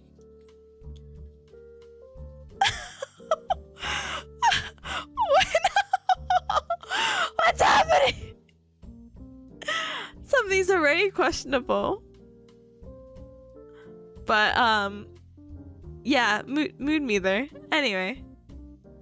Just apply it is what it is until the morale improves. You're right. I once asked the teacher if I could show them a problem. They're like, is it a new discovery? Oh, I was just like, yeah, new discovery to me. I just want to clarify. One day I'll be big chilling. So funny. What the actual heck? There's more to this? What the heck? I hope you got your question answered though, at least. Holy heck.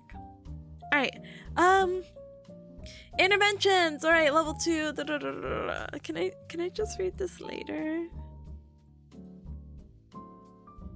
I know enough about adhesive capsulitis to probably politely skip it. Not that I should skip it. No, you didn't get your answer? I'm sorry. But I'll look at this with the video. So a lot of these little sections came with videos, but one of the videos is like an hour long, and I'm just not right there right now to do that on stream. I hope you understand. Excuse me. I'm dying. Do some jumping jacks to re-energize? No. I'm so tired. No. You know that wouldn't necessarily be a horrible idea. I think I just feel like I'm almost at the end. I'm kind of. I'm kind of almost at the end. So if I could push through it, I would feel much better because I have to move on to regular pomodoro. Maybe? I don't know. I just have to do something for Gallionaire. And once I get that done, I'm free. I feel peace and serenity in my heart. And but thank you for the headband. I'm so sorry if the headband went through. Thank you. And if it didn't go through, I'm sorry. But thank you again. Dying? What color? I'm, as you can tell, I really love maroon. Yeah, we're almost at the end. 11 more pages, quotation marks. Okay, let's talk about, let's go. All right, let's zoom back into it though too, because before we talk about peripheral nerves, we need to make sure that we truly are dealing with a peripheral nerve and not a nerve root from the spinal cord. You should recall from the... Okay. Signs and symptoms from cervical radial... Oh my gosh, how do you say this word? Radiculopathy.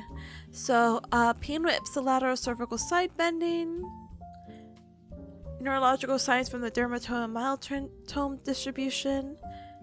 Distraction increases symptoms. Compression increases symptoms.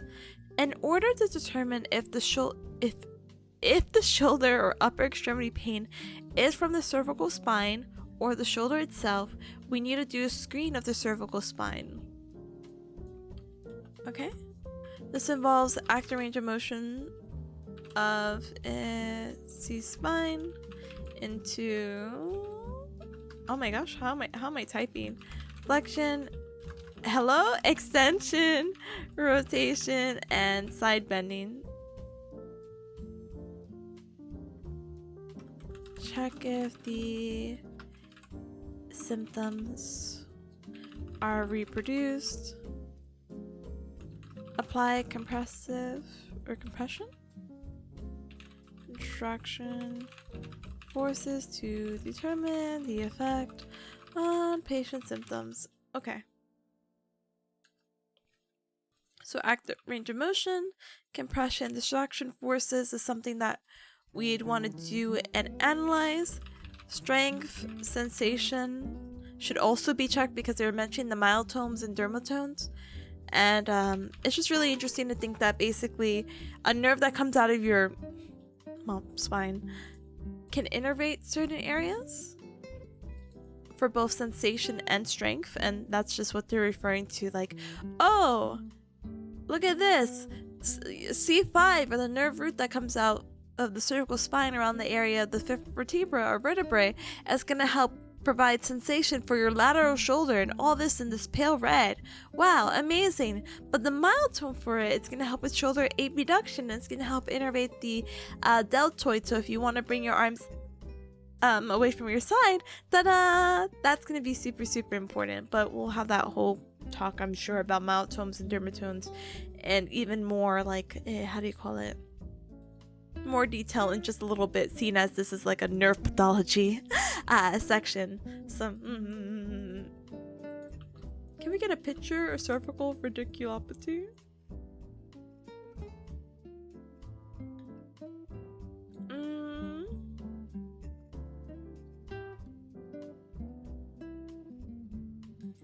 Interesting.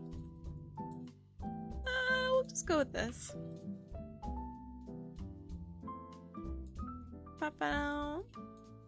Yay, image. Alright, we did the strength, Remember that nerve root compression will show weakness. Nerve root compression. So hold on. Weakness in the mild tone, which is a larger distribution of weakness. A peripheral nerve, if there's a motor component, will show weakness in a specific. Oh. Hold. I think I misunderstood. This is kind of like two sides of the coin kind of thing. So if it's nerve root compression, but if it's peripheral nerve compression, if there is a motor point. So nerve root compression,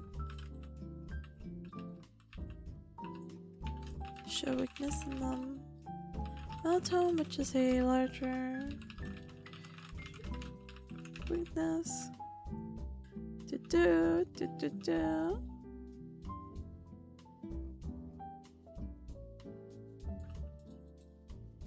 I'm getting lazy with typing. Sometimes I do learn by typing if I'm like saying and everything like that, but I just apologize. Alright, weakness.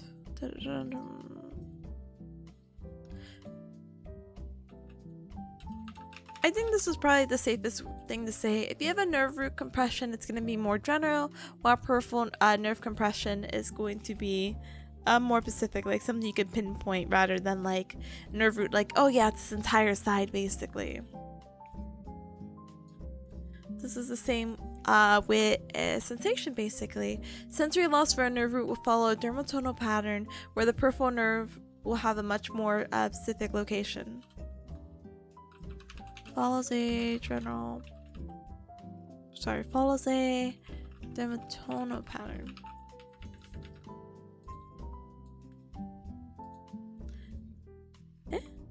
This guy and company have come up with the following clusters of findings for a clinical prediction rule for cervical radiculopathy. Okay. This will be discussed further in your spine course. Okay, don't care.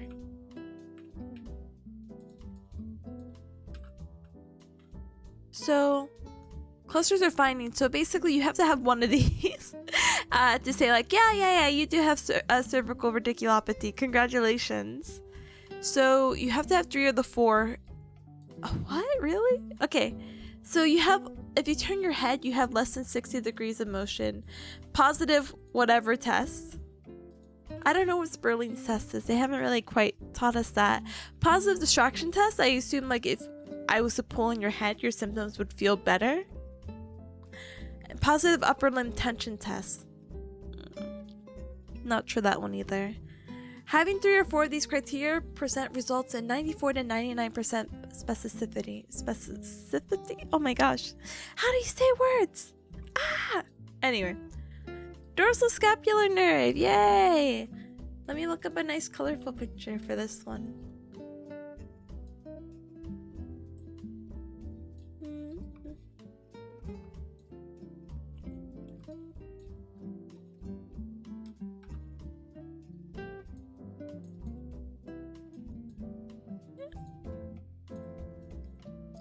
Is that it for the scapular? Okay, I got like nervous. I was like, huh? What? Alright, the dorsoscapular nerve. The dorsoscapular nerve is motor only. The dorsoscapular nerve is vulnerable for entrapment between the scalene muscles. Are we not going to talk about what it innervates? Dorsoscapular nerve.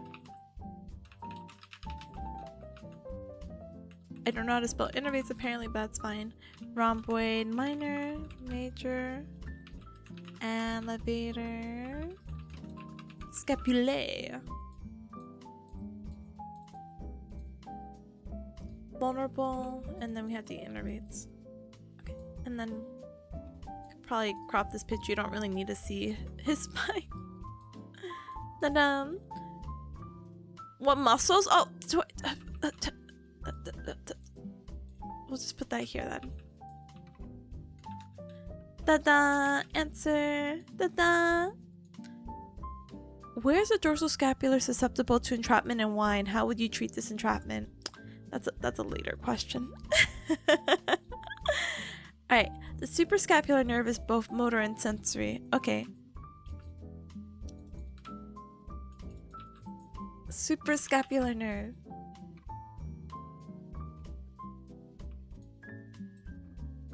Ta-da!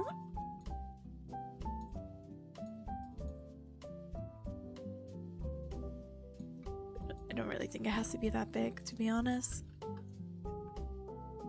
The suprascapular nerve provides afferent innervation to the posterior glenohumeral joint capsule and the inferior joint capsule. The suprascapular nerve is vulnerable for entrapment at the suprascapular notch. So it provides sensory? Yeah, sensory innervation. Afferent to this, posterior and inferior. What is this? Oh, a acromioclavicular joint. I'm like, huh? What the heck? Okay, what muscles does it innervate? This should be, this thing is hurting me because it's not formatting it right. This should just be the supraspinatus and infraspinatus. That's not me looking off the image. I'm pretty sure that it's just those two. But let's see. Let's look at Dr. Google. Dr. Google. Apparently I have to look this up again. Shout out to the entire upper body. Shout out the entire upper body half for having some of the worst wiring I've ever seen. So I don't know if it's like the worst.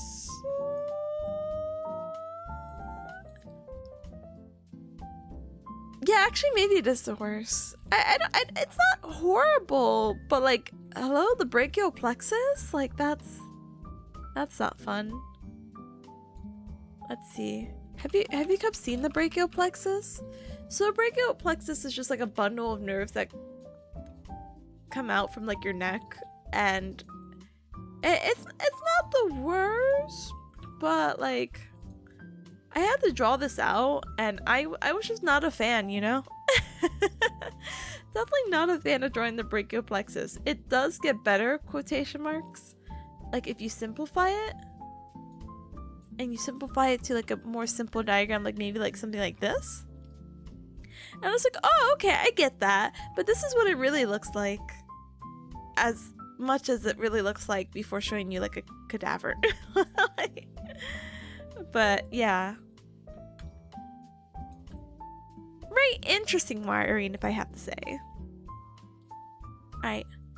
What are your recommended readings? Nope, I'm not doing that. Anything regarding the scapula, the brachial plexus, and don't get me started with the I won't. I don't blame you. But I have intense beef with the brachial plexus right now. Huh?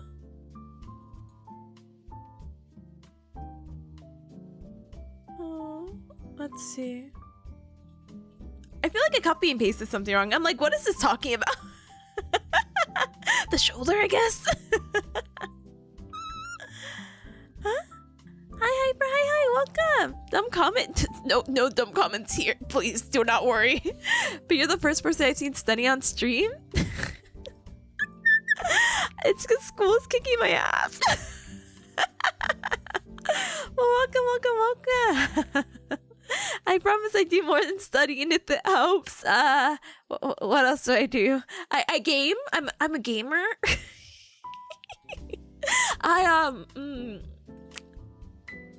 Yeah. I do stuff other than streaming. I mean I do other stuff in stream, but studying. But TLDR backstory, I'm just a grad student, so I don't want to really disappear from streaming, so I kind of just mix the two. So welcome. I appreciate you. Welcome. But yeah, I just study anatomy if that's what you're curious about or anything. But I do have a second stream, by the way, that isn't studying. I'm gonna be streaming with Yami. We're gonna be who wants to be a where am I? Who wants to be a gallionaire, which is a very inspired game show by from Who Wants to Be a Millionaire, and it's fun trivia, which sounds very nerdy and study-like, but I promise it's just like fun. Haha, look at that! I can run a game show. I'm a competent host, kind of. But no worries. Understandable. It's heckish. It is super heckish. Heck the brachial plexus. Me and my homies hate the brachial plexus. Robo's like BRB cable managing my nervous system. BRB also rearranging my nerves. But thank you for the follow. Thank you. Welcome to the Cup Club. Welcome. But welcome officially now. Before it was just me being polite. No, I'm just kidding. Okay, let's organize these notes because I have no idea why my thing will not like bullet point. It hates me. Why won't it bullet point? Google Docs, why? Oh, okay, we're gonna ignore it. So we can now move on to the idea of rotator cuffs, tears, and repairs. Very, very common. Let's see. Rotator cuff tear.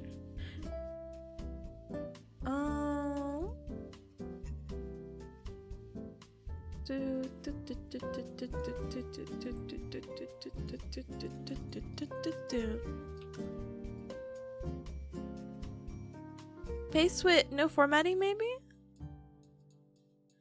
You're right. Hold on. Do you think that would fix it? It did fix it. Thank you. Thank you. You don't know how much this is like actually bothering me. I love things being formatted like a certain way, and not for any reason. I just think it just makes the most sense. But thank you. You think that would work for everything? Oh. You think if I'm like, hey, for the rest of it? Well, oh, I know why I had kept it that other way. My bad. Because if I paste it with no formatting, there's some things in blue that he wants us to look at eventually, but we'll figure it out as we go, for sure. Okay. I'm gonna drive myself crazy with this. I am so sorry.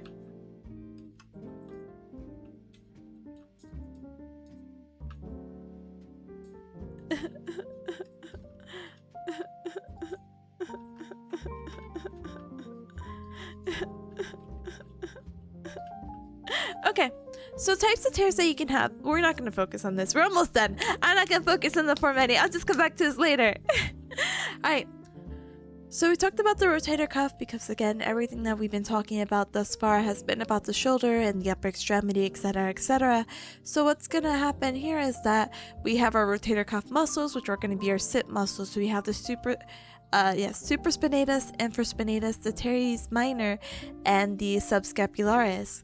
What's going to happen is that with overused, repetitive use overhead activities or heavy lifting, you might end up with a tear in the rotator cuff, and that's what these are all talking about right now. And you may have a partial tear or a complete tear, and partial tear is basically the main difference is that a tear is a tear, but For partial, you're gonna feel pain with it, while with a complete tear, you're not gonna feel pain with it. And that makes sense because if something's completely torn, well, it's gone. You're not gonna feel it if it's gone. But no, thank you for sticking around. I appreciate ya.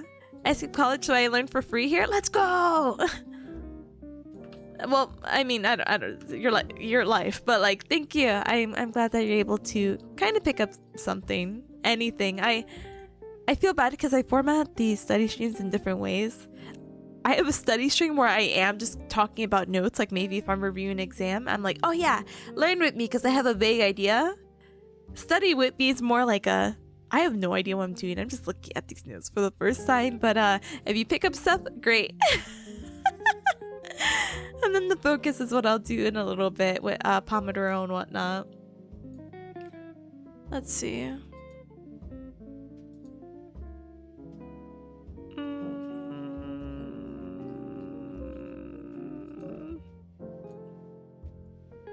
Oh, sorry. I looked at something really quick. My classmate had messaged me, and she's like, "Hey, is this your number?" And I'm like, "Yeah, what happened?" And she's just like, "Yeah, I'm gonna sell you some money." I'm like, "What?" She's like, "Oh, so that you and the gang could get some lunch for yourselves. I'm doing that because I notice how hard you guys always work for us and do study guys that help tremendously. And anytime I reach out to you, you help me. So thank you so much." Grossly cries, sobs, tears. Oh no. Hold on. I have to message the gang in a little bit. Hold on. Huh? I'm so curious. Hold on. Huh? Oh, I'll have to check it later because I guess it I didn't get the notification. That's super precious. That is. Aw. I can't wait to be like, guys, lunch is on Monica. She gave us money. Everyone's honestly sweet in the program, so that's really nice. I'll treat her to like Chinese food. Oh my goodness. But Rebel says it's more educational for us than the Pomodoro streams at least. Oh yeah, I just speak stuff in the words and I'm just like, yay. Cam's like, a fully torn rotator muscle feels no pain anymore. Try not to be too jealous. Honestly, my one of my classmates did tear their Achilles, and basically he's like, yeah, when it happened I didn't feel any pain, and we're all like, oh, you completely tore your Achilles? Right, very fun conversation to be like, I can't diagnose, but I would say that you have a complete tear. But yeah, she gave us her credit card. She might as well have. I feel so bad, but I'm just like, oh, thank you. Getting food over the weekend's a little bit difficult, so I always have to like go out and grab something, so it's just really nice, you know?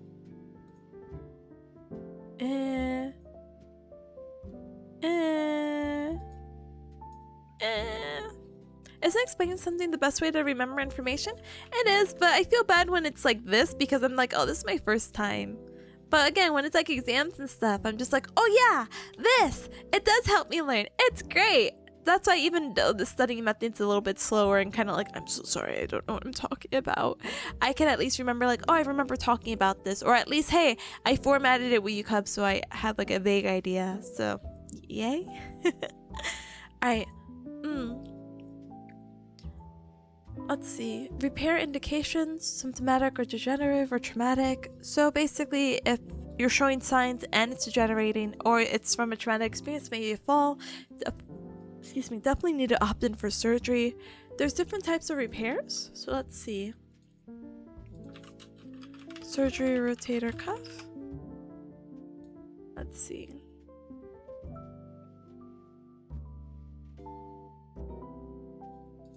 Apparently, arthroscopic is the least invasive. Oh my gosh, how do I spell invasive? Do I look up pros and cons of arthroscopic surgery? I think I might just leave it as least invasive. So arthroscopic, least invasive types of repair. Then we have an open, with or without subacromial decompression. Sure. Surgical procedure selection based on the quality of the tendon and the bone, type of the types of tears, severity of the tear, the location, the amount of retraction, the mobility of the tear, and the quality of the bone. So basically, types of repairs will depend on those things. Factors affecting rehabilitation progression post-repair. So everyone varies in their path of recovery. A general rule, though, that most people use are like, oh yeah, those young kids out there, they're like rubber. They're gonna recover like nobody's business. They're gonna bounce right back. Well, if you're a little bit older, let's say you're an older adult, hitting like almost retirement age, maybe it's a little bit harder to recover than like, let's say, like a 17-year-old. So let's see. So factors are gonna affect the progression post-repair. It's the onset, so like how long ago was the surgery, because obviously with time heals all wounds, and all surgical wounds too. The size and location of your tear, because if it's a small tear that's relatively close together, it should help out. Any other associated pathologies that may have occurred, preoperative strength and mobility of the tissues. So if you're weak before, the surgery is not going to magically make you stronger. And you may have been weak because it's like, well, I had this tear and I couldn't do a lot of things. Yeah, that's cool, but what was your prior level of function before the tear? Like, oh yeah, I was lifting things up like 20 pounds for work. Like, oh, okay, so you're pretty strong. Okay. The patient's general health, because again, there might be some comorbidities that may play a part, or you may have like another health condition basically that may affect the speed of recovery. Pre-injury activity levels and goals, okay. Previous history of injection or surgeries, age, the type of surgery, the mobility of the repair, and patient compliance is a huge thing. Basically what happens is that you tell a patient to do something, it's like, yeah, this is gonna help you out, and then they just don't do it. So that makes the recovery process happen for a little bit longer than anticipated or even necessary, to be honest. Alright, so for post-operative management, past that, basically it's just based on the type of surgery of how you're gonna manage it. The immobilization, so if you're put like in a little, not cast, but maybe like in a slink. Immediate or early post-operative motion of the GH joint. So some people are really scared to move stuff after surgery. The best thing you could do for your body is to move it to your comfort level, or as tolerated, because it is painful, I imagine. But if you don't move it, then it gets stiff, and then it becomes even more painful. So you have to like pick and choose your battles, unfortunately, with that one. Control of the rotator cuff for dynamic stability, gradual restoration of strength and muscular endurance. Generally categorized in a 3 rehabilitation phase progression, maximum protection phase, moderate protection phase of controlled motion, and minimum protection phase where they just return to function. Okay. So wait, are you just telling me that the remaining chapters are gonna just be conditions? Okay. So shoulder arthroplasty is basically a really fancy way of saying shoulder replacement, and there's different ways, and there's reasons why you'd want to replace your shoulder, not because it's cool, but also maybe because of these reasons. So maybe you have an arthritic shoulder, you have a disease condition that is giving you pain, you have a fracture or recurrent dislocations, a bone tumor, RA or rheumatoid arthritis, which is like I believe arthritic inflammation kind of disorder that affects the joints. Pagets, I don't remember Pagets disease.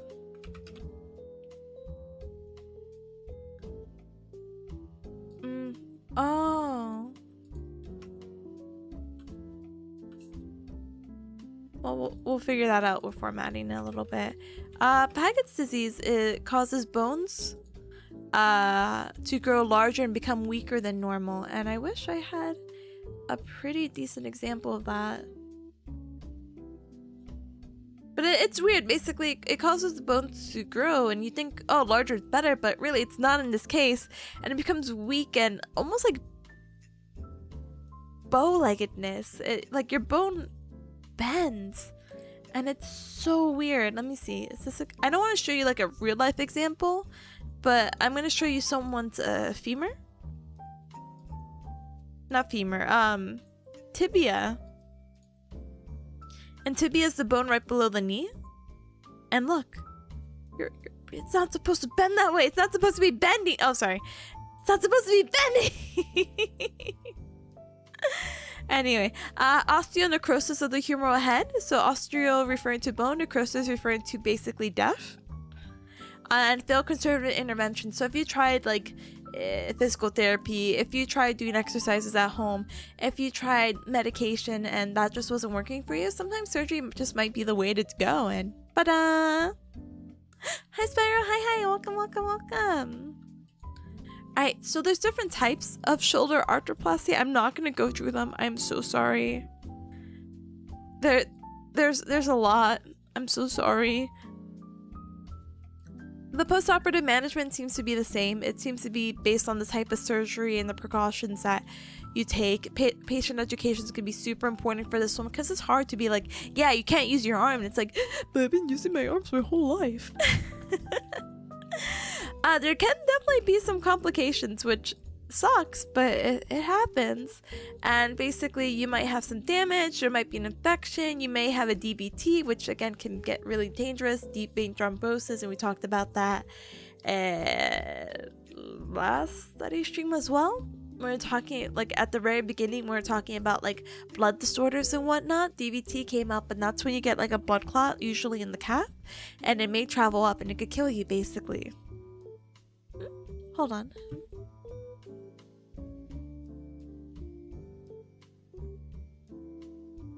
Huh? In German, that's called, huh? Sabels tibia, which basically means saber-looking tibia, and I wish other languages had that. Hey. Sometimes English can be kind of straightforward, like if you knew Latin. But I think that's fun. I mean, it's not fun to have it. I think that's like a fun thing to be like, yeah, you have a saber-looking tibia, and it's like, huh? Cute. Retain of various soft tissues, chronic instability, dislocations, and implants loosening after fractures. So that's other things you just need to watch out for. Surgery is not, unfortunately, an end-all be-all. There's sometimes complications, and though they're unlikely, everyone is, well, different. So, shoulder instability. Any photos for this one? Oh, kinda.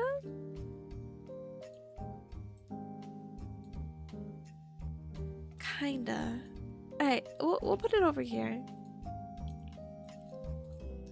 Alright, shoulder instability surgical procedures. So basically, we talked about how the excessive movement can lead to some kind of different pathologies, and it's just not a good thing. So, Indications for surgical stabilizations: if you have significant joint instability, high probability of subsequential episodes of dislocations after acute traumatic dislocations in young patients involved in high risk overhead, work-related or sports activities. So basically, you're getting frequent dislocations.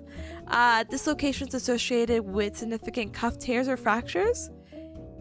Irreducible dislocation, so chronic or fixed dislocation. Instability related shoulder impingement, and then failure to resolve the instability and function. Basically, conservative treatment didn't work. For surgical procedures, there's different kind of repairs that we can do. This one kind of requires a little bit more detail, and I will have to look at these later. For now, my brain is shut. So we have an open type of surgery. We have arthroscopic. It repaired the labral lesion. We have a Bankart repair, which is like this. Now, what is the difference? I don't know. But there's also slap lesion repairs, and there's also capsular heartbeat surgical procedures. They all do different things in different ways, and again, I will Google it and be like, oh yes, you got this, and now I'm more familiar. But again, at another time. Right? My bad. Tagging is fun. Listen, it's named after someone. Maybe the first guy who found it or the first guy who had it and been like, well, congratulations, this sucks, but we'll name it after you if that helps. Okay. Alright, let's see. Precautions following various shoulder stabilities. So these are just, what do you call it? Different types of precautions you will have after surgery, depending on what kind of repair you got. And again, don't want to go over it if I haven't looked at the surgeries. Oh, heck. Ah.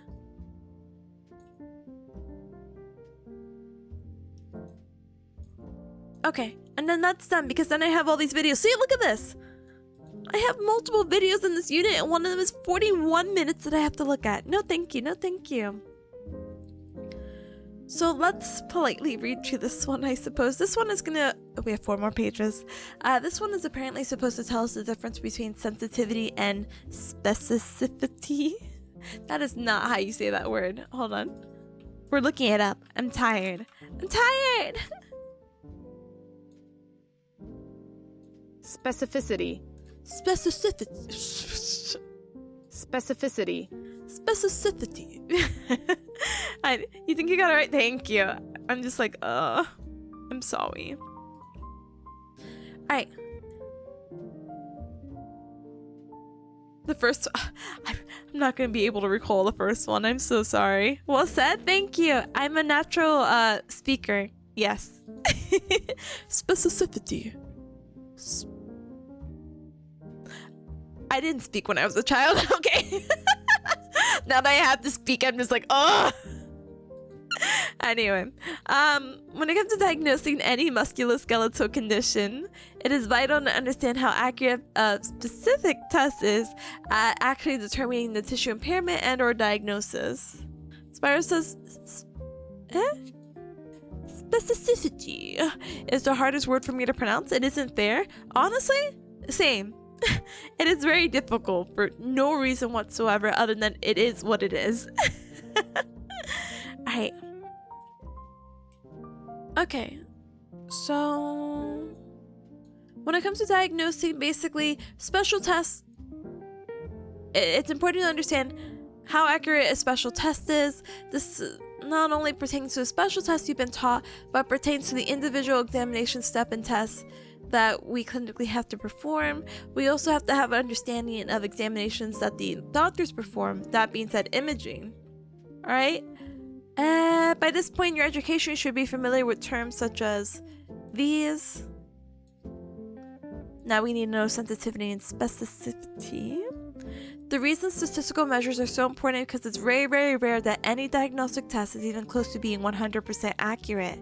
This means that false negatives and false positives can occur. And then we just need to know this. Sensitivity and specificity. And I know they call it snout and spin. There's articles? Okay, well, we'll have to look at the articles a little bit. Or maybe I could just like quickly Google it.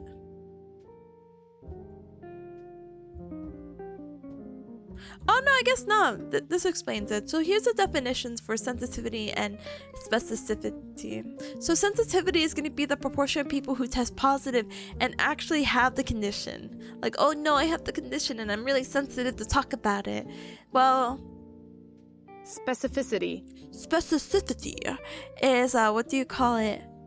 The proportion of people who test negative and actually do not have the condition. So I guess that's why it's snout. Because, wait, no, sensitivity is snout.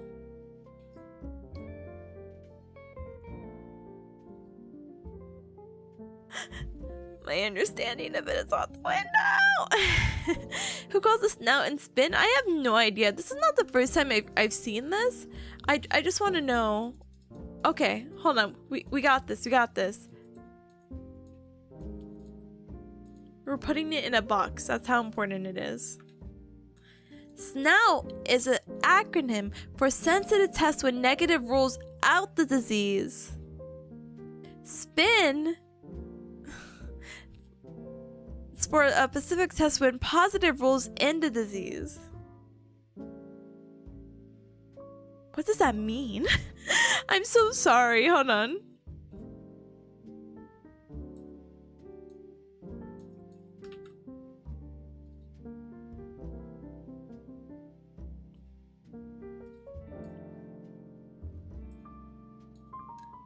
Sensitivity is now ability to rule out disease if the test is negative. Alright, there's an example apparently of these smiley faces that we'll learn. So many words to say gives true positives and gives true negatives for real. Interesting. I'm so lost. I don't know what it is. Alright. Understanding sensitivity and specificity. Spin and snow. Basic facts. People can be sick, sad face, or well, smiley face. A test can be positive. For example, a test says patient has disease, and the test can be negative as well. Well, there are 4 possible test outcomes. 2 are correct. Wait, hold on. Before I see this as 1 out of 3. Hold on, I have to copy and paste the other ones really quick in here.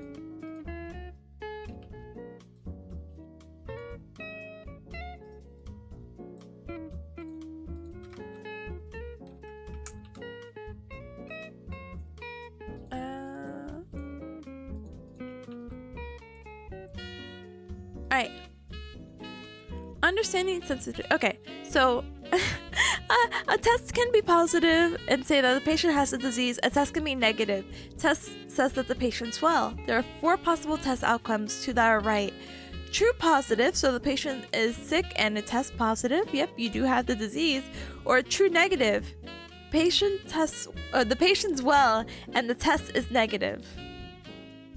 Okay, and that there's 2 that's wrong. So a false negative is the patient is sick and test negative. Well, they can't test negative because the negative is to say that they're well. Or we can have a false positive and that the patient is well, but test positive, saying that they're sick.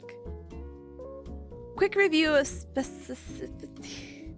A specific test does a great job of identifying the healthy, so you have many true negatives and a few false positives, so circle in red. So everyone's smiley face is well, but we have this false positive right here. This person is okay, but something.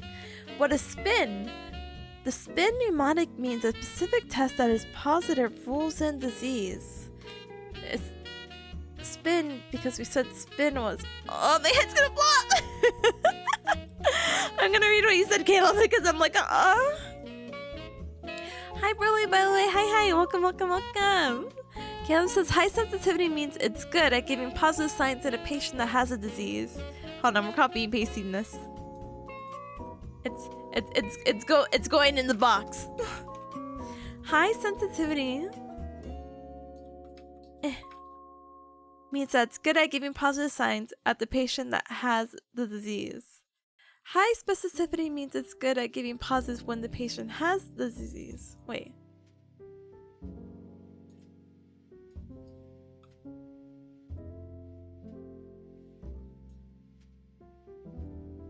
Alright, so only positive signs in both patient has the disease.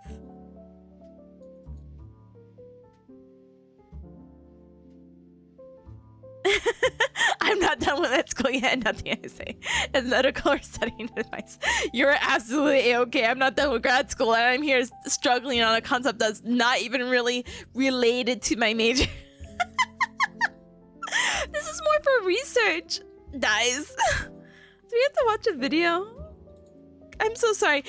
It is so helpful. You're so helpful. I'm just not in here.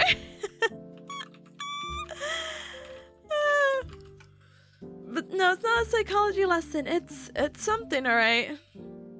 Alright, how long is this video? 2 minutes? Alright, 2-minute video. Let me look at the comments. Do they say that they help? Totally got through my brain. Okay, Cubs, we're learning today. I don't know where I put the music. Okay. So, Alright,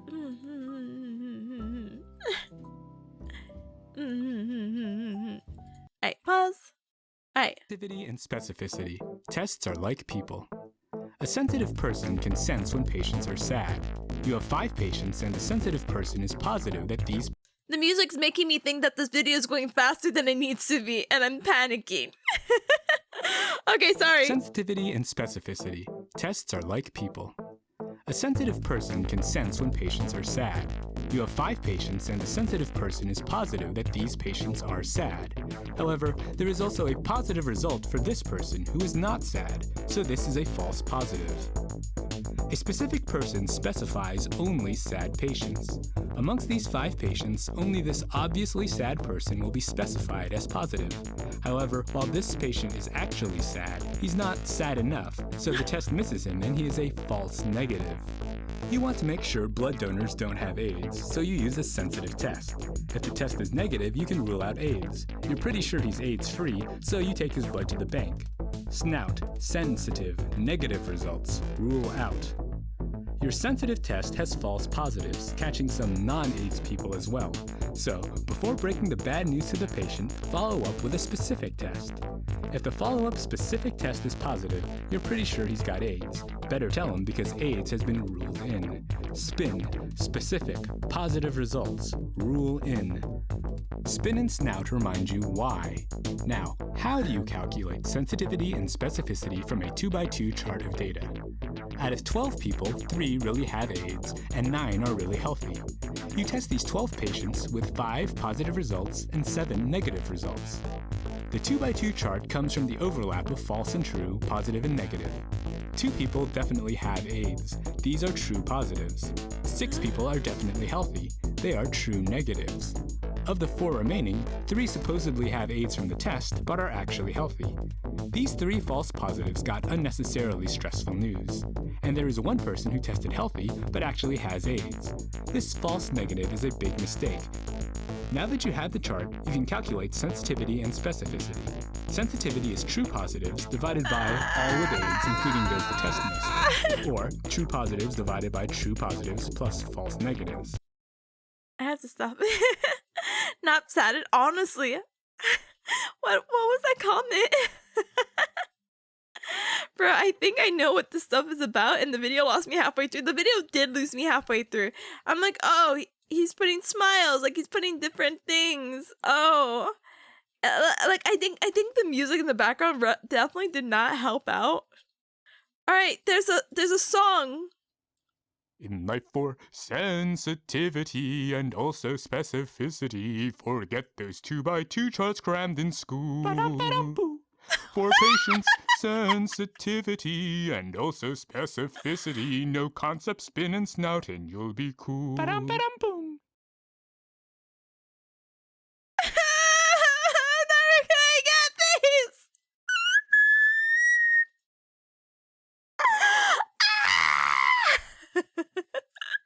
What is this? What else is cool? Spin and snout. Okay. All right. Physio tutors, you might have to help me out, but this all explained in 3 minutes. Hello and welcome back to this Global Health YouTube channel. Now this video is going to form part of the epidemiology playlist. We've got other playlists, of course, and I want you to go to the test will be. So let's take a quick look at a hypothetical example. In terms of the entire population, some people have the disease, others don't. And in terms of the outcome of the test, some people will test positive and some people won't. So when we talk about sensitivity, we mean of all the people that are positive, the people that are circled in green, what proportion of those actually test positive? Those are the people that are circled in red. So it's a fraction, 66 over 70 gives you 0.94. Times it by 100 and you've got 94%. The test will identify 94% of the people that actually have the disease. The next thing we're going to talk about is specificity. We're interested in the population of people who are actually negative. Those are the ones that are encircled in green. And we want to know what proportion of those people test negative. Those that are encircled in red. So in this case, those encircled in red are the true negatives. So here we're saying 827 of the 830 will correctly test negative. So 827 over 830 is 0.99, which is 99%. So of people who don't have the disease, 99% of them will be correctly identified by this test. So I'm not going to go through all the calculations again for positive and negative predictive value. But You're very kind. Hold on. You're very kind, gentlemen. I could appreciate it. All right. In this video, we'll be discussing spin and snout. Help you remember specificity and sensitivity. Let's start with spin. Spin tells you that a spin. No, you're just actually explaining the thing. Okay. Where are the physio tutors? I just saw them. I don't want to really type them in, but if I have to type them in, okay. In this video, you are going to learn what sensitivity and specificity are and why those statistical values are important for you as a physio. They are called false negative, abbreviated with he's actually more gonna explain. accurate a test, the better. The concepts of sensitivity and specificity will tell you which test you should use to confirm or exclude an hypothesis. Let's start with the basics. Let's imagine that we have a couple of people who have a disease, marked in red, and some that don't. With a perfect test, we would be able to discover everyone with the disease and also detect the ones that don't have the disease.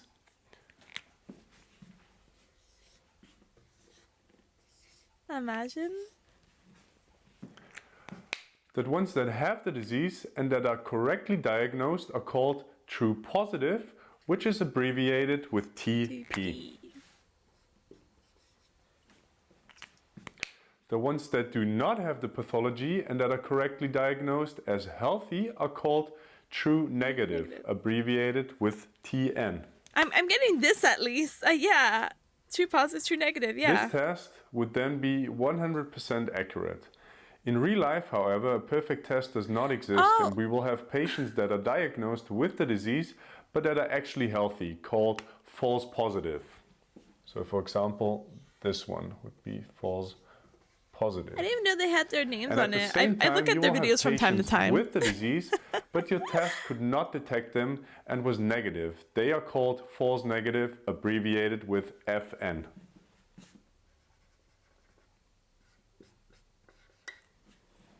Now let's look at a test that is 100% sensitive.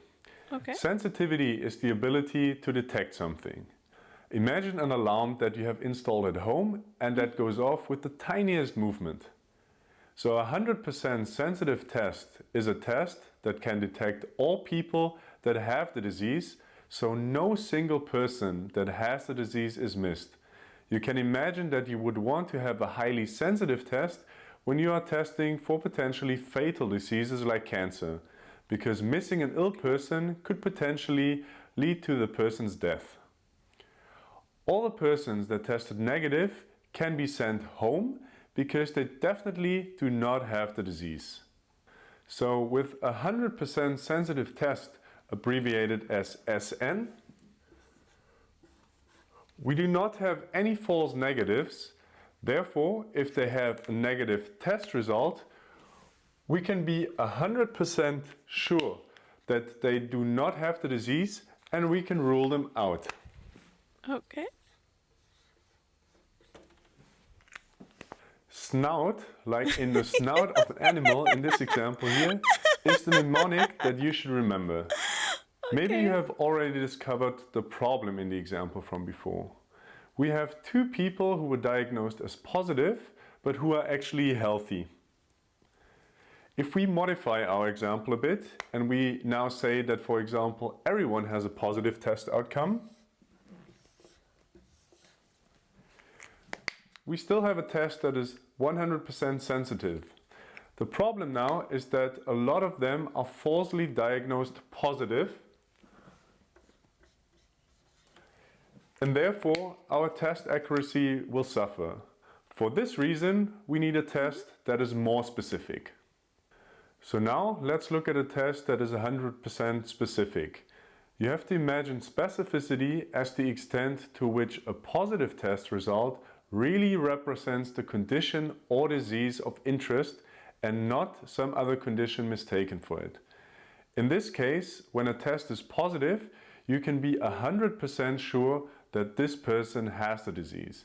However, like you can see in this example here, a specific test can miss people that have the disease. So they are going to be sent home with a false negative result. In a 100% specific test, there are no false positives. So if a patient has a positive test result, you can be 100% sure that he has the disease. In a highly specific test, abbreviated as SP, you are therefore looking for a positive test result in order to include or confirm your hypothesis. I don't want to watch this anymore. Spin, like in the spin of a basketball, is the mnemonic that you should remember. However, the trade-off of a very specific test is usually that people are falsely diagnosed negative. So you will have a few people that are false negatives and that are sent home although they have the disease. So ideally, you would want a test that has a high sensitivity and a high specificity, but unfortunately, this is rarely the case. Now, let's look at an example to... I don't want to read it. I don't want to. I'm going back and playing the music. Let me see. Alright. So the issue is just, though I should understand what it is is basically the remainder of this. So hold on, let me...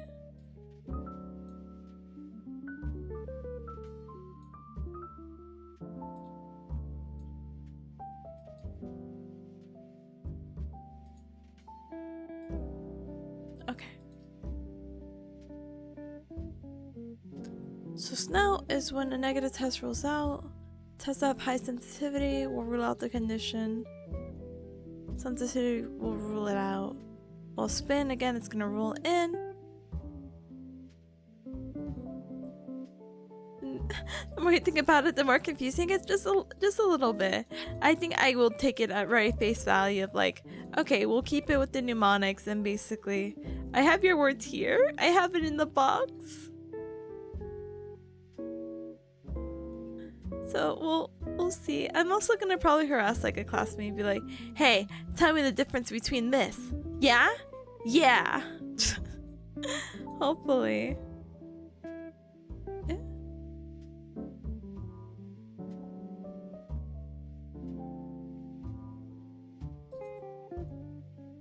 Yeah, put them in the containment box. That's a good idea. Thank you. Alright, sorry. I got distracted by reading like there's like a little announcement. Yeah, and I think that's pretty much the end of that document. So we'll go back into it. We'll make a little study guide.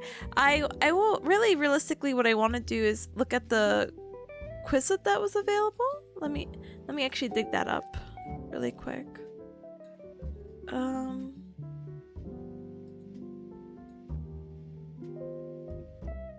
Gosh darn it, where is it? Oh, my classmate was really nice to make a thing. Let's see. I felt like... Let's see. Sorry, this is not the prettiest, but there's like a flashcard set, which is irrelevant. Maybe not. But it kind of goes pretty much hand in hand. I know you can't see it. It's kind of like halfway cut. I'm so sorry. But it goes basically... with the lectures that we learn, in addition to some other material that may be from articles and whatnot. So that's something I will go on with my own time. Ta-da! For now, I think it'd be great to take a little baby break, eat a little snack, and then I think we could do... I think I'm actually really schooled out at the moment. I didn't really think that MSK was gonna take this much out of me. And I still have the exam tomorrow, so I'm like, I wonder if there's like a quick thing we can do. That sounds kind of silly, right? But let's see, what time is it now? So it's almost 2:30. I have the thing at 5. I should get it at 4. Yeah, maybe just one Pomodoro break.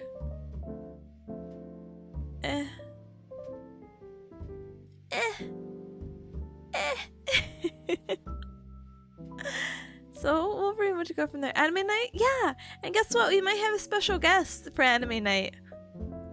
Because someone, after 10 years, finally got their computer working, so... So, might have a special guest. But yeah, anime night's on for tonight. The only thing is I can literally confirm right now. Aishinako. Delay? From the official source of My Anime News. Let's see. Yeah, Oshinoko Anime Delay episode 8 to June 7th. So it's only for a week, which is so sad, but that's okay. These things happen. What time will it be? 8:30. 8:30 p.m. EST. I don't think there should be like any weird delays or complications. The Who Wants to Be a Gallionaire is what do you call it? Sorry, let me put this at a prettier picture. Oh my gosh, my brain is so fried. I'm so sorry. 8:30 p.m. because I don't think Who Wants to Be a Gallionaire would delay it. Gallionaire is starting at 5 and it may last from 6 to 6:30 at most. So there's still this other gap of time where I probably will squeeze in Fortnite or something. And then we'll start anime night at time. The only issue right now is that again, that is sorry, my body's digesting. That normally we do anime night on both Tuesday and Wednesday because Wednesday is Oishinoko, but Oishinoko has been delayed, and the only other anime that we watch is Skip to Loafer. So Skip to Loafer comes out today anyway. So we're gonna just combine Skip to Loafer to today. So what we're watching is Yamada-kun, in this order most likely, Yamada-kun, Maho Shoujo Destroyers, Demon Slayers, and then Skip to Loafer. And then next week we'll continue our 2 separate anime nights, and then we'll go from there. And so yay, life will be good. But yeah, we're still doing that, so please look forward to it. Thank you for asking.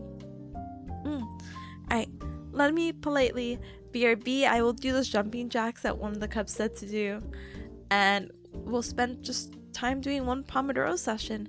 Hopefully nothing crashes by me having Photoshop open, because I do have to do the graphics. But that shouldn't take more than like, I don't know. Oh no, not just no, I forgot it's not just the thumbnail. I have to finish Gallionaire. That's what I kept saying. Okay, well that takes priority first. Gomen, sorry, Cubs, but that's gonna be the first thing I will do, and I'll get it set up for the Pomodoro timer with the different scene and different environment. So probably give me a little bit longer than 5 minutes, but I will be back as soon as I can. Okay. I'll be back less than 10 minutes. Probably. Let's see. Should I put a timer? Let's see. Alright. We'll put 10. Alright, I'll see you comes in a little bit. Alio?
I've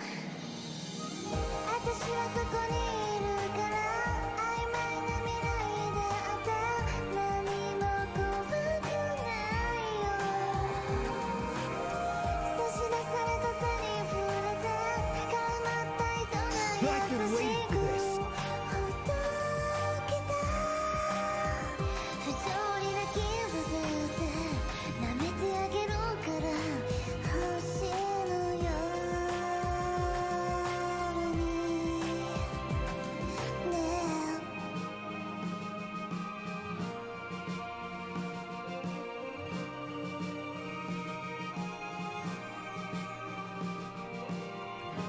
Yummy!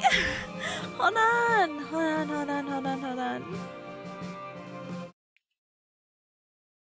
Yummy! Hello, welcome in, Raiders. Oh no, hold on. So we won't stay in the silence either. I went on a little baby break. I just got back. I just set up my computer. Wait.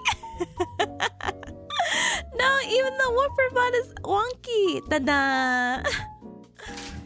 And my calendar fell? Oh. What's happening? Anyway, hi, thank you so very much for the wait and welcome, Raiders. My name is Tipanya. I'm a bearcat VTuber. I do the Galgal Ninyanya, and it's very nice to meet you. Welcome. Thank you, Cubs, for defending the fort, and thank you for the hand smashes. I appreciate you very much. Yummy, how's your stream? How's the game? Thank you again for the raid. Welcome on in. For all the new raiders coming on in, thank you so very much. Thank you for participating in the raid. Like I said, my name is Tipanya, and today we're doing a little study segment. And before we actually had like a lecture, I opened my Word document and we were learning together, but we were transitioning over to the Pomodoro side. So if you're unfamiliar with Pomodoro, I do have like a little baby command. And basically, it's just to avoid burnout. Basically, it's so we set like a allocated time. So we do like 45 minutes of focusing, and then we'll do like a 15-minute break, and we pretty much go on from there. I think it's really nice because, like I said, it does avoid burnout, and we can all work together on some things with some cool, light, soft jazz and some bossa nova. But I promise I do more than what do you call it? Study. I do game, and then later tonight at 5 p.m. EDT, EST, yeah. So in about, let's see, it's almost 3 o'clock, so in about 2 hours, I'm gonna play Who Wants to Be a Gallionaire with Yami. So that's basically a very inspired, definitely not a ripoff, from Who Wants to Be a Millionaire. And it's a fun trivia show, so if you raiders are hanging around, we'd love to have you, okay? Okay! But bye millions, thank you so very much for the follow. Welcome to the Cub Club. Welcome. Let me also say hi to every Cub in here, okay? You thought it was in 15 minutes? What? Huh? Do you want me to move it? I can move it. Does it work for your schedule? Wait, no, don't do it. I actually have something to complete. Can we do it in like 20 minutes if you want to do it at the earliest? Can we? Wait, 9 p.m. UTC is in 15 minutes? Oh, is it? Oh, no! Is it? Oh, no!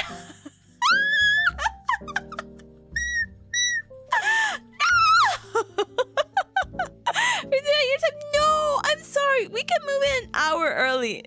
I'm so sorry. I looked at the time. No, did I look at the time? Please tell me I look at the time. What is UTC? What are time zones? Oh my god, not that I'm doubting you. I'm just typing because I'm in shock. 6 hours ahead. It is! No! I'm sorry. I'm so sorry. I don't know why. I was like, oh yeah, 9 p.m. your time? Oh yeah, that's 5 p.m. my time. I have no idea why. I'm like, yeah, you're 4 hours ahead of me. It happens? No. Yummy, I got you. Don't worry. Look, literally, give me 20 minutes at most. I know how to stall. And I can get it set up. That's not an issue whatsoever. Yeah.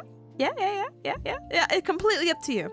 We don't have to do it my time. We could do it even earlier. Plus, it's 9 o'clock on a weekday. You have life going on. I'd rather do it earlier for your benefit rather than like mine, because again, you're in a later time zone. So that's really not an issue whatsoever. Meet you halfway and do it in an hour. Let's go! Yeah, works perfectly. Yes, quite. Please go grab some late night dinner. And I will see you in an hour. Nice. I'm so sorry. Oh my gosh. Electro, thank you so very much for the follow. Welcome to the Cup Club. Welcome. I promise normally it's not like this. I just like, I don't know how to Google time zones. Let's sigh. Thank you, Yummy, for your patience, your cooperation, and all that good jazz, okay? But let me say my hellos to the raiders, and then we'll get into it. I'll re-explain what we're doing, and life will be good. But for anyone coming in from the raid, thank you so much for hanging out.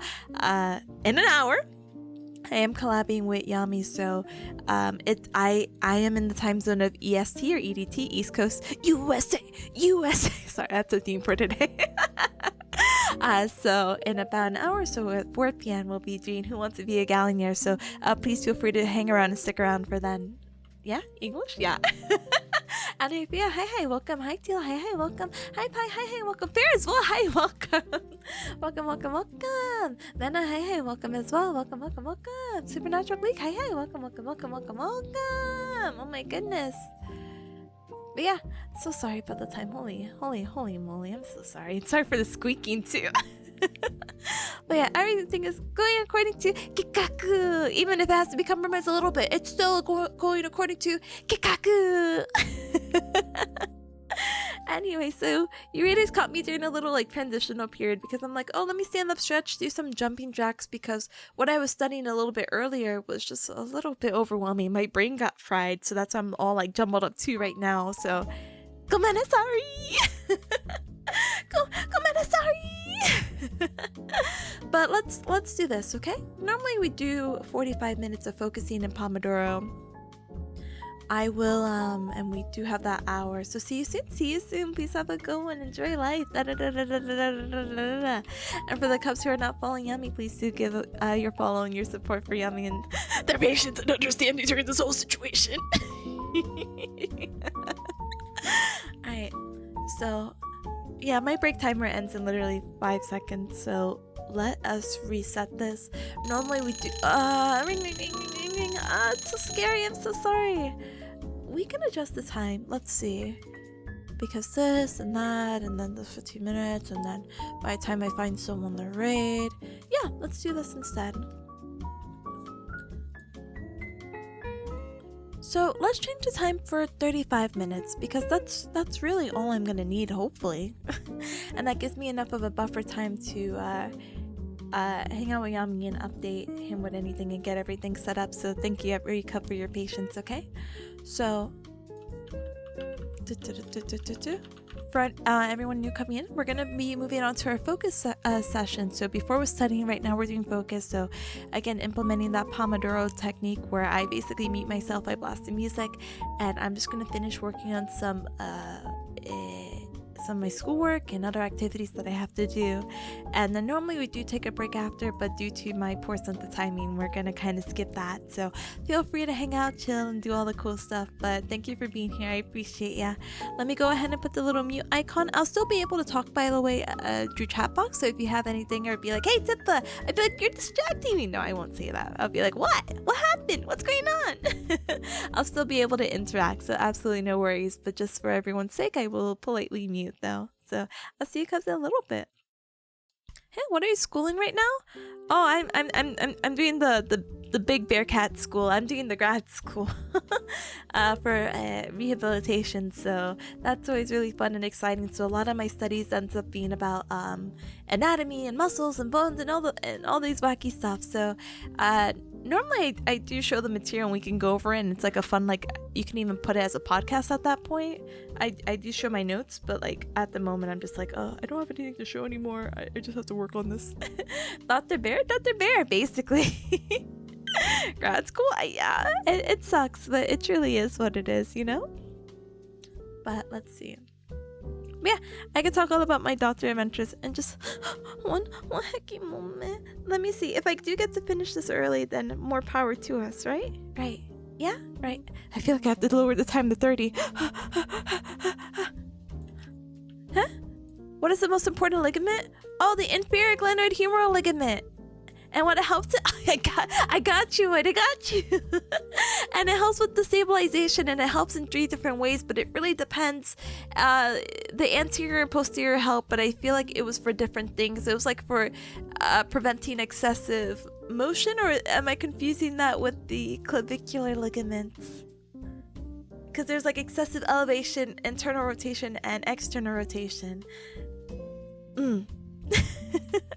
You're almost there? My brain is there. My final answer is inferior glenoid humeral joint. What is it for? Stabilizing. That's all I got. Bam. Actress is most important? The one in the eyelid, because you can wink at your crush? Oh. I don't... Well, there's...